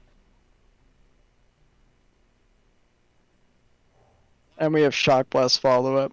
Yep, this is game for Dave Bow. Right, so we're going to game 3. Should be, yeah.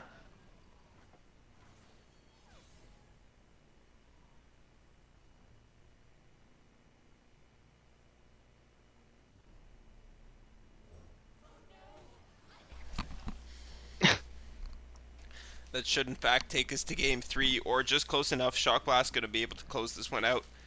With Jace on the field, there's no hope left for Kazooie B here. Spectral Matron not going to be enough.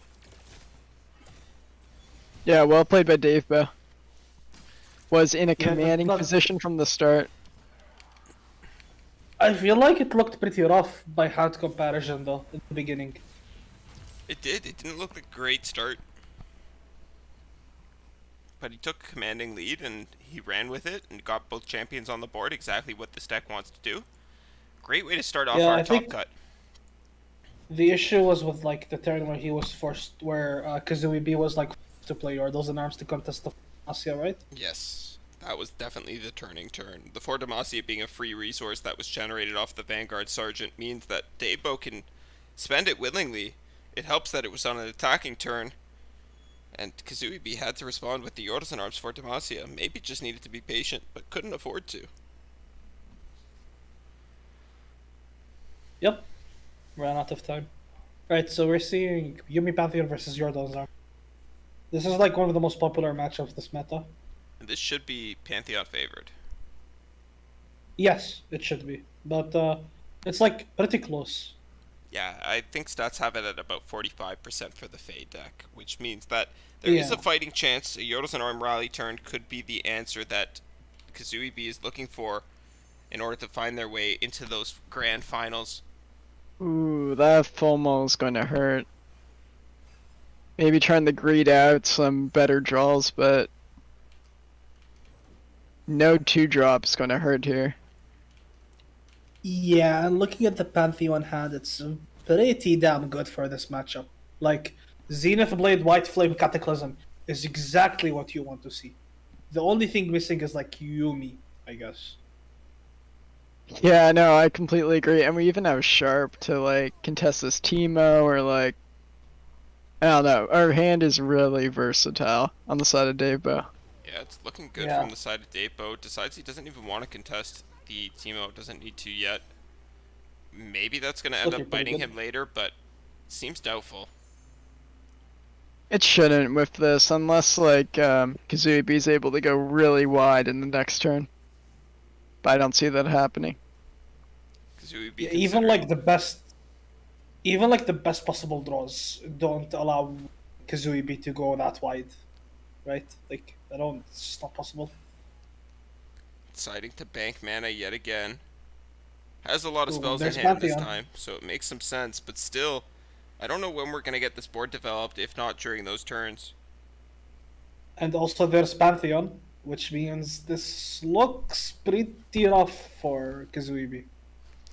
Yeah, Davebo ready to put Kazooie B on a bit of a clock, has both Zenith Blade and Pantheon available to start to close out this game. He's just going to slam it, realizing that he is the one in control right now, and going to put that clock. Yeah.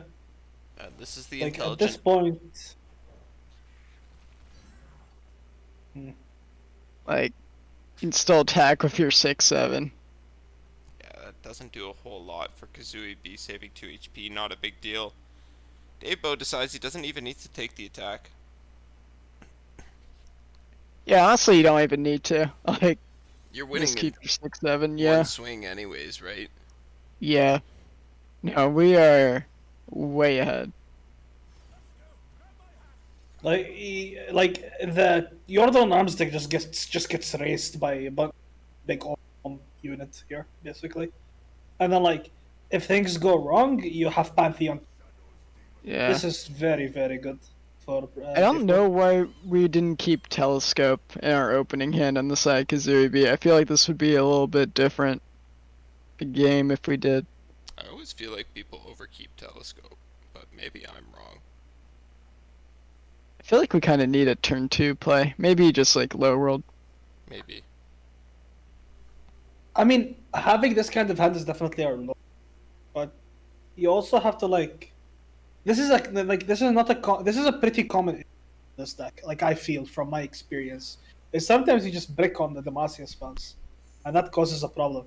So then you just have to like deck build and be wary, you know, on how greedy / conservative you can be with like full mulls and so on. And in this case, he just got punished. It's a bit unfortunate. It happens. Second Zenith Blade being played for Daybreak from the side of Davebo means that no more can be drawn in his top decks. White Flame picked up off the top, another good card to start to build up on this turn, potentially. We got the Equinox off of Telescope, but I don't know if we're supposed to Buster Shot or just like Equinox or Equinox the White Flame right now. Just like try to like stop the bleeding while we can. Maybe a bit waiting for a bit more mana to be invested into this White Flame first. Hard to say. Sure, but like I don't see a world where Depo's not attacking after you Buster Shot there. I have to agree with you, B1tter. I would have liked to see the Equinox come out to stem some of this bleeding. Buy yourself another turn, maybe. Well, I think we're actually in like a pretty decent spot if we Equinox there. Because we Tristana, and then we can Yodel Arms plus Rally on our next swing. And that's definitely punishing for the Pantheon deck. They can answer the Yordles and Arms with the Pantheon, of course, but you don't really care about one barrier unit when you're swinging in twice with a 6-wide board that's been buffed up by that insanely powerful 5-mana card. Yep, this is looking pretty rough. Going down to 5. I guess Pantheon. we're close to dead. Yeah. Not quite dead, How- but like How much is Pantheon at? Do you ever Bastion this so you can Cataclysm next turn? I don't hate that. Honestly, I think that might be the line. There's Because no he's other, not winning on a open. There's no other combat tricks in this deck that can contest. And Looks Devo's doing it, yeah. Yeah. And that's I don't game hate winning. it. That is pretty good. The Cataclysm will just come in and that will be game, right? I think so. Oh, actually, no. He opened Yordles and Arms and, like, shouldn't be dead. I think you're still dead. Ah, you're at 1. No, you're Oh, at Rangers 3 is going to because help. you're sharp. Rangers, Sharp Sight, both of I them think- help. Yeah. I think you have the Rangers because then you can you can rally still. Yeah, I think that How much- Bastion was still good, though. You probably just adapt your plan now and start off with a Brightsteel Protector here. I agree. No, I 100% like the Bastion. How much is Pantheon at? He is. Let me check. 3. Now 4. Okay, that's a bit rough. Huh? Wait, maybe winnable for? Yeah, maybe. No. I don't think so. Because you're just gonna tick the HP of one of the units down with by combat, and then you're gonna Cataclysm with it, right? Oh, true. Yeah. Like you're just gonna do that, and it's gonna be enough. I think. Well, you can Uh. preemptively Rangers. Don't you just take your free trades here? Block Tristana with your buried unit, then you block 2 other units. Yeah, I don't know why we didn't block Tristana.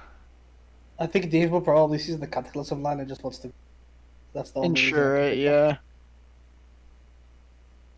Yeah, I see that. But is it actually game? I didn't do the math. So this telescope goes down to 2 HP. With sharp sight and ranges, it goes up to 4. 4 plus stuff. 9 into 4 plus stuff is what? 4 damage? 4 damage. Yeah. Yeah, so it's living at 1.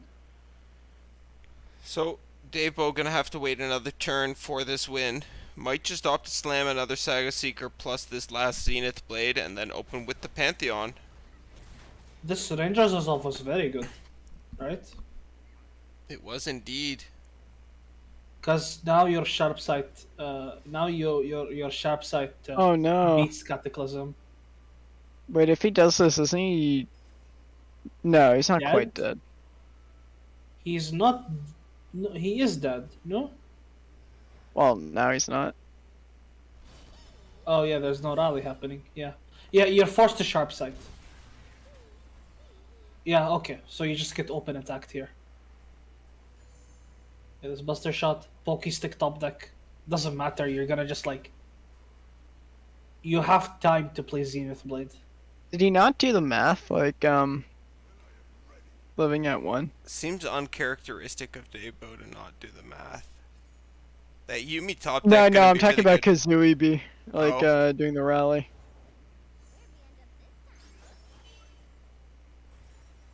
Rangers wasn't enough.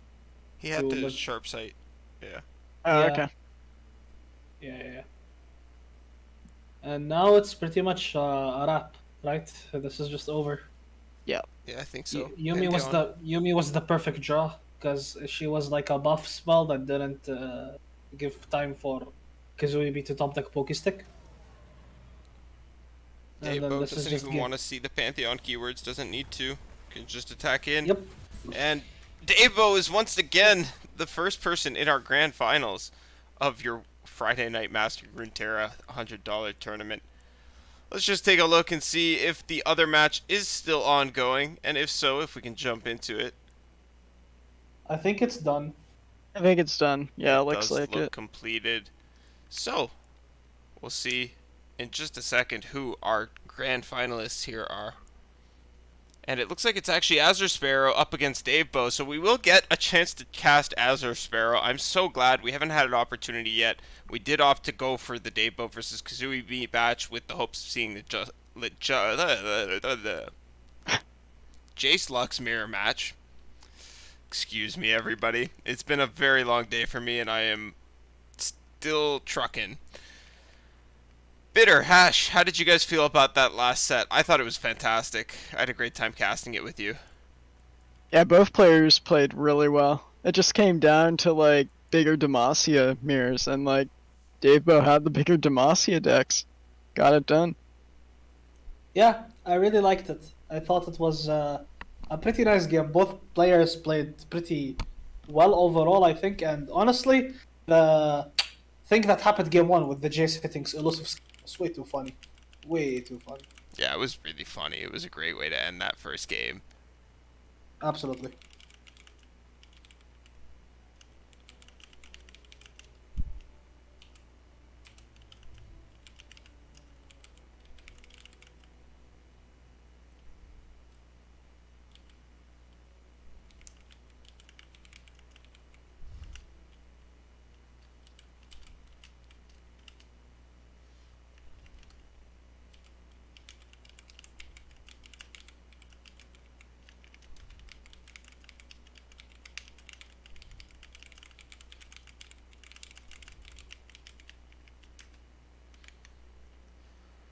Okay. I should probably do host duties and be a host, hey? I'm kind of tired. Yeah, maybe. I won't lie. It's okay. We're all pretty tired. It's fine. We can cast the finals and then go to bed. That True. is kind of my plan right now, not gonna lie to you guys. The finals should be getting underway here pretty shortly. While we're waiting for that to happen, I guess we should take a look at Azure Sparrow's decks, considering we haven't had a chance to see them yet. That is true. Yeah, let's take a look. Let me pull them up checking on it screen for out. all you lovely people to see. Okay, so it's Talia Malphite, Elise Based. Jace, and Zoe Aphelios Lux. Azure Sparrow is my hero. Hey, what did he? Did Yeah, he bring that's- Talia Malphite? Yep. Yup. He did bring Talia Malphite. Yeah, and it's almost the exact Roji list, except there's -1 Herald of the Magus, +1 Ancient Hourglass, a change I can't actually agree with. I don't think Ancient Hourglass does anything in Talia Malphite. I think that is a Ziggs card. The Elise Jace deck is actually an Albus Pharaohs burn style deck, so it's playing a control archetype, but then it wants to play this Albus Pharaohs in the late game and just use its active attack ability to end the game with big swings. It's got that Boomer Sentinel and the Burgeoning Sentinel as the early game fearsome package to get that chip damage in.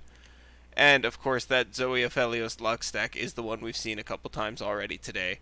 3 copies of Sunburst, 3 copies of Star Shaping, 3 copies of Shield Durant. Really looking to abuse the Crescendum interaction with Penthracite Broadwing. What do you guys feel about this lineup? I like it.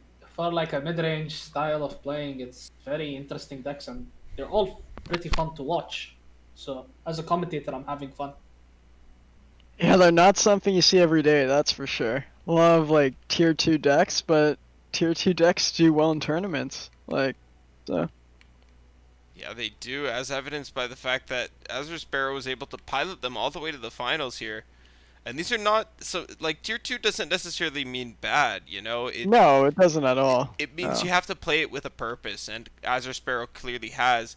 I kind of hope that they win, so that way we can get an winner's interview, and I can ask them some questions about what it is that what intent they had behind bringing this lineup, and what they were looking to beat.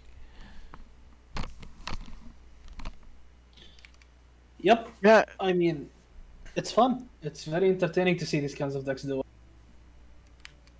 and also coincidentally, I think all of these decks, like, should do okay into Dave Bow.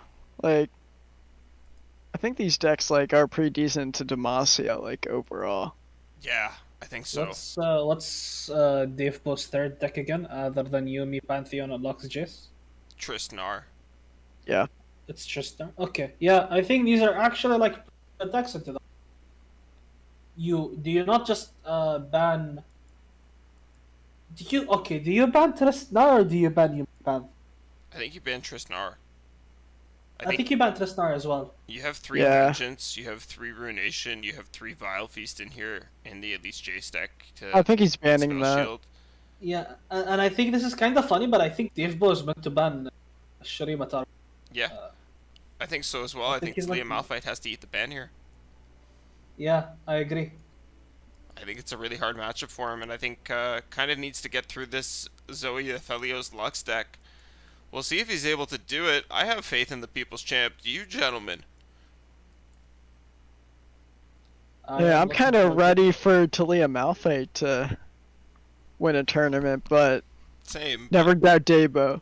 I think never it's gonna doubt get banned, Dabo. so I don't know. Hard to Yeah, say. I mean, I think Talia Malphite is probably the ban you're supposed to go for here, but maybe Dave Bow has another idea. I'm not sure. Really. Talia Malphite has the advantage of being a deny deck that's not in pink region. So there's that, and most mid-range decks don't have that going for it, but Azure Sparrow obviously on 2 here in the deck as his standard. Yeah. This will be an interesting final to cast because, like, you're never seeing these matchups on like ladder or like people tweeting about their success with decks in Twitter on ladder and so on. This just doesn't happen. People like to play kill swarm decks or decks that beat those decks on ladder. And here we just see control decks. It's really nice. Well, not control, mid range, I guess, but it's very nice seeing new decks, new faces, I like new mid-range. champions. Talia Malphite is Yeah. a lot of fun. I might pick up this Elise Jace deck. It looks like a good time. And I'm looking for a deck to write a guide on. We'll see. Well, I think Beast Llama was playing it, so he's playing it around like 400 LP on AM Masters ladder, so definitely something to be refined and keep a look on, like as we move into like this later half of the season. Yeah, definitely So I looks like a guess, spicy like, deck.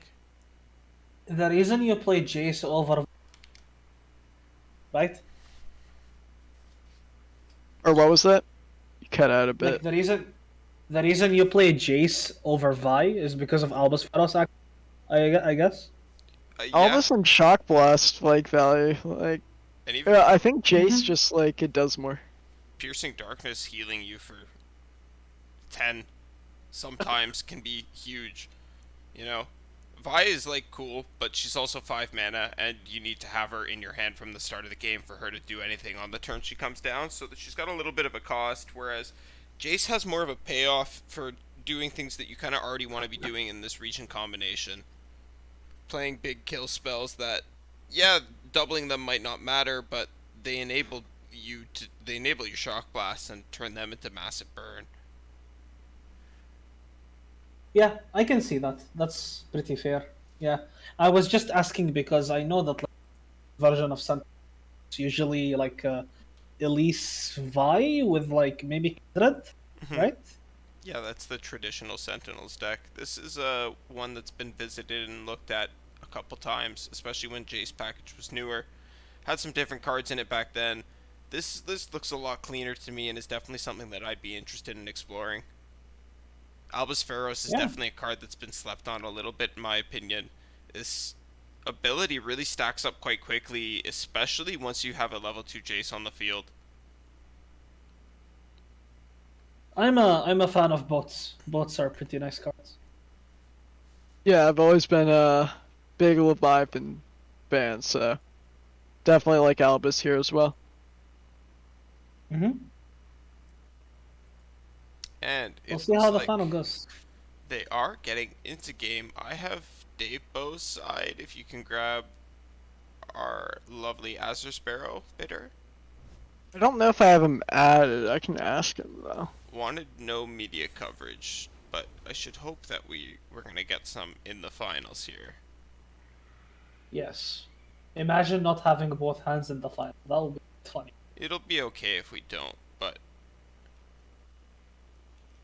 I'm sure they'll add me back. Yeah.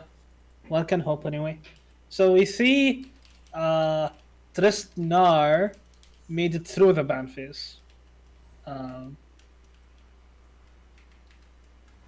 the PNZ SI deck also made it through the ban phase. Okay, so this is our first matchup. I think Tristnar is probably favored here, right? probably. Maybe not, though. As PNC removal and SI early game removal tends to be quite good into these swarm style decks. We do also have a couple copies of a single copy of the box. Unfortunately, no whales, but might not be needed. I think whales necessarily needed. Like box is way more damning against this deck. I agree. Yeah, Box is a lot better than Whale, generally speaking, for sure. I was talking with Panda about this on Fight Night earlier today. The way this deck wants to develop is that 3 HP unit in the Lantern into then another 3 HP unit in another Lantern into then another 2 HP unit in the Fae. So, Box very, very effective against that strategy.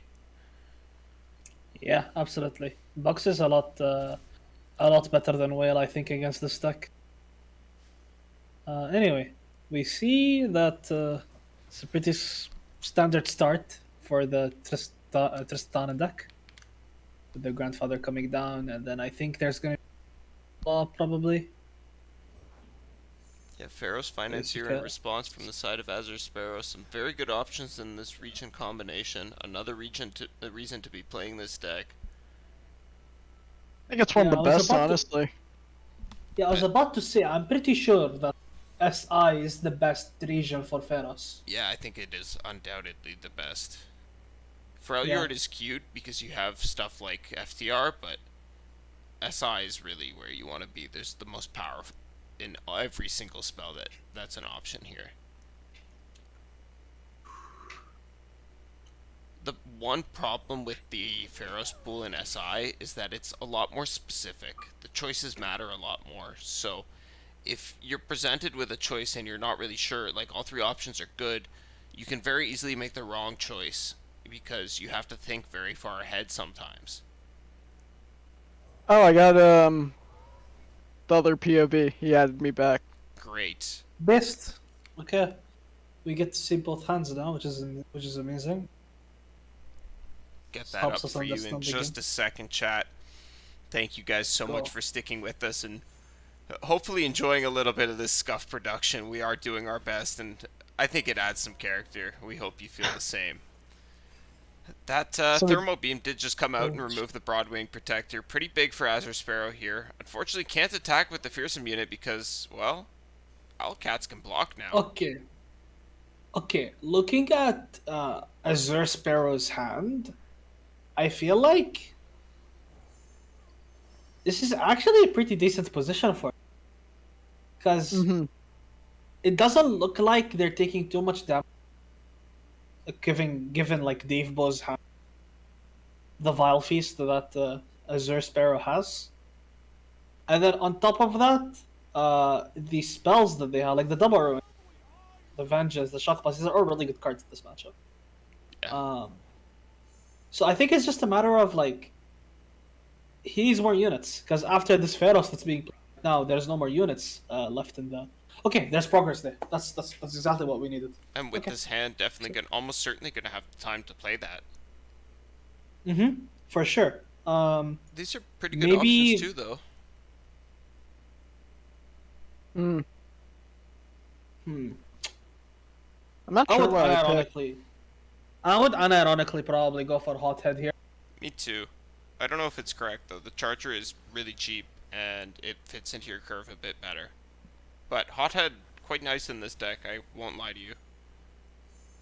I mean, I also think just like being able to like if the Hothead hits Tristana, and then that Tristana and Nar, neither of them is dead to box if you play it. Yeah. It's That- pretty good. That's true. Also, there's some high rolls, like hitting elusive on your Tristana can be massive. Well, we're presented with the option again. Once again, I think it's the choice. Yeah, I like Yeah. Hothead here. I mean, I think here it's easier to pick it, right? Because Sure, yeah. Yeah. did you go for Equinox? You went for Equinox. I don't like this. The safe choice, but we have unlimited fearsome blockers at this point. I'm not really concerned about fearsome units, so what else are we silencing? You know, Albus. this station archivist. The station archivist is a little strange. It's obviously a good card. And I don't think you can play it right now. This deck doesn't have enough cheap cards in this deck. Cheap spells. I think we're looking to play on like turn 8 or like 9. Yeah, I can see that. I can definitely see that. Yeah, it's definitely more of a late game card, helping you dig for the resources that you need in any given turn. In this case, Bath's gonna come out from Azure Sparrow. They feel the same way we do. Now is not the time for that Archivist. Doesn't need the board presence. Has enough control. I think this is kind of just like a big chilling position. The only problem is pressure, which for now is okay.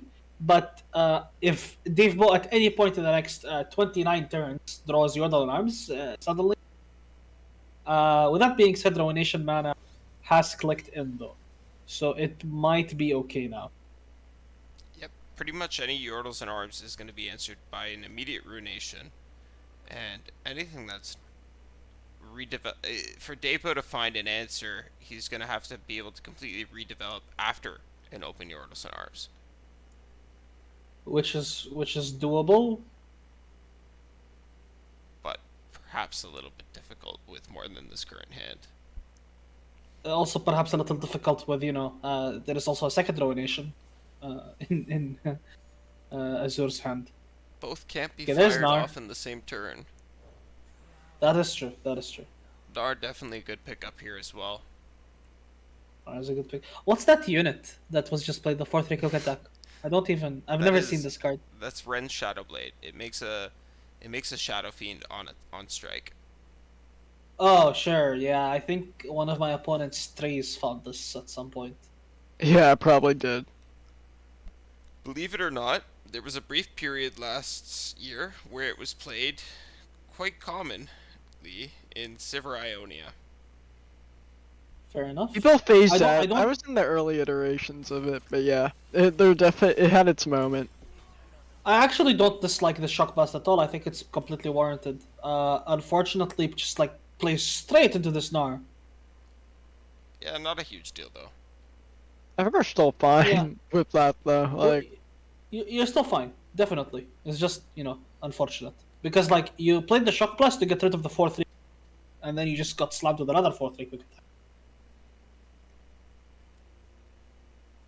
Yeah, this actually kind of incentivizes the attack from Davebo, so which is good for us long term because if a full swing comes out, we're losing the Owl Cat.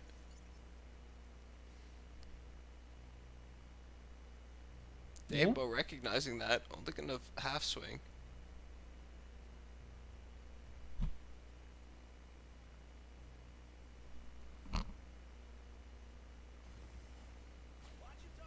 Maybe do you ever like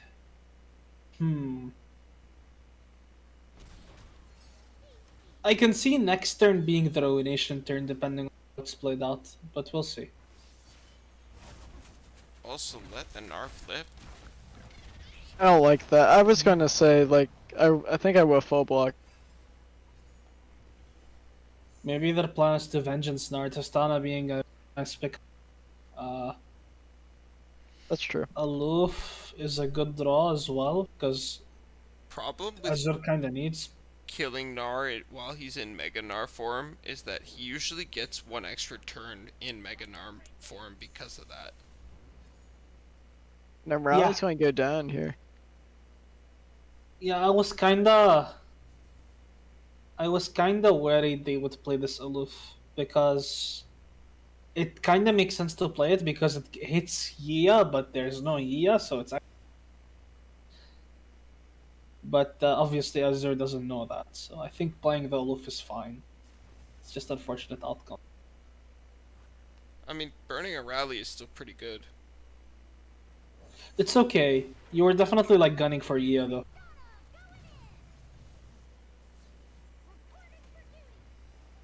Well, now you're feeling kind of screwed. You do have vengeance for this turn, and then another Yeah. vengeance for next turn, but you're losing Yeah, this sentinel for free, and then you're taking Yeah. I don't like this. This looks rough.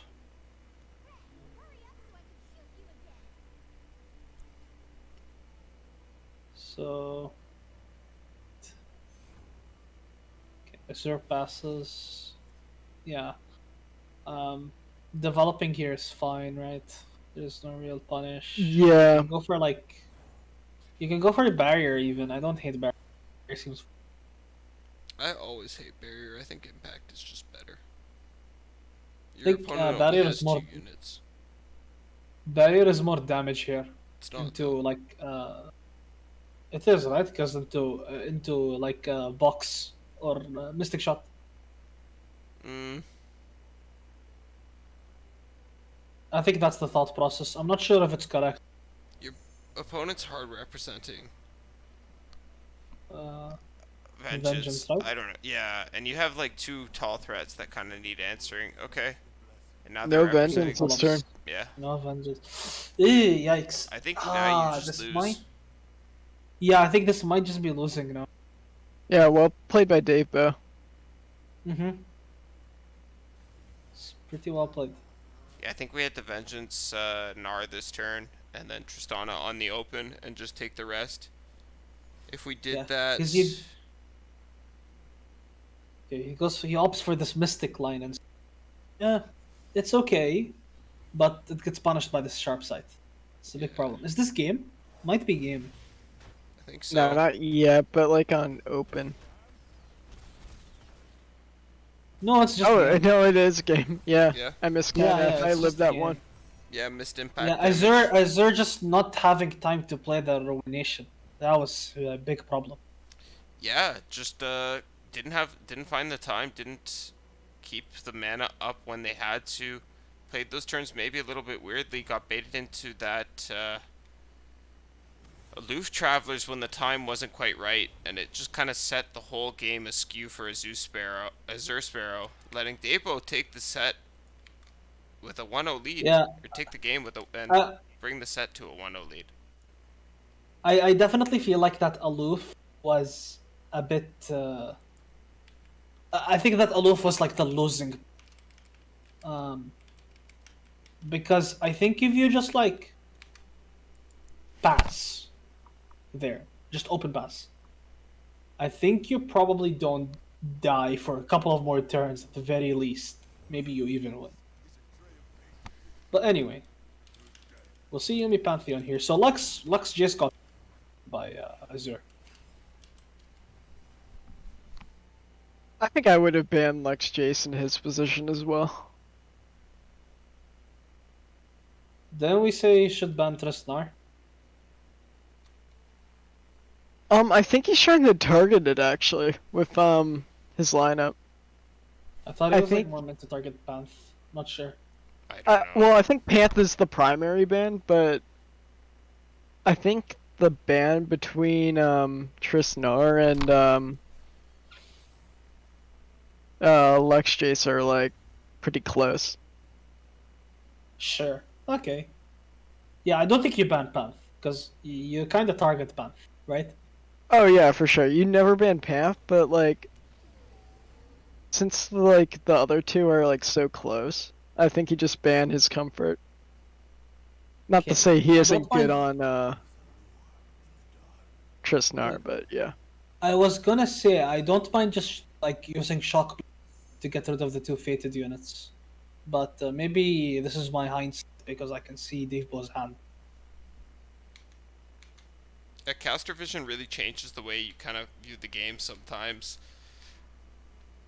Makes things a lot easier Yeah. to parse out. When you're in the moment, you can definitely feel overwhelmed, especially if it's your first top cut, like is the case for Azure Sparrow. And when you're featured on broadcast, that can add an extra layer of stress that can be very unwelcome.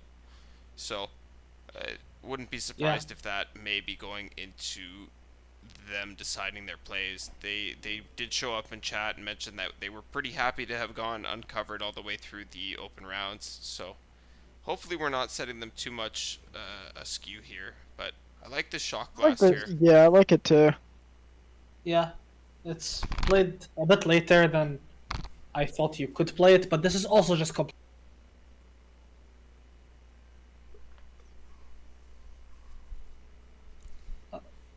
Do you ever guiding touch the fate, like the white flame to save it here? I think you do. You Yeah. ever save both faded units? I don't think you save with- both. I don't think you save both. Not with this hand. I think with to get rid of one. Yeah, I agree. I was just testing you guys. Yes, you were. I think that's the only Bastion in Dave Bo's deck. There's no way you use it there. You need to save it for Pantheon.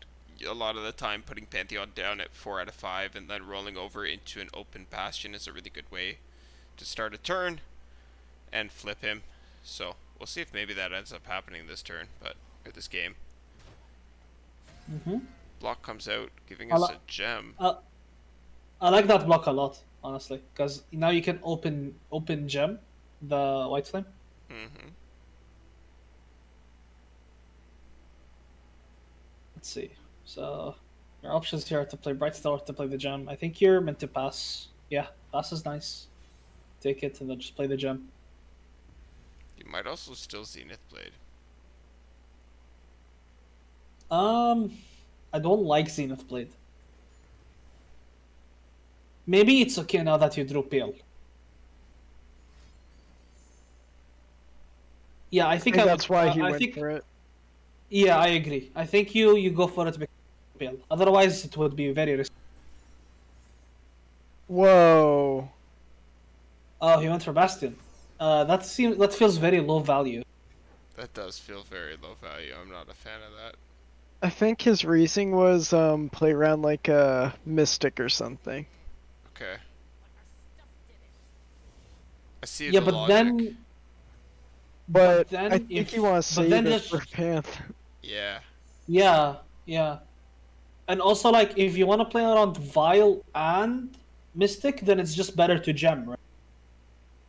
Yeah. Exactly, yeah, no, I think open gemming was the correct play. But his Open logic was gemming- sound, like, well, I thought he was gonna do it because of the pale, like, that made sense to me, but Yeah, doing it because of the pale makes a lot of sense. You get your draw in. Blowing the Bastion there might almost certainly come back to bite him. We do see the Runation is here. So, if the Pantheon doesn't roll it naturally, we're now down any Spell Shield options from the deck.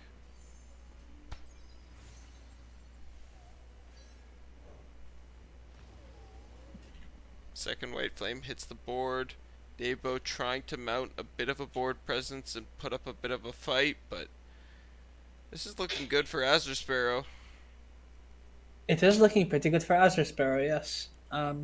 Unlike last game, their hand has a nice mixture of units and spells, and that's gonna help a lot.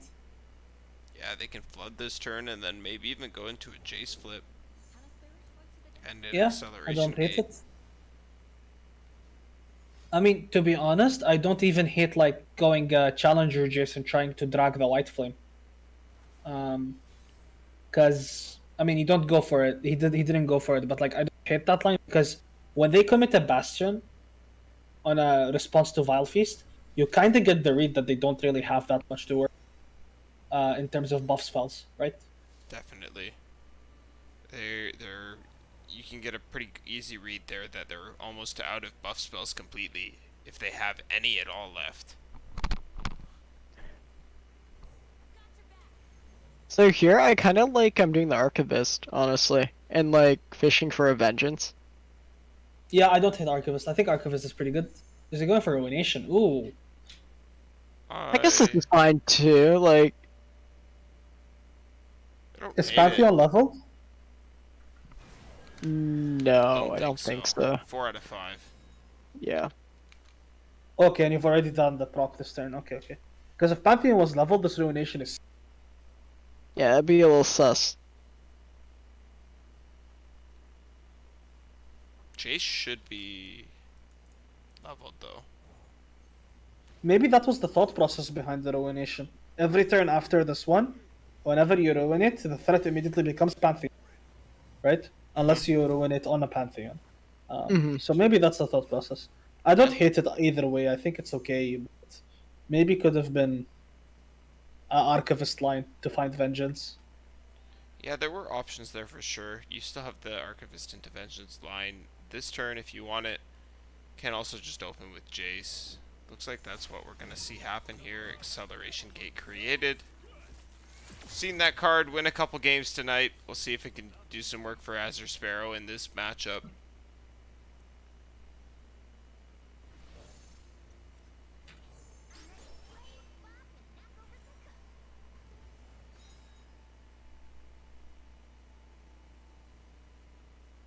Right. This Challenger Jace coming down. Probably gonna go after the Saga Seeker, right? But most likely, yeah. You have to assume so. Alright, the Pharaoh's Financier gives us a Piercing Darkness. That's a pretty good spell to double up on. Going to be very effective in this matchup.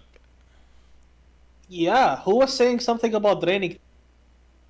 That was me. I said that. Yeah, Draining based. 10 OP. Yo, I just realized Jace goes through like level Jace goes through with a spell. Yeah. That's Yeah. pretty nice. That's pretty nice. Yeah, it's pretty cool. Level Jace is a pretty good card as it turns out.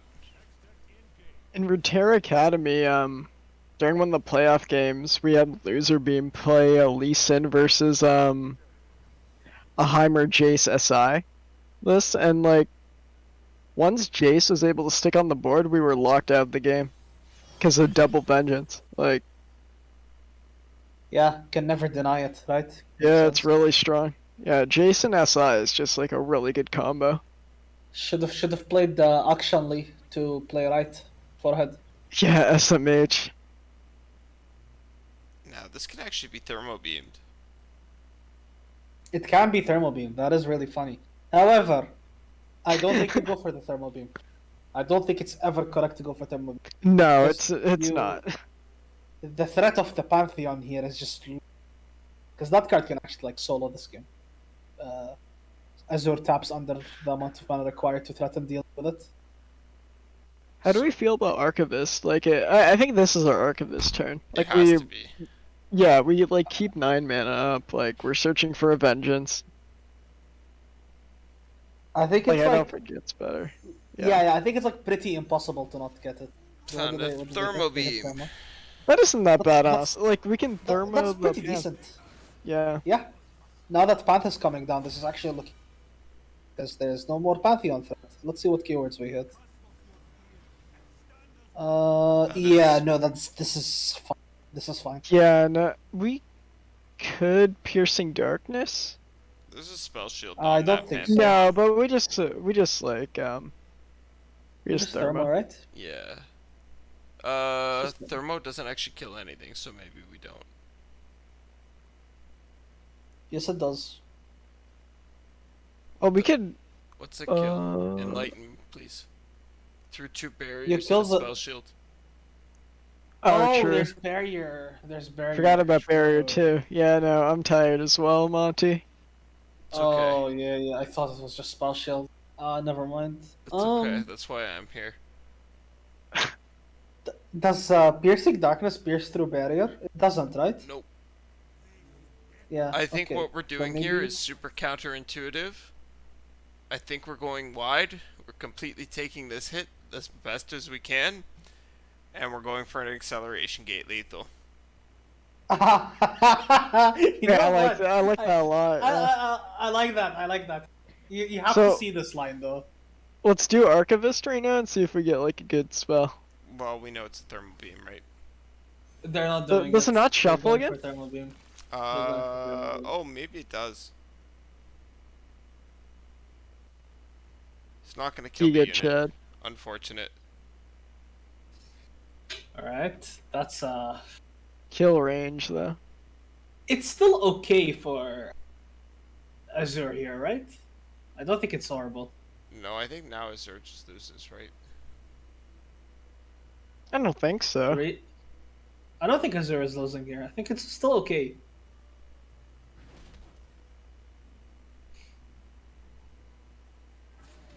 I would not have done that play, but I think he's like, or they're still like doing quite fine. Maybe. I think their whole board's about to get traded down. They have no mana. They have no mana advantage. This Pantheon's gonna stick with no conven. Oh, I guess we can use the Thermo to pop the spell shield this turn. I would block Jace to the 3/2 for doing that, right? Or I guess this is fine. I don't think you're ever blocking with GCR. I think you're just No, you're not. Yeah, you're right. yeah. This is a bunch of damage, but the piercing darkness is gonna allow you to get the healing. Mm-hmm. We're popping spell shield with Thermo Beam, yeah. I like that. Yeah, so we get full piercing darkness value. Mm-hmm. Okay, the spell is understandable. Do you keep Okay. going? More pills? Wait. No, it's not. Holy shit! I thought it might be game. No, it's not. Okay. Ooh. Single is pretty good. Single is pretty Close. good, but I think it's fine though, right? Because piercing darkness will still double, so you just still get 10. Yeah. Mm-hmm. And they will not opt the pop the spell shield. Except they can kill the Pantheon Yes. Yes. by using single combat, which denies all healing. Although it kind of throws away their own win condition. So Oh yeah, that's true. Yeah. Yikes. oh, Yeah, so if you single combat here, you can concerted strike. concerted strike doesn't do any. That does. Proc's faded. Does it keep Pantheon alive? It does. We have tough. Never mind, they went for single. Yeah, Davebo just wanting to deny the healing there. Yeah, that's fair. Identifying your own condition. No, I think that's a lose condition, to be honest. I don't think the healing mattered. Keeping Pantheon alive was more important. How are we winning this game now? If we keep Pantheon alive and then throw Yumi on, and the Pantheon attacks 2 more times, how are we ever losing? We have a concerted strike to follow up. We have a single combat to follow up. Now we have no win Yeah. condition. You're right. That's fair. Yeah. Davebo slipping up towards the end stages of this game. Fatigue perhaps setting in and affecting him. Letting Azure Sparrow take it back and taking us to a game 3 in this grand finals. And hopefully it'll be just as nail-biting as these first 2 were. Yeah, we say Alba's coming down here, and this is basically a wrap. Deal 5 to the enemy nexus currently. So, yeah, this is indeed a wrap. No options from Davebo except to play this Yumi for her base form. And that's not what you want to be doing. Doesn't do a whole lot. Acceleration Gate can still be played out, giving all these units double attack. Azure Sparrow doesn't even want to. It's just going to take the swing here. Changing their mind. Play it out. Huh? Let's see it. Yeah, do the funny, bro. Do the, Shock blast. that's not really funny. That's not really funny. This is probably the smarter play. Almost. But we almost don't like definitely. smart plays on the MR casting desk. We No. want to see funny lines result in funny things. Heck yeah, we do. Funny stuff is the best. It's what we like over here at Master Runeterra. But we also like to see good play, and that was definitely some good play coming out from Azure Sparrow, capitalizing on Davebo's slight error towards that end stage of the game, and securing their way finding their way to a victory, taking Right, us. so we see the to last. victory. Let's see what the last decks are going to be. So it's going to be Yumi Pantheon or Zoe Aphelios Lux. Either way, there's going to be some Demacia Resident Sleeper gameplay. All right, it's Zoe Aphelios. So Talia Malphite did get the sure. Hey, caster's smart. We're not too brain. All right. So that Shade Um, Best showed up in the opening hand. That could be a big card in this matchup for Dave Bo. Keeping you know what also could be? You know what also could be a big card in this matchup? White Flame. Oh, they drew Saga Seeker. Okay, it's fine. No Zenith Blade though. Do you really need Zenith Blade? I don't know. I always like having it. I don't know. Yeah, it's always like a safety blanket, right? But I don't think it's like extremely needed in this matchup. I think it is, but maybe not. Okay, I might be wrong. Maybe this matchup you just need to go faster. Isn't great Pantheon like pickup. pretty favorite? I don't know actually. I would think not. I imagine this deck just kind of dirtles until for Demacia, and then kills you. Yeah, I think we have Sure. triple what's it called? Like silence and deal 6 damage card. Oh, Sunburst. Sunburst. Sunburst. Yeah, we have like triple sunburst. Oh, it silences and deals 6. That's very good. Yeah. I wouldn't attack here. We're just looking to like yeah. Okay. Well. Yeah, with that Sunburst in mind, you have me. See how it goes. Chain Vest coming out from the side of Dave Bo, just going to go ahead and start working towards that Pantheon level up in a very efficient manner.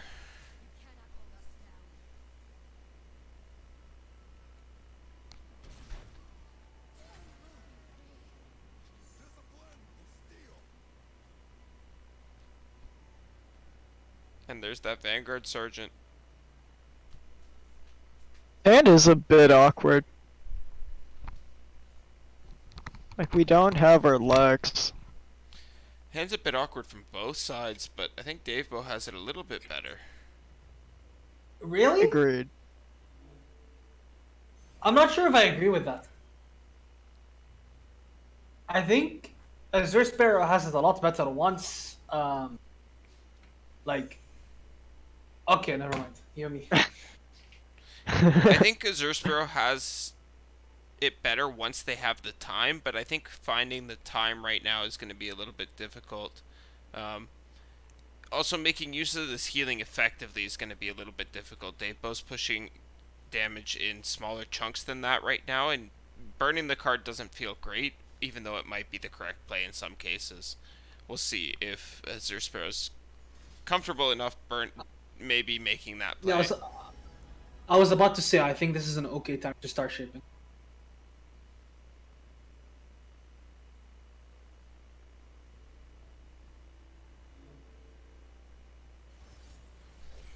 Let's see what the star shaping finds. That's Immortal Fire? No, that is the Destroyer, the 7-mana Destroyer. Overwhelm unit with Spell Shield. Sure, that's a very good unit for 7 mana. It is.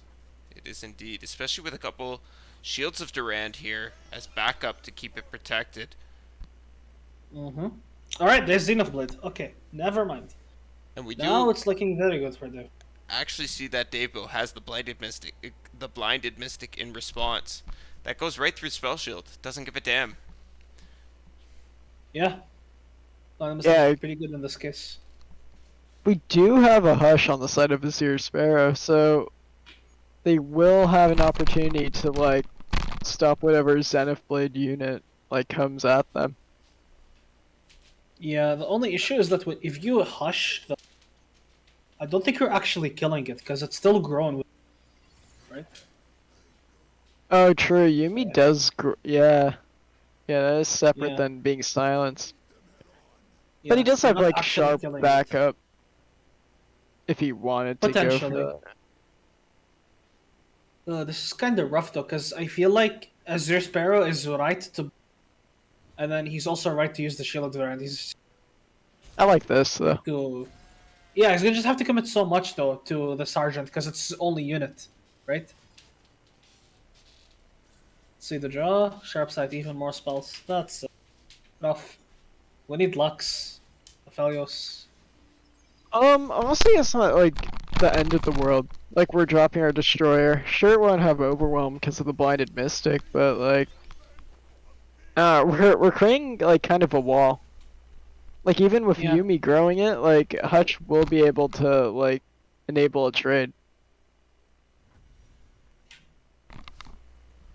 Pass being offered up by Azure Sparrow. David takes the opportunity to develop the second Saga Seeker, and Azure Sparrow once again just passes.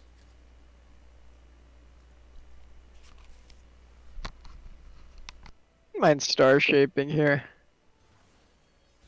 but pass this- is also good. God, the longer this game goes without the impactful this Hush is going. Obviously, need to be careful of the Yumi, the spell shield, and the Hush does nothing. Okay, there is Hush. It's a 3/4. Right, we're killing it. Okay, Sharp Cool. sight here can be an answer. you do have to sharp set here. Yeah, And we'll respond with our own. yeah. And you can't single combat the sergeant. No, we cannot. Yeah. Oh. Spell get them. Okay, the spell can keep them going. So sharp sight number 2 coming out. I'm assuming. At this point, for sure, you go for. Yeah, Could it'd also just be a. commit a second Hush if you wanted to keep this sharp sight. Depends which one. I think Hush is way more valuable, but yeah, that definitely is a consideration. Yeah, I'm with you there. Right, so we see Yumi coming back down on Saga Seek.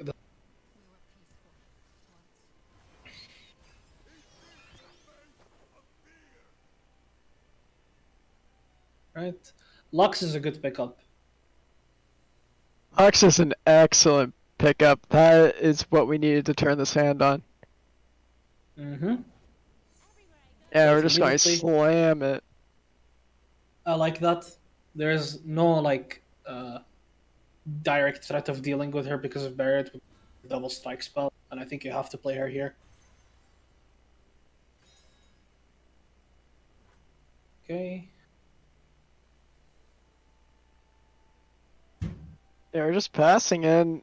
If there is a Pantheon found soon, I think Azure Sparrow is going to like run away with this game.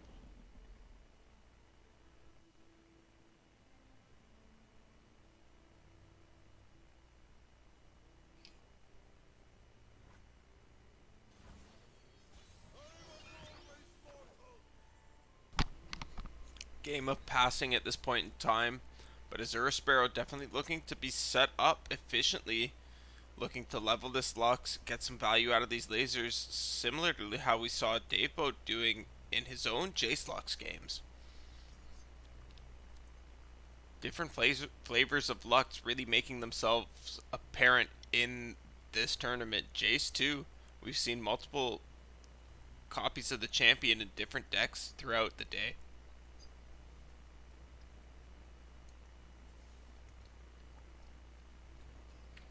Right.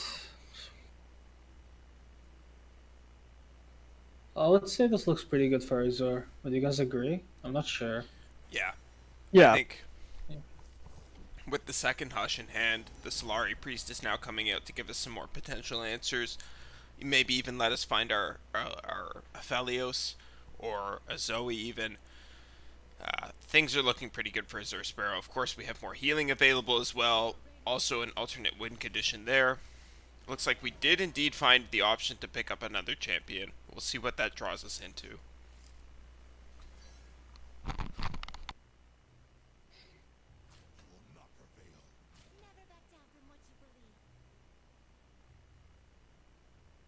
I really Would you like the Lux prefer- block, actually. You said you like it or you don't like it? I really like it, actually. Because, like, with Hush backup, we're just, like, baiting him, roping him into, like, using more resources.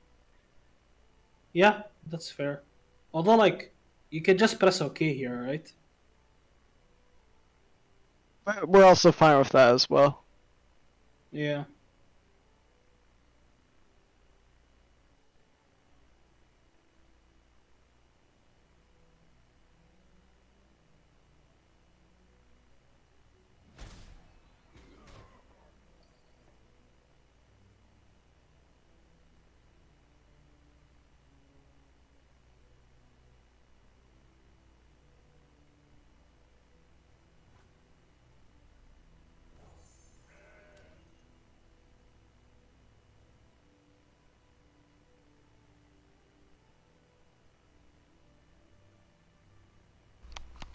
Yeah, I really don't mind the Lux block there. I thought about it a little bit. We have the written in the stars as healing, or sorry, the star shaping, and we have the written in the stars to potentially pick up a second Lux. Although the star shaping did just go face. Oh, it's kind of nuts. Double obliterate. Right, and the Lux leveling up is also very good. This is looking extremely good for Azure. Yeah, really, really good pickup for Azure Sparrow. Supernova, super powerful in this matchup. Obliterating Yuumi means one more win condition is gone for Davebo. Not just Yuumi, right? It also just obliterates something else. So it's just like 2 things for free.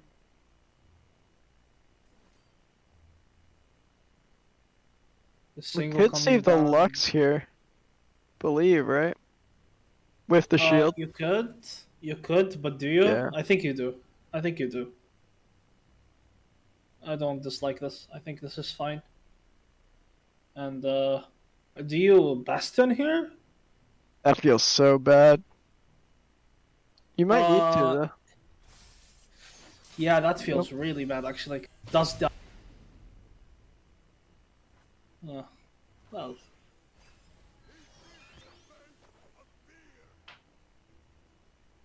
So the way I can see Davebo winning, out elusive. Yes. Yes. Okay. Yeah.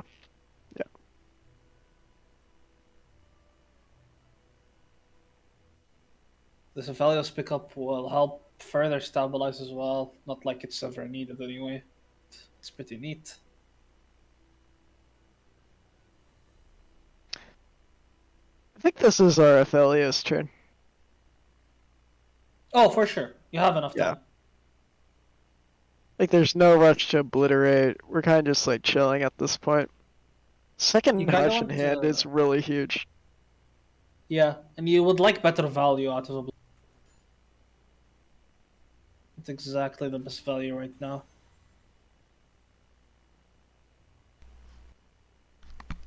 Like, How you do can you be guys greedier. feel about that pass? I wasn't the biggest fan. I think we need to start doing something a little bit proactive from the side of Azure Sparrow. We have a lot of things in our hand. Let's make use of them. That is the Written one I is- like the least. I guess it I activates don't- Lux. Hate written. Activate the fact that it activates Lux is That makes Also, it okay. But we had better things to do, like playing this Destroyer maybe. Or Aphelios. I think Aphelios was the most optimal play, because, like, 3-mana weapons, like, level you up real quick. It's true. Or get lasers real quick, rather. Oh, Gravitum's disgusting. yeah. Gravitum is very good here. This Just is gets gonna stunned twice in a row. potentially force out the Bastion. Probably not worth I think it. it does force out the Bastion. I think it does force out the Bastion. I Does don't it think not? you can afford to use it here. You're not threatening to kill all. Your clock is 2 turns anyways, right? Yeah, no, that makes sense actually. I think if you use it here, it goes back to a case like the previous game we saw, where you're kind of just like, oh, this looks good in the moment, but it ends up being really bad because suddenly you don't have a Pantheon anymore, right? I think it's a little bit different because I can only see, I can see bastioning here because your only winning line is like swinging with Saga Seeker and then having like Cataclysm or turn off the top and hoping your opponent has nothing. Yeah, that's fair. And you lose in every other possible scenario. It looks like that is what There we Dave go. Bo is deciding to go for here. I think the Yumi might level up on this flip. Does she? 1 out of 3. No. No, it's because this Yumi got replayed, so would be surprising. Yeah, we comes just out. hush coming here. Yep. It's very good. You can even afford to block with. Yeah, this is looking pretty doomed for Dave Bo.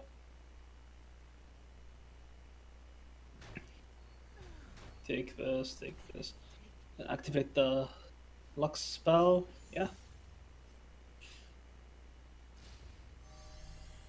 Yeah, this is the slow and painful death of Dave Bo. People's Happening champ right before our eyes, yeah. being People's dismantled. champ. Yeah, he's being systematically taken apart by Azir Sparrow. This is Just crazy. Crescendum just wins the game, right? Because you can just open. Yeah. Is open here enough damage? Even if it's not, you're gonna just. Well, You're 1 short. yeah, I think you just go for the open here. Makes sense to me. I think. Don't you just end the game? Yeah, like this. If you open, it still ends the game, right? You can after combat play, guiding touch and the nightfall trigger, and then activate the luck spell. But yeah, it doesn't matter. This is over anyway. I think. Yeah. I don't know. I think playing the Destroyer ends the game a lot more reliably. Honestly, That's I would have fair. liked That's to have seen this Destroyer played out a lot earlier into the game. I think it would have been better for Azure Sparrow. But as it turns out, Potentially. wasn't required. They were able to play this slow and steady, slowly set up their Lux, use her to take control of the board, and just absolutely close out the game. And B1tter, could you be so kind as to reach out and see if maybe they want to join us for a winner's interview here? I can do that. Yeah, I'll DM them right now. Yeah, played that last set very well.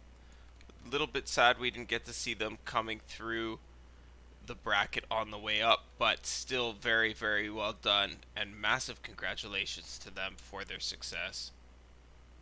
Yeah, I'll be honest. Like most of the games we saw today were honestly like You cut out a bit there, Hash. Most of the games we saw today were what? they were like really nice games to. Yeah, they were quality games, good, entertaining games, both for the cast and for the viewers. A lot of back and forth in most of the games. We saw things flip on their head, not once, not twice, but multiple times.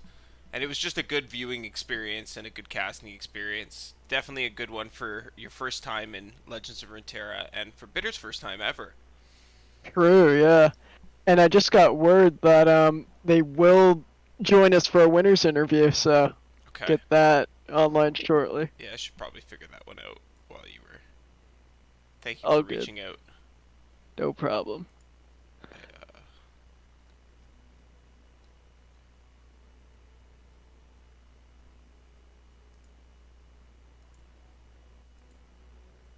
I'll get them in the DM in just a second here. But yeah, while we're waiting for Azure here to accept my friend request, B1tter, how was your first casting experience here at the Master Runeterra Friday night? Did you enjoy it? Did you have a good time? Would you like to come back and join me again? I had a great time casting alongside you. I think you did an absolutely wonderful job. Super crushed it today. Thank you. Yeah, no, I had a really fun time, and I'll definitely be back. Like, this felt really laid back, and like, I don't know. You were a great person to like learn off of, for sure. So, Thank you, B1tter. You Thank- honor me. Oh, no problem, dude. Dude, you've been casting for like, I think you've been casting for like 12 hours, it feels like, so. At this point, yeah, Absolute unit. you guys weren't Yeah, kind actually- enough. Hash was so kind to bail me out last minute. I was like, guys, B1tter thought he wasn't going to be able to come because his family surprise visited him for his birthday. By the way, happy belated birthday to B1tter. Chat, everybody Thank say you. happy belated birthday to B1tter. But anyways, he I thought he wasn't going to be able I to show thought his up. birthday was like. I thought his birthday was like last week. Yeah, it was. Yeah, it was last week, but they couldn't come last week, so. So the surprise Okay. showed up, and Sorry. B1tter was like, Yeah. "Oh no, Monty, I can't come. Sorry." I was like, "Oh no, I need to find a new co-caster. Maybe I just won't do it because I cast Fight Night." And then Jason was like, "No, this is important." I was like, "All right, you're right. I gotta be there for the team." So then I sent out some messages, and Hash was like, "Yeah, I'll join you." I was like, "Based, Hash, pull through." And then B1tter was like, Yeah. "Actually, I can come. We're gonna do dinner tomorrow." I was like, "All right, bet 3-man cast." So that's how we ended up here. Let's not forget Spaiikz. Yes, Poor Spaiikz. guy. Spaiikz was here for the first 2 rounds. He was. He Wasn't crushed it as well. That's true.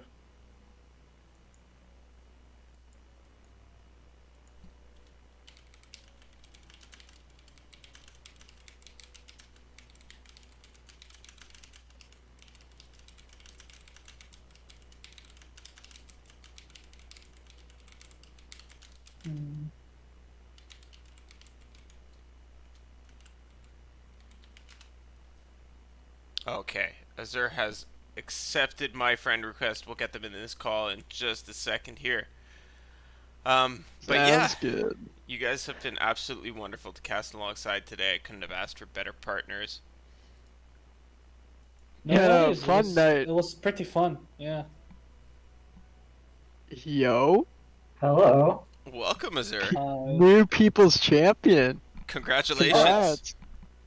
I am really surprised because I went into this. I just picked comfort decks. I didn't like plan out anything. This is my very first tournament I've ever played.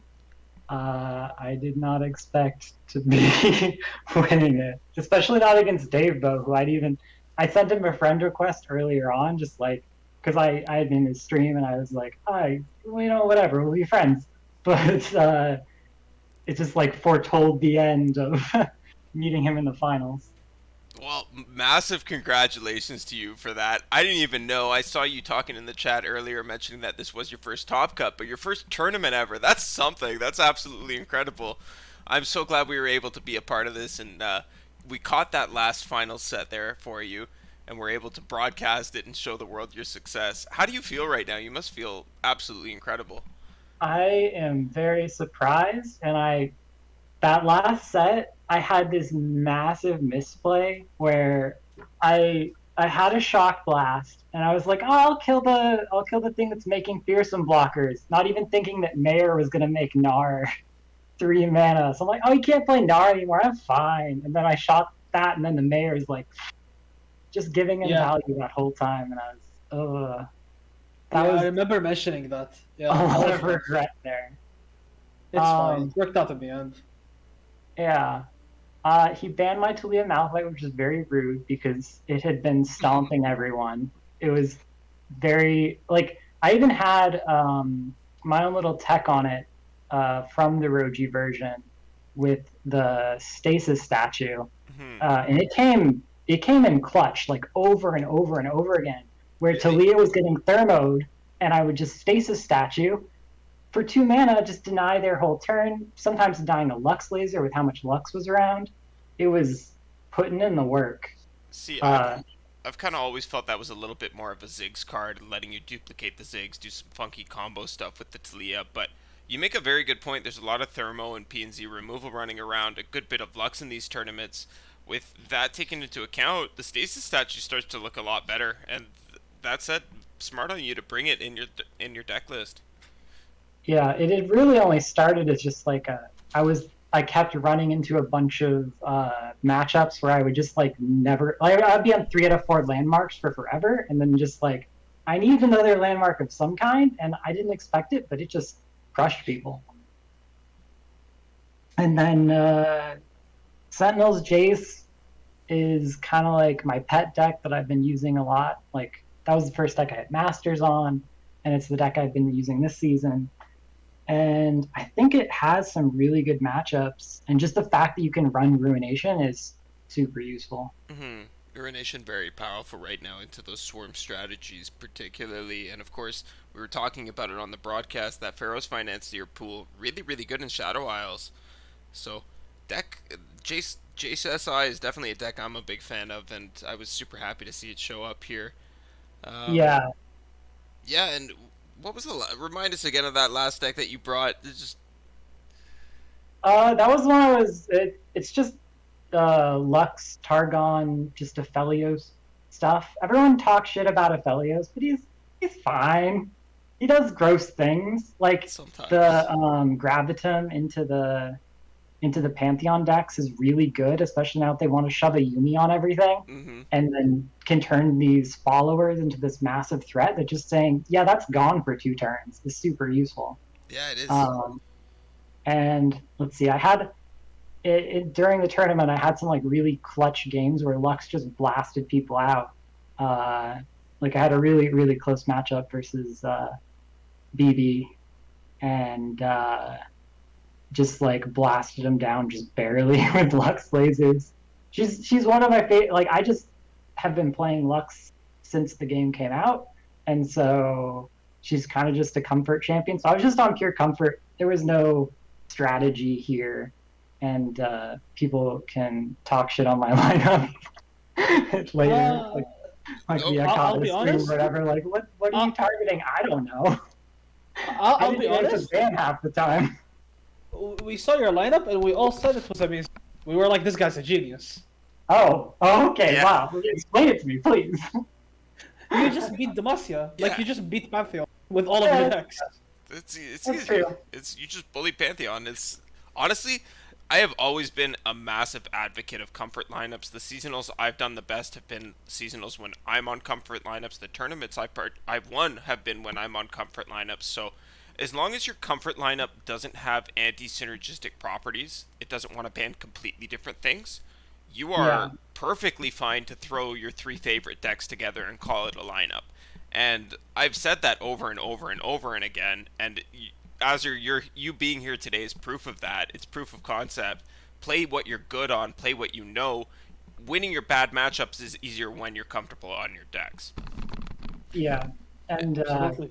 not only in targeting Demacia, but the nice thing that Jace Sentinels does, especially as like the whole like Sentinel package, it just shits on Vandal City. Like what are they gonna do? They got all these. There's a 5/4 fearsome. Then they play their little telescope out, and you're like, thanks for the free slay, and just push through tons of damage. I kind of just, I don't know. People have been so down on control and like the idea of a control deck existing that's not darkness, and I've never that.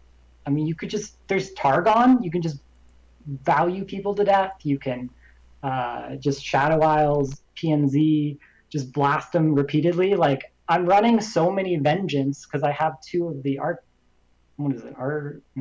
Archivist. There we go. That I can just Vengeance all their things until they run out of things. So, yeah, I don't know. Everyone's so down on this meta, and I'm loving it, actually. Other than, Yorl's not being kind of dumb, but like, there's flaws in everything. It's fine. Yodos and Arves is definitely a little bit dumb, but yeah, I suppose it's a lot easier to love the meta when you are directly countering the best decks, especially when it's unintentionally so. Well, yeah, I mean, that's kind of just what control is, though, right? Like, Yeah. you always have to be changing it to whatever the environment is, because you're not proactive. For sure. B1tter, Hash, do you guys have any questions for Azure before we wrap it up for the night? I don't think so. I'm just disappointed I didn't get to see Talia Malphite in action at the end, honestly. Me Like, too. I'm still molding about that. Like, I don't know. Like, congrats. Like, Thank you. crazy lineup, crazy plays in the finals. Like, all around a great showing. And your first tournament, like, that's insane. Yeah, it's a super Yeah. great story. I'm really glad to have been a part of this. Yeah, congratulations, dude. It was really, really nice watching. Thank you. Yeah, and But it was really sorry. nice. Go Yeah, ahead, Ash. congrats. Azure, before we wrap it up for the evening, do you have any shoutouts you want to give? Anybody you test with, maybe? Any special thanks to anybody you know in the scene? Any challenges to people to maybe come out and duke it out with you in the next Mastering Runeterra tournament? It's funny that you think I've tested this lineup at all. No. Shout out to Roji for Talia Malphite. It works really well. It got me there for sure. It just like ran people over, and that's mostly because of him. Shout out to Dave Bow for helping me refine the Sentinels. I didn't have the Aloofs in there before, doing a little bit of talking with him and like refining on it, and they worked really well too. And I think that's about it. It's fair. Well, that's I think that's gonna be it from us tonight. Thank you so much to my co-casters Hash and B1tter. Hash, B1tter, do you guys have anything you want to say to the stream before I sign out and shut it down? You go first. Go B1tter. No, you go first. You go first. It's fine. Fine, if you insist. Thanks everyone for like sticking with me for my first cast. It was really fun. Hope to be back. Yeah, I can agree with B1tter here. It was really nice watching these games and around, even though you were like 5 minutes into the past for us, we were still able to read you guys say stuff to us, and it was a really fun experience. Thanks, Monty, for inviting me. And Yeah, I thanks, hope to do Monty. this soon. Again, eventually, maybe, perhaps, who knows? We'll see. Well, But yeah, it you're was fun. both welcome back anytime you like, and that invitation is open to all of you out there viewing from home. If you'd like to get in on this action and take a shot at casting, feel free to shoot me a DM. This is a volunteer position. We're doing this out of the goodness of our hearts, so if you'd like to join, I might vet you with a with like a 10-minute little Skype call, or we're no longer using Skype. My brain really is fried. I gotta wrap it up here. Go to bed, dude. Go with to the bed. Discord Yeah, go call, to bed. but yeah, that is going to be it from us tonight. So, thank you all so much for tuning in. It's been a pleasure to bring this to you.